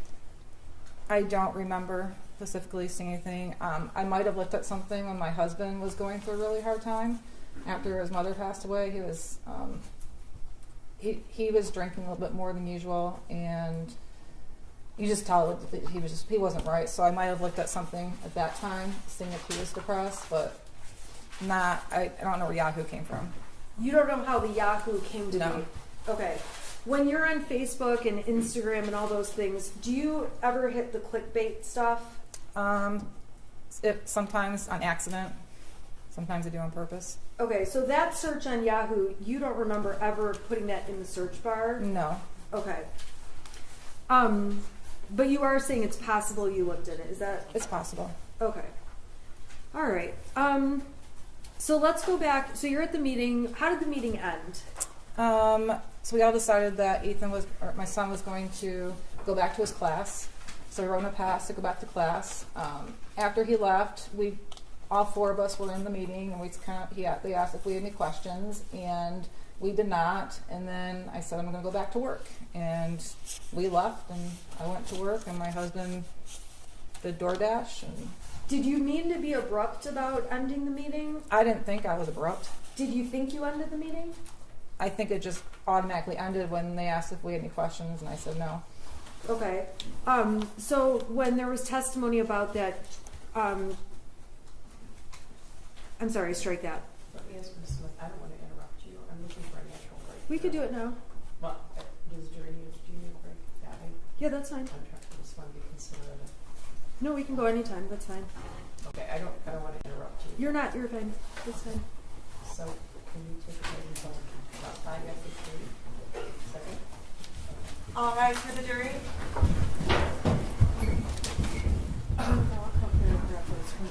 Is it okay if I grab these exhibits? Sure. Jennifer, I'm going to grab these from you.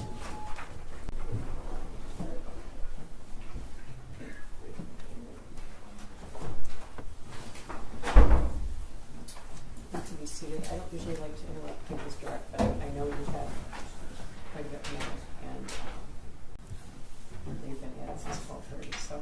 So we're going to take about 10-minute break to 5 after 3. Okay. Judge, based upon the testimony, I need to pull some exhibits, so it'll be longer than 10 minutes. I'd like to get right into cross after director. So, we'll do that right now, but it'll be longer than 10 minutes. Okay. If that's okay, we're going to need some time. I think just. Okay. Well, you have quite a bit of direct left, I think. I You have quite a bit for your son. I Okay, have- I don't know how to. I've gotten through 3/4 of it, so Okay. I'd say I have a quarter of it left. Okay.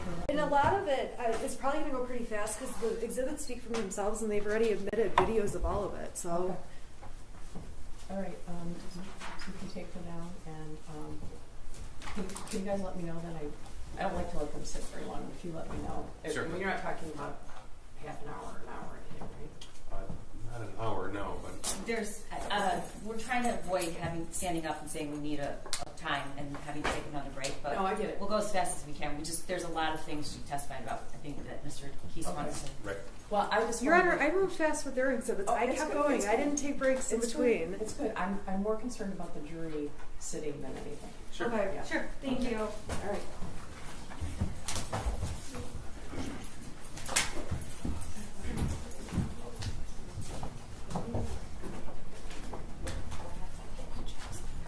Jennifer, they're gonna take you down. They're gonna take you down, and then they're gonna bring you back up. Okay. They're gonna take you down, and then they're gonna bring you back up. Okay. Okay. Don't talk to anybody about the testimony. I don't want to talk to anybody.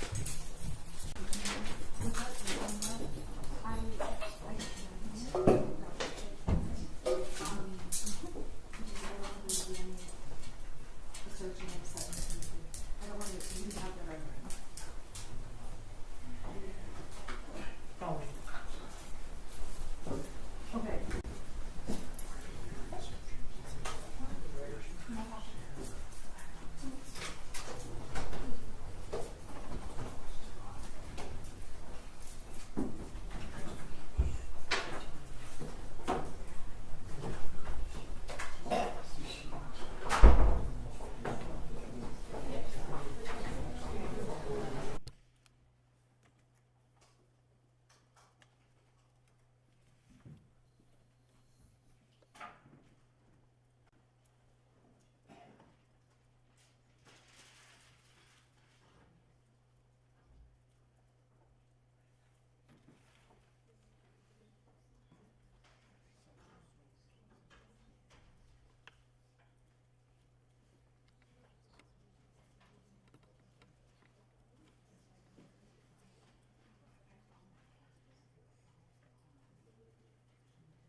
You ready? Yep. Okay. We were talking about the meeting at the school, and I think the jury's heard a lot about that meeting. Okay, so I'm going to fast forward. You go back to work, right? Yep. We saw the exhibit of you walking back in. Correct. Okay, we heard Amanda Holland testify about how she gives you some advice. Do you recall her giving you advice? I don't. Is she somebody you go to for advice? No. Why not? We were never like friends outside of work, and she was Andy's administrative assistant, so it was just formalities really with her. We didn't really have anything in common. Her child was real young. I had a teenager. Okay. All right, I want to go to the time where you heard there was an open shooter. The jury's already heard how you heard about that, okay? And we know you got in your car, you drove up to Oxford, right? Correct. Okay. We heard about the description of that caravan. Did you see that caravan? Yeah, I joined it. It's a black SUV, and that was my fastest way to get to the school.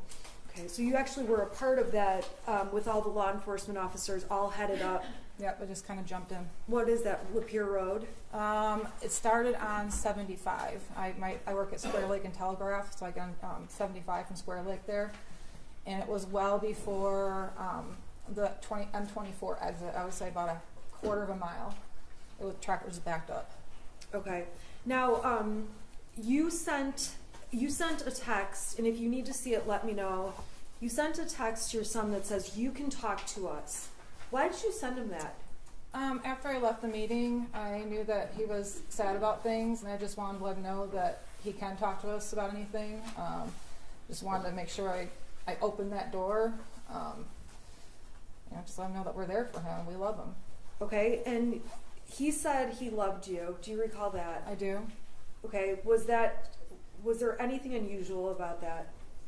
Yeah, he's at that age where it was hard to get I love yous back out of him. For me to open my text and just see him randomly saying I love you was abnormal for him. Okay, did you think anything at that point? No, not right at that point. I think I said text back I love you too. I don't remember. I believe I did. Yeah. Okay. And later in the thread, you say, don't do it. So when you hear there's an open shooter at the school, I want to know in your mind, what do you believe is happening? Well, my husband had called me when I was still at work, and he said there's an active shooter at Oxford High School, and I can't get a hold of Ethan. And that's when I opened my phone and I saw the I love you text. And then I texted him, are you okay? In the process of it, I was getting my stuff and running out the door, letting my boss know that I had to go to my son's school. It was on 75 when I was trying to get to the exit that my husband called me and he asked me where I hid the bullets, and I told him, and then he said the gun is missing. So instantly, I'm like, oh my gosh, he's got the gun. I didn't actually think he was at the school shooting it. I thought maybe he walked home and got the gun and was in the field by the school. I didn't imagine my son actually going into a school and shooting. And then when we got more updates, I was like, oh my gosh, he's a school shooter. He's going to kill himself, because in my mind, that's what school shooters have done. They've killed themselves after. So I yelled in my talk to text, Ethan, don't do it, because I thought he was going to kill himself. At that point, did you think Ethan had killed anyone? No, I didn't even think he shot anyone at that point. Well, that was going to be my next question. Did you believe he injured anyone or shot anyone, did anything? No. I thought he was going to kill himself. Okay. So you find out the gun's missing, so you do think he's got the gun, but is going to turn it on himself. Right. Okay. So where did you, at that point you went to the substation? I think we saw the video. Yeah, my husband had called me when I got close to the house, and he said the substation just called and they want us to come down there. They have my son. And so I picked him up on the way, and we drove to the substation together. When you say picked him up, picked who up? The my son was in custody, basically. The Right, substation. so who did you pick I up? picked up my husband. I'm sorry. Okay, you picked up James. Okay, what was going through your mind at this point, going from picking James up to the substation? I don't know. I was just. I asked my husband. I was like, "Is he alive?" And he said, "I don't know. We're going down there." I didn't really know what to think. I was kind of it was kind of hazy. It was kind of, everything was a little surreal. I still didn't believe that he actually shot anybody or was in the school. I just knew that there was gunfire. I didn't know. I didn't know the extent of it at all. So when you're at the substation, did you asked them about fatalities? We saw it on there. That wasn't at the subs. Oh yeah, I did. Okay, but you didn't get an answer, right? No. At that point, were you thinking that anyone was injured or that anyone was hurt? He did say there was injuries, and at that point, my mind went to, we can handle injuries. We can handle injuries. I went into kind of like go mode. Like, what do we have to do? My son's arrested. I did not think there would be any fatalities. You didn't think there would be any injuries? No, I didn't think there would be injuries. I didn't think there'd be anything, but I just went into that mode. Like, we can handle injuries, and we can figure this out and go from there. Okay. We saw the interview at the substation. Yes. I'm not going to go through all that with you, okay? After that, you go to your house. Is that correct? Correct. And the next thing, police are at your door. We were at the house for a minute, and we were putting some hot water on the oven, on the stove. My husband walked out back to the side of the house. I saw him walk towards the end of the driveway through my kitchen window. I was sitting in my kitchen on my phone talking to my dad, and I realized my husband was gone for a little bit longer. I didn't see him walk back, so I walked out the front door of my house. And what'd you see? There was a bunch of officers with guns drawn on me. Have you ever been in that position before? No, I have not. What did you think when that happened? I don't know. I remember just dropping my phone and putting my hands up and then being handcuffed. It all happened so fast. It was shocking. Okay, we saw you sit in the car with James with the handcuffs, right? Correct. So we don't need to go through all that. No.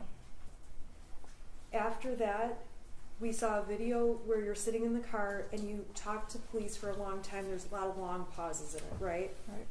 Okay.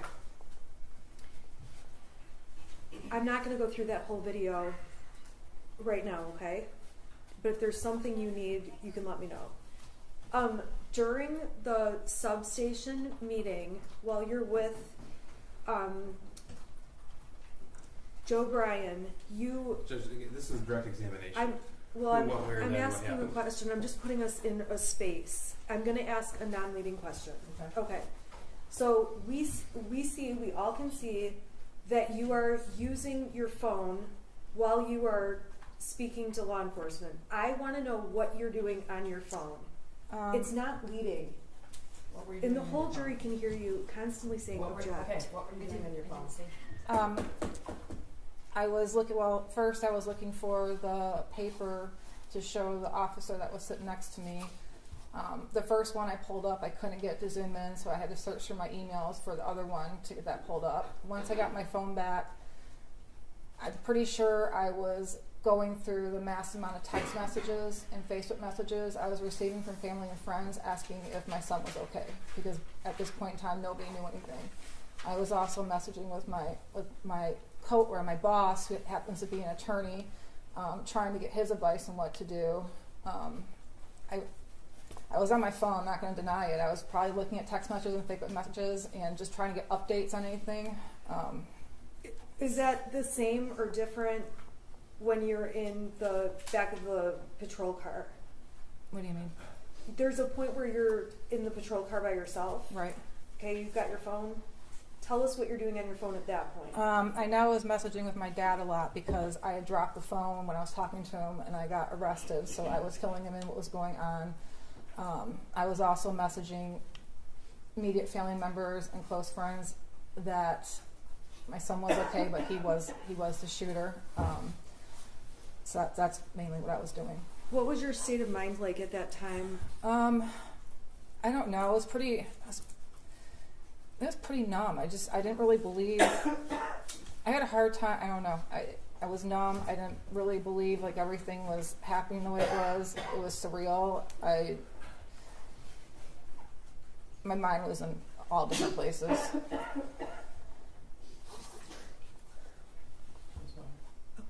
Okay, so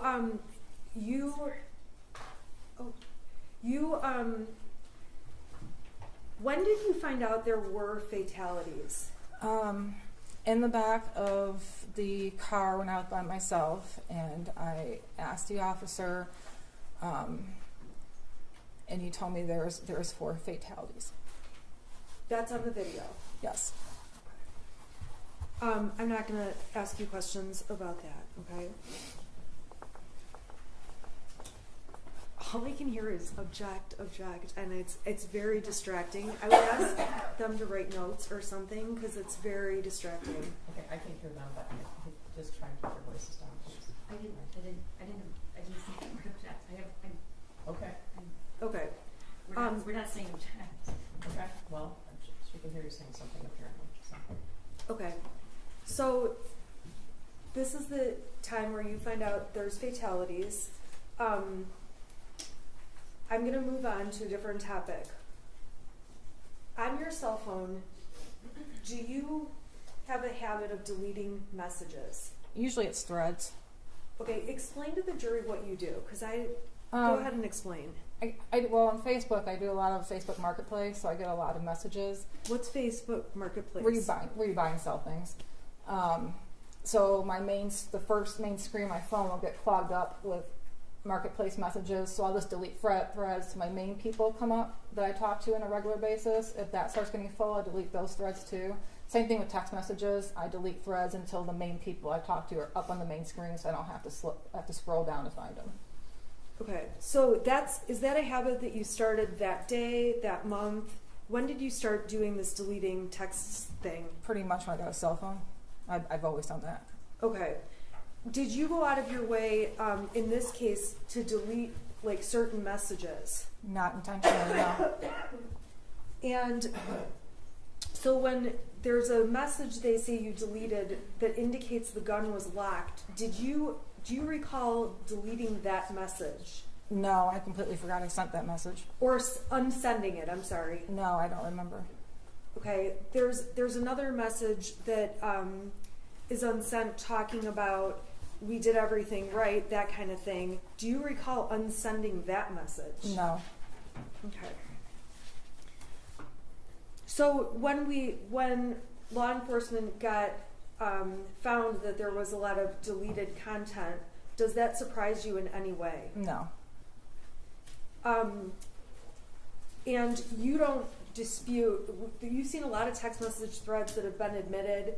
You agree those were a lot of the messages going on, is that right? Right. And a lot of those are what were deleted. Correct. Okay. So after you're interviewed, there was a point where the police tell you and James you guys need to leave the house. Is that right? Yes. Where did you guys go? We went up to the first time we ended up going to the Holiday Inn Express and sitting in the parking lot trying to figure out what was going on, waiting for them to call us. Was there a point you had to go back to the house? Yes, they called us to come back to the house. Did you know why you're going back? They told us that the search was over and they just wanted us to come back to the house. Okay, so when you got back to the house, what happened? We went into the house and then the detective asked for our cell phones. And were you reluctant about giving over your cell phone? Yes, I was. Okay, why is that? Sounds bad, but my life is in my cell phone, my contacts are in my cell phone, everything I need is in my cell phone. I don't memorize phone numbers, I have an emergency going on, and they're taking my only means of contact away from me. Okay, there was a suggestion to go get burner phones or track phones, prepaid phones. Correct. Did you do that? Yes, we did. Okay, so there was evidence, you went to Walmart in Lapeer, does that sound right? Yep. And we saw the receipts. There's been a lot of text messages about threats. Tell the jury about what you were receiving. We were receiving so many threats on let me back up. On our new track phones, in my Facebook Messenger, there was a ton of threats. I wasn't getting text threats on my new track phone because I had my number, but my Facebook Messenger was blowing up with threats. Once I got into my email account, that was blowing up with threats. People found my Realtor.com profile that I hadn't had for years and were sending me messages through that. I had people sending me screenshots of text threats they found that I didn't know about. How were you feeling at this point? I was feeling pretty scared. Okay, scared of what? Well, scared that somebody might hurt us. Okay. At that point, did you ever go back home? This is the first time, right? I'm talking after you bought the track. Oh, phones. no, we went to the hotel in Lapeer. Okay. So you go to the hotel in Lapeer, and then how long did you stay there? Just one night. Okay, so that was the night of The 30th. the 30th. Okay. What did you do on the 1st? We woke up. I knew I had to make arrangements. I had a senior dog and 2 cats still at the house. I didn't know what to do with. My neighbor was sending me updates, letting me know that there was still media around my house, that my house had multiple random pizza deliveries that people were calling in. So I had to get dog food for our dog, and I met her at the actually in the church parking lot behind Red Naps that afternoon to give her the food. Okay, and I believe that we've heard about that and saw the GPS stuff. Did you go to any banks? Not on that day. Okay, did you go anytime that week? Yes. All right, why were you going to banks? When all this unfolded and we found out that it was my son that was a shooter, I get a lot of advice from my dad. My dad's been involved in some civil suits before. He told me that there's probably going to be a lot of lawsuits, and they're going to try to take your assets. And I didn't really have any assets. The bank owned my house, the bank owned my cars, and all I had was the cash in my bank. And he said they could freeze your account. So I went and withdrew money from my account. My dad also deposited extra money in my account during that time to give to us, help us retain a lawyer, which I withdrew as well. Okay, so you withdrew that money. Did you withdraw anything from an account that had Ethan's name on it? We transferred money from that savings account to our account. Okay, explain that account. I know it says Ethan's name on it. Is anyone else listed on the account? No, it's a Simply Kids savings account through Flagstar Bank. So he opened it with $200. I don't think he really had any more than $100 left after things he wanted to buy, but I transfer money from my check into that account, so we kind of use it as a savings account too. Okay, did you leave any money in that account? If we did, it was very little. Okay. So on December 1st, we heard testimony already that your son was charged. You watched online. Is that accurate? Correct. Okay. We heard on the 1st, did you guys stay at the hotel in Lapeer, or did you go somewhere else? No, we went to the extended stay in Auburn Hills. Okay, why is that? Probably for the cheapest rates, and it was a decent hotel. Not any other reason why. Okay, so how long did you end up staying at the extended stay in Auburn Hills? We ended up staying there for 2 days. Okay, and then we've heard testimony that charges were going to be announced at some point. Did you know when charges would be announced? No, I was kind of following the news articles, trying to get updates. My cousin was sending me a lot of texts, saying, I think they're going to charge you too. We didn't think I would get charged. Maybe my husband, because the gun was in his name. So we had an awareness of it, but I don't think it really actually set in that it was going to happen until it did. Okay. So we heard testimony that on December 3rd, you end up at an art studio. Explain to us what was the hotel? Extended stay in Auburn Hills. Correct. Okay. Tell us all where you went. How do you get from that hotel to the art studio in Detroit, and why? Give us the rundown. So we ended up going to Owasso to get our normal cell phones. They couldn't shut down accounts. Why couldn't you shut down accounts? Because the two-factor authentication, so it was sending a text message to my old phone number I didn't have, so I had my employer yelling at me to shut down my LinkedIn account, my Instagram account, because I had my employer's name all over it, so we had to get cell phones with our old numbers on it to get that back. Were you trying to deactivate Facebook and stuff too? I was trying. Well, I already deactivated Facebook. My husband needed to deactivate his Facebook. I had to deactivate LinkedIn and Instagram, and I couldn't get into my email on my burner phone because of that two-factor authentication code thing. Okay, so you guys went to Owasso and Yes. got what? We got regular cell phones with our old numbers on it. Okay. Then what? Then it's when Andre, my friend, called. Is there any reason you went to Owasso to get those phones? Yeah, we didn't feel safe in the local area. Okay, so you drove like the hour they tested. Okay. All right, so then what? So my friend Andre, who owns the art studio, called and was checking in to see how we were doing, and he wanted to stop by our hotel. It was the night of the 2nd. So he actually came to our hotel that night, and he invited us to come to his art studio the next day just to be around a friend, he wanted to buy us sandwiches, he wanted to show us art studio. He's just a really nice guy that was just offering a friendship during that time when we didn't know what was going on. So that's how we ended up going to the art studio. Okay, how did you get to the art studio? I drove. Okay, drove what? I drove my car, and my husband left our other car at the hotel. Okay, so we've heard about how one car is like left at this hotel. That's because you guys went together to Correct. Detroit. Correct. Okay. Did you know you were going to get charged at that point? We had heard they might announce charges sometime that day. Okay, but I want to know, did you know you were definitely being charged at that point? Oh, no. Okay. So tell us what happened when you got to the art studio. I think we saw him show you where to park. Is that what happened? Yeah. Why did you park where you parked? I was parking close to the dumpster, and he told me to move away from the dumpster because people like to throw stuff out there. So I moved. He showed me where to park, so I wasn't taking anybody's parking space or blocking the dumpster or any of that. Okay. So then, what did you guys do that day?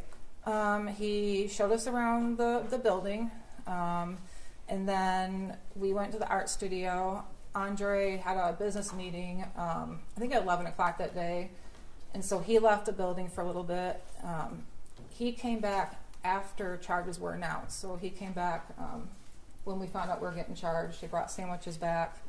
At that point in time, how were you feeling at that point when you found out you're getting charged? Just freaked out. I've never been charged anything in my life. Okay, so you've never been charged with a crime like this? Like this, correct. Okay, of this magnitude? Correct. All right. So so you know you're charged, or you know that they want you. What was your plan at that point? Well, I was in touch with my attorney. Me. You. And I was taking your advice that we're going to turn ourselves in. When were you planning to turn yourself in? The next day, so it would be Saturday morning. Okay, why was that? That's when the Novi court was doing arraignments that day. Okay, so on Friday, the whole afternoon, you know you're being charged. That afternoon, what was your plan at that point?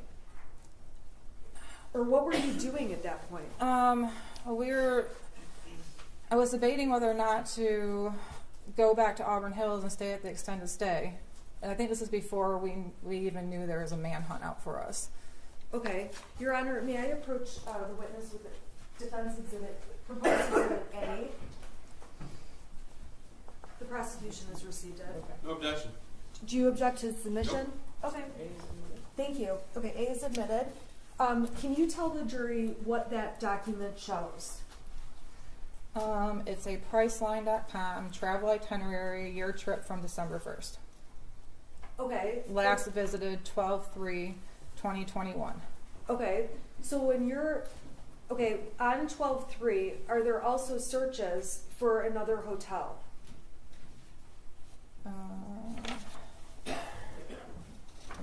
I think so.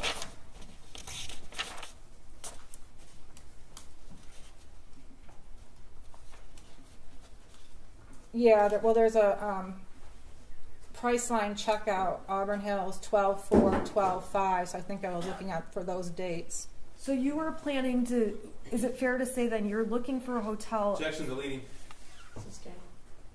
All right, so that exhibit, what does it tell you about your plans for 4/4 to 4/5? To be in Auburn Hills, extended stay. Okay. What is Priceline? It's an app where you can get last minute hotel deals. Do you agree these are your searches? Yeah, I'm always on Priceline. Okay. Ultimately, on the night of the 3rd, were you aware on Friday afternoon if you could go into court that afternoon? What was your awareness? I was not aware that we could go into court that afternoon. I was just waiting on direction from you to what we're going to do the following day and turning ourselves in. All right. So the prosecution showed lots of pictures of the art studio. We agree. That's what it looks like, right? All right. Okay. Did you guys sleep on that mattress that night? Yeah, we did. It was actually in the hallway, a common hallway the business is shared, and we pulled it into the art studio and slept on it that night. Okay. Did you? The prosecution showed receipts and supplies that were bought, things like that. Who went to the store and did that? My friend went to the store. We gave him a list, and he picked up things for us. Okay. Why didn't you go to the police department? This is so distracting. I'm having a really hard time. I can move maybe and ask. Okay, try not to talk. Okay. So who bought those supplies? My friend did. Okay. Why didn't you and James just go on your own to the police department and turn yourselves in? Because we didn't feel it'd be safe. Okay. Why is that? Just the fact that the entire community and Michigan knew that we were expected to turn ourselves in at the police department, so they would know where to go. Okay. And so that night, what did you and James sleep there? We did. What time did you go to bed? What happened? Just really quickly. I want to say it was after 11, maybe around 11 o'clock, when we finally went to bed. We both, I'm prescribed Xanax for anxiety, and we each took 4 because we knew we were going to be turning ourselves in the next day, and we hadn't slept in 4 days, and we just wanted to sleep. Okay, so you each took 4. We did.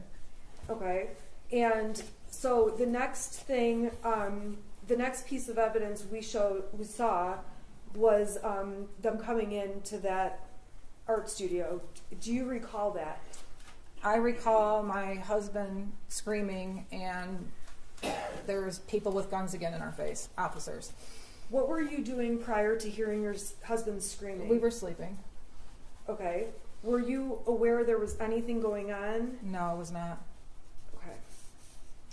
We saw the video, so we don't need to go through all of that. And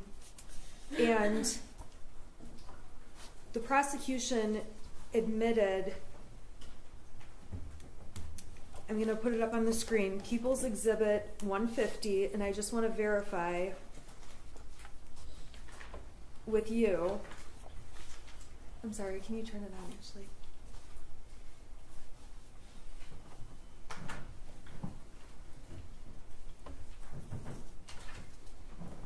Okay, do you see it on your screen? I do. Okay, what is that? That's an alarm I set for the next morning. For Saturday morning? For Saturday morning, correct. Okay, do you recall why you set it for 6:30, 6:45? Is there 2 alarms or 1? Yeah, there's 2. Okay, why did you set those alarms? Because we were going to wake up and drive to the Novi courthouse and meet you there by 8:30. Okay, and what was your plan there? What was going to be your plan when you got to Novi? We were going to be arraigned. Okay, now,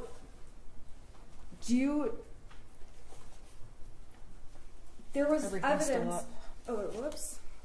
There was evidence that your purse and belongings were found in totes there. Do you remember seeing all those pictures? I do.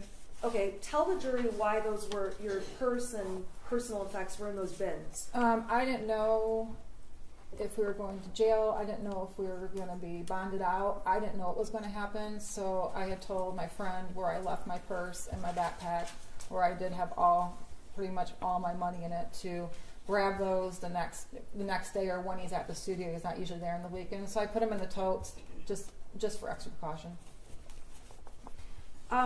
In some of the messages the prosecution admitted, you say that you failed as a parent. Are you a failure as a parent? I don't think I'm a failure as a parent, but at that time, I guess I felt bad that Ethan was sad at those things, and I guess I don't know, I just felt like I failed somewhere. I don't really know how to describe it. It's just that point in time, I just kind of felt like somewhere I failed. Do you believe there was anything, do you believe that you knew or had reason to know your son was a danger to anyone else? No. As a parent, you spend your whole life trying to protect your child from other dangers. You never would think you have to protect your child from harming somebody else. That's what blew my mind. That was the hardest thing I had to stomach, is that my child harmed and killed other people. Do you believe there were things you were thinking at the time, I should do this, but I'm not doing it? Do you look back and think that? No, I don't. I mean, of course I look back after this all happened, and I've asked myself if I would have done anything differently, and I wouldn't have. If you could change what happened, would you? Oh, absolutely. I wish he would have killed us instead. Over the last 26 months, has this been stressful for you? It's been very stressful. Yes. Have you had a range of emotions? I've had a lot of emotions.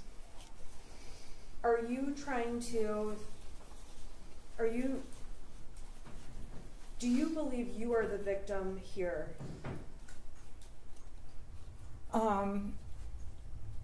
I don't want to say that I'm a victim, because I do not want to disrespect those families that truly are the victims on this. But we did lose a lot. Okay. You've lost everything. We did. I'm going to have you come back tomorrow morning at 8:30 in the morning. All right?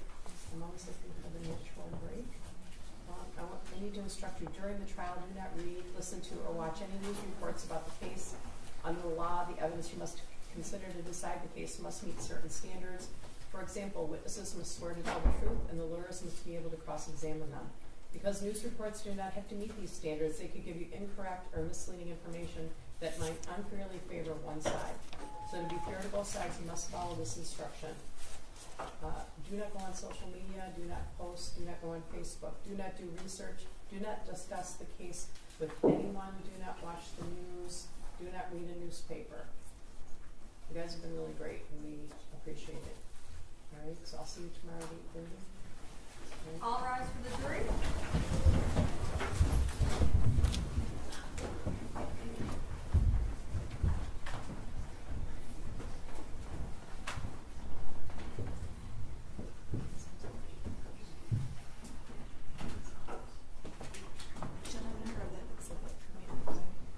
I will let the jury go right now so that I can ask if there's anything.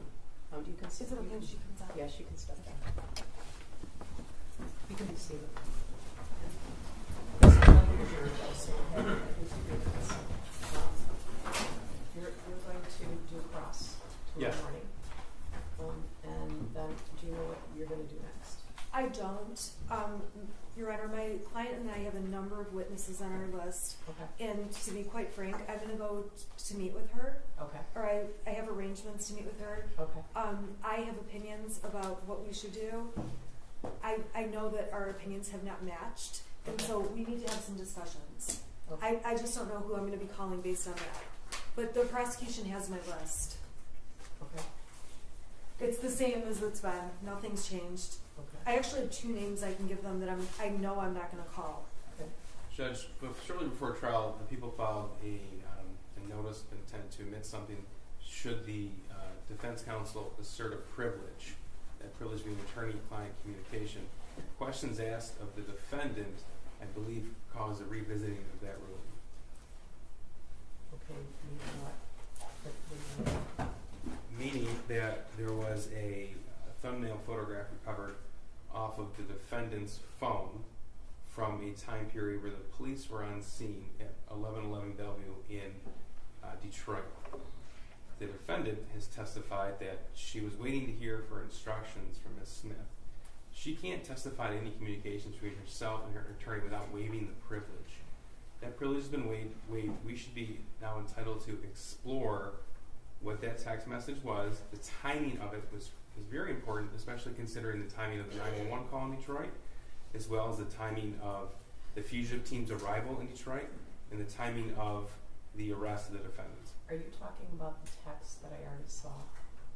Yes, Judge. The 2-word text? Now, but the issue is, when it was seen, it was immediately closed because it was recognized as potential. Okay, I understand that. I guess I'm asking you to be more specific without me being more specific. Well, there were 3 texts, not 2 words. Okay. No, is that what I saw already? Yes. Okay. So, I guess a few things come to mind. When I received that, we had a previous motion about this. It's unclear to me whose phone that was. That's just one thing among many other issues. Right. We can't explore it if it's a potential attorney-client communication. So it was never investigated. That's why we brought it to the court's attention and counsel's attention immediately. Your Honor, and that's after consultation actually with the Michigan State Bar Ethics Hotline. Well, one of the reasons I asked you that is because I know there were 4 phones from there, and 2 of the phones didn't have specific numbers. I don't know if that came from one of the phones that specifically belonged to one of the defendants. Yes. The answer to that question is yes. Okay. Your Honor, if I may, when I was questioning my client, I was asking her what her plan was, what she was planning to do. She said what she was planning to do. I didn't expect she was going to say anything about me. I thought she was just going to say we were waiting for information, we were waiting to turn ourselves in, waiting for directions, and we had a backup plan. We'll go to court on Novi in the morning. I don't believe she's opened attorney-client privilege as to this topic. And to be honest, I don't even know what they would have. This hasn't been an issue since the beginning of the case. It's not just the privilege, it's also to impeach what we believe to be false testimony. That's important in cross-examination. Your Honor, the prosecution has tried to make me a witness, but I've made arrangements often with law enforcement and prosecution teams to turn my client in. Okay, I have never seen. The police are not required to wait. I'm not saying that, but Right. what the police did is they tried to make me a witness. They made police reports with my text messages and tried to turn me into a witness when it's typical for I think they're giving them too much credit. Well, for when I texted Karen McDonald and said I was representing the Crumbleys. Okay, but On Friday morning, the she police- would not get back to me. she doesn't have to get. I know back to she you, and doesn't. The police do not have to ask you for permission to arrest your client. I completely agree. That's not what I'm suggesting. I'm suggesting that I was waiting for Miss McDonald to work with me to turn her in because she texted me the night Prosecuting before attorney does we'd not work arrange it out. fugitive surrender. We Well, actually had evidence of that. I Sergeant thought- Hendrick as well as Lieutenant Willett. I thought we had professional courtesy going, that we were working together, and then she wouldn't call me back all day. And I said, okay, then we have to go turn you in. I want to turn her into a court. So we went to the Novi. We were going to the Novi court at 8:30 because they do weekend arraignments. Okay, I've heard all of this before, but the thing is, you cannot testify to this. I understand, but I'm saying that the prosecution is trying to make me a witness by I'm having them trying put to keep police within the reports guidelines. together. That's why we had the waiver. This came up from the beginning of the case. There was I concern about that. I agree with you, and I thought the concern was over because they dropped it, and I I had to bring it up yesterday. No, they didn't drop it. It's just been dealt with in waivers and motions and things like that. So, you know, if your client raises something, I guess I'd want you to specify whether it's in a filing, exactly what you're saying or exactly what you want to admit, because I think that we're, treading on difficult ground that Judge- we've been treading on since the case started. We signed a waiver specifically for this. It was Not for March this. of 2022, that paragraph 13 of that waiver, the defendant will not be able to use, and actually the court on the record said, Ms. Smith, you understand that flight is issue, and an issue in this case, the court remembers, but it was early on in this case. Your That's why we Honor- had the waiver. Okay, Could the I court- can't interrupt each I'm sorry. other. We can't interrupt each other. So I guess tell me what you are specifically requesting. So Because- we need, The chronology, because she says she was asleep when the police sergeant at the door, or whatever it is. yes, it goes into all of that. It goes into all of that. So there's again, this was a thumbnail of a text message that we immediately, the individual prosecutor's office who saw it, immediately closed it because he recognized a potential attorney-client material. Before he did, he noticed the timestamp on that. The timestamp is exactly, I think it's actually 2 minutes off of a timestamp from a text message between Ms. Smith and Sergeant Hendrick, where Ms. Smith indicated she cannot get a hold of her client. Now, I want to cross-examine Jennifer Crumbley specifically about that because she put that an issue in front of the jury. Okay, specifically about whether or not she was in contact with her lawyer. Can you just have a minute? Yeah. I guess one of the problems is you can't use your shield as a sword. That's a problem. Your Honor, I'm suggesting that if my client opened the door to that in any way, that you instruct the jury they're not to consider it and strike that testimony. We did not intend to open that door. I don't even remember, and I don't even know what that text message is. I saw that. I obviously responded to their filings. I have no memory of that text or this timing. So, Okay, what does that have to do with anything? well, I'm just saying that I would just say that this should just be instructed to be inadmissible and tell the jury to absolutely ignore any testimony about any communications with the attorney. The waiver, the defendant signed the waiver. Defense counsel signed the waiver. It's, again, sword and shield, Judge. This is exactly what counsel is doing. And we can have someone from computer crimes extract any conversations, communications between the defendant and her attorney. The court can review it in camera. I think that you're specifically trying to impeach her statement that I did not talk to my lawyer that night. I'm trying to remember the exact statement. Well, the timing of when she was awake, when she sent the message, the fact that she indicated she was asleep, the method in which she indicated how she fell asleep, and with the assistance of 4 Xanax. It's important to explore those particular details, Judge. The timing is crucial. Okay, well, I might allow you to ask the question. You said you were asleep at 11 o'clock because you took 4 Xanax. I might allow you to ask, isn't it true that you texted your attorney at 11:03 or whatever it is? I might let you ask that. But the thought that you want me to do an in-camera review of every communication between Mrs. Crumbley and an attorney that could potentially breach the attorney-client privilege, I'd be satisfied with just that timing, that message, Judge. okay, well, I guess I'm gonna invite you. I feel like every night you're getting a homework assignment. Of course, I have my own homework assignments. But if you would like to send me a case, do a short memo, anything like that you'd like me to read at 4 o'clock in the morning when I should be sleeping, Judge, that's what I'll do. the issue is that Jennifer Crumbley testified that she did what she did because her lawyer told her to. That's the crux of it. And there's evidence to the contrary. And I want that evidence to be admitted. Okay, are you specifically, okay, those are two different things though. Are you specifically talking about the text that we dealt with last week? Or are you talking about other communication that was dealt with previously? I think last week is the one we're referring to, Judge. That's Okay, all right. the motion that was filed. Okay, There's also text messages from Ms. Smith to an officer. There's no privilege there. there's no privilege. Correct. So that's naturally going to be part of cross-examination. Okay. But specifically right now, I want the court to review that, and we're asking permission to cross-examine on that, Judge. Okay, well, I think I'm gonna have someone from my staff go back and see what the specific statement was about that. That's for starters. And additionally, if you would like to give me any law on the issue, I don't know if there's any law beyond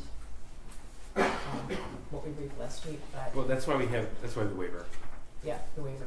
Well, I might be inclined to ask her, to let you ask, isn't it true that, did you testify that you were sleeping at 11:03? Yes. Isn't it true that you texted you and lawyer at that time? I may allow you to do that.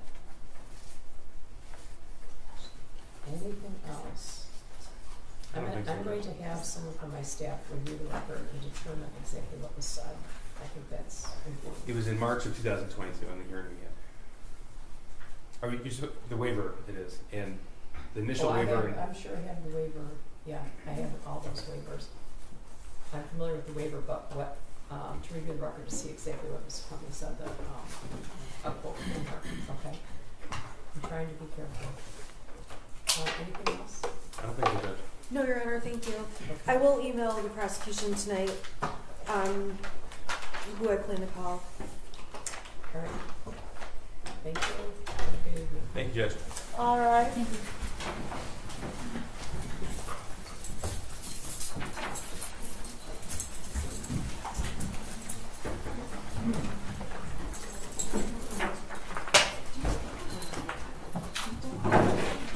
You may be seated.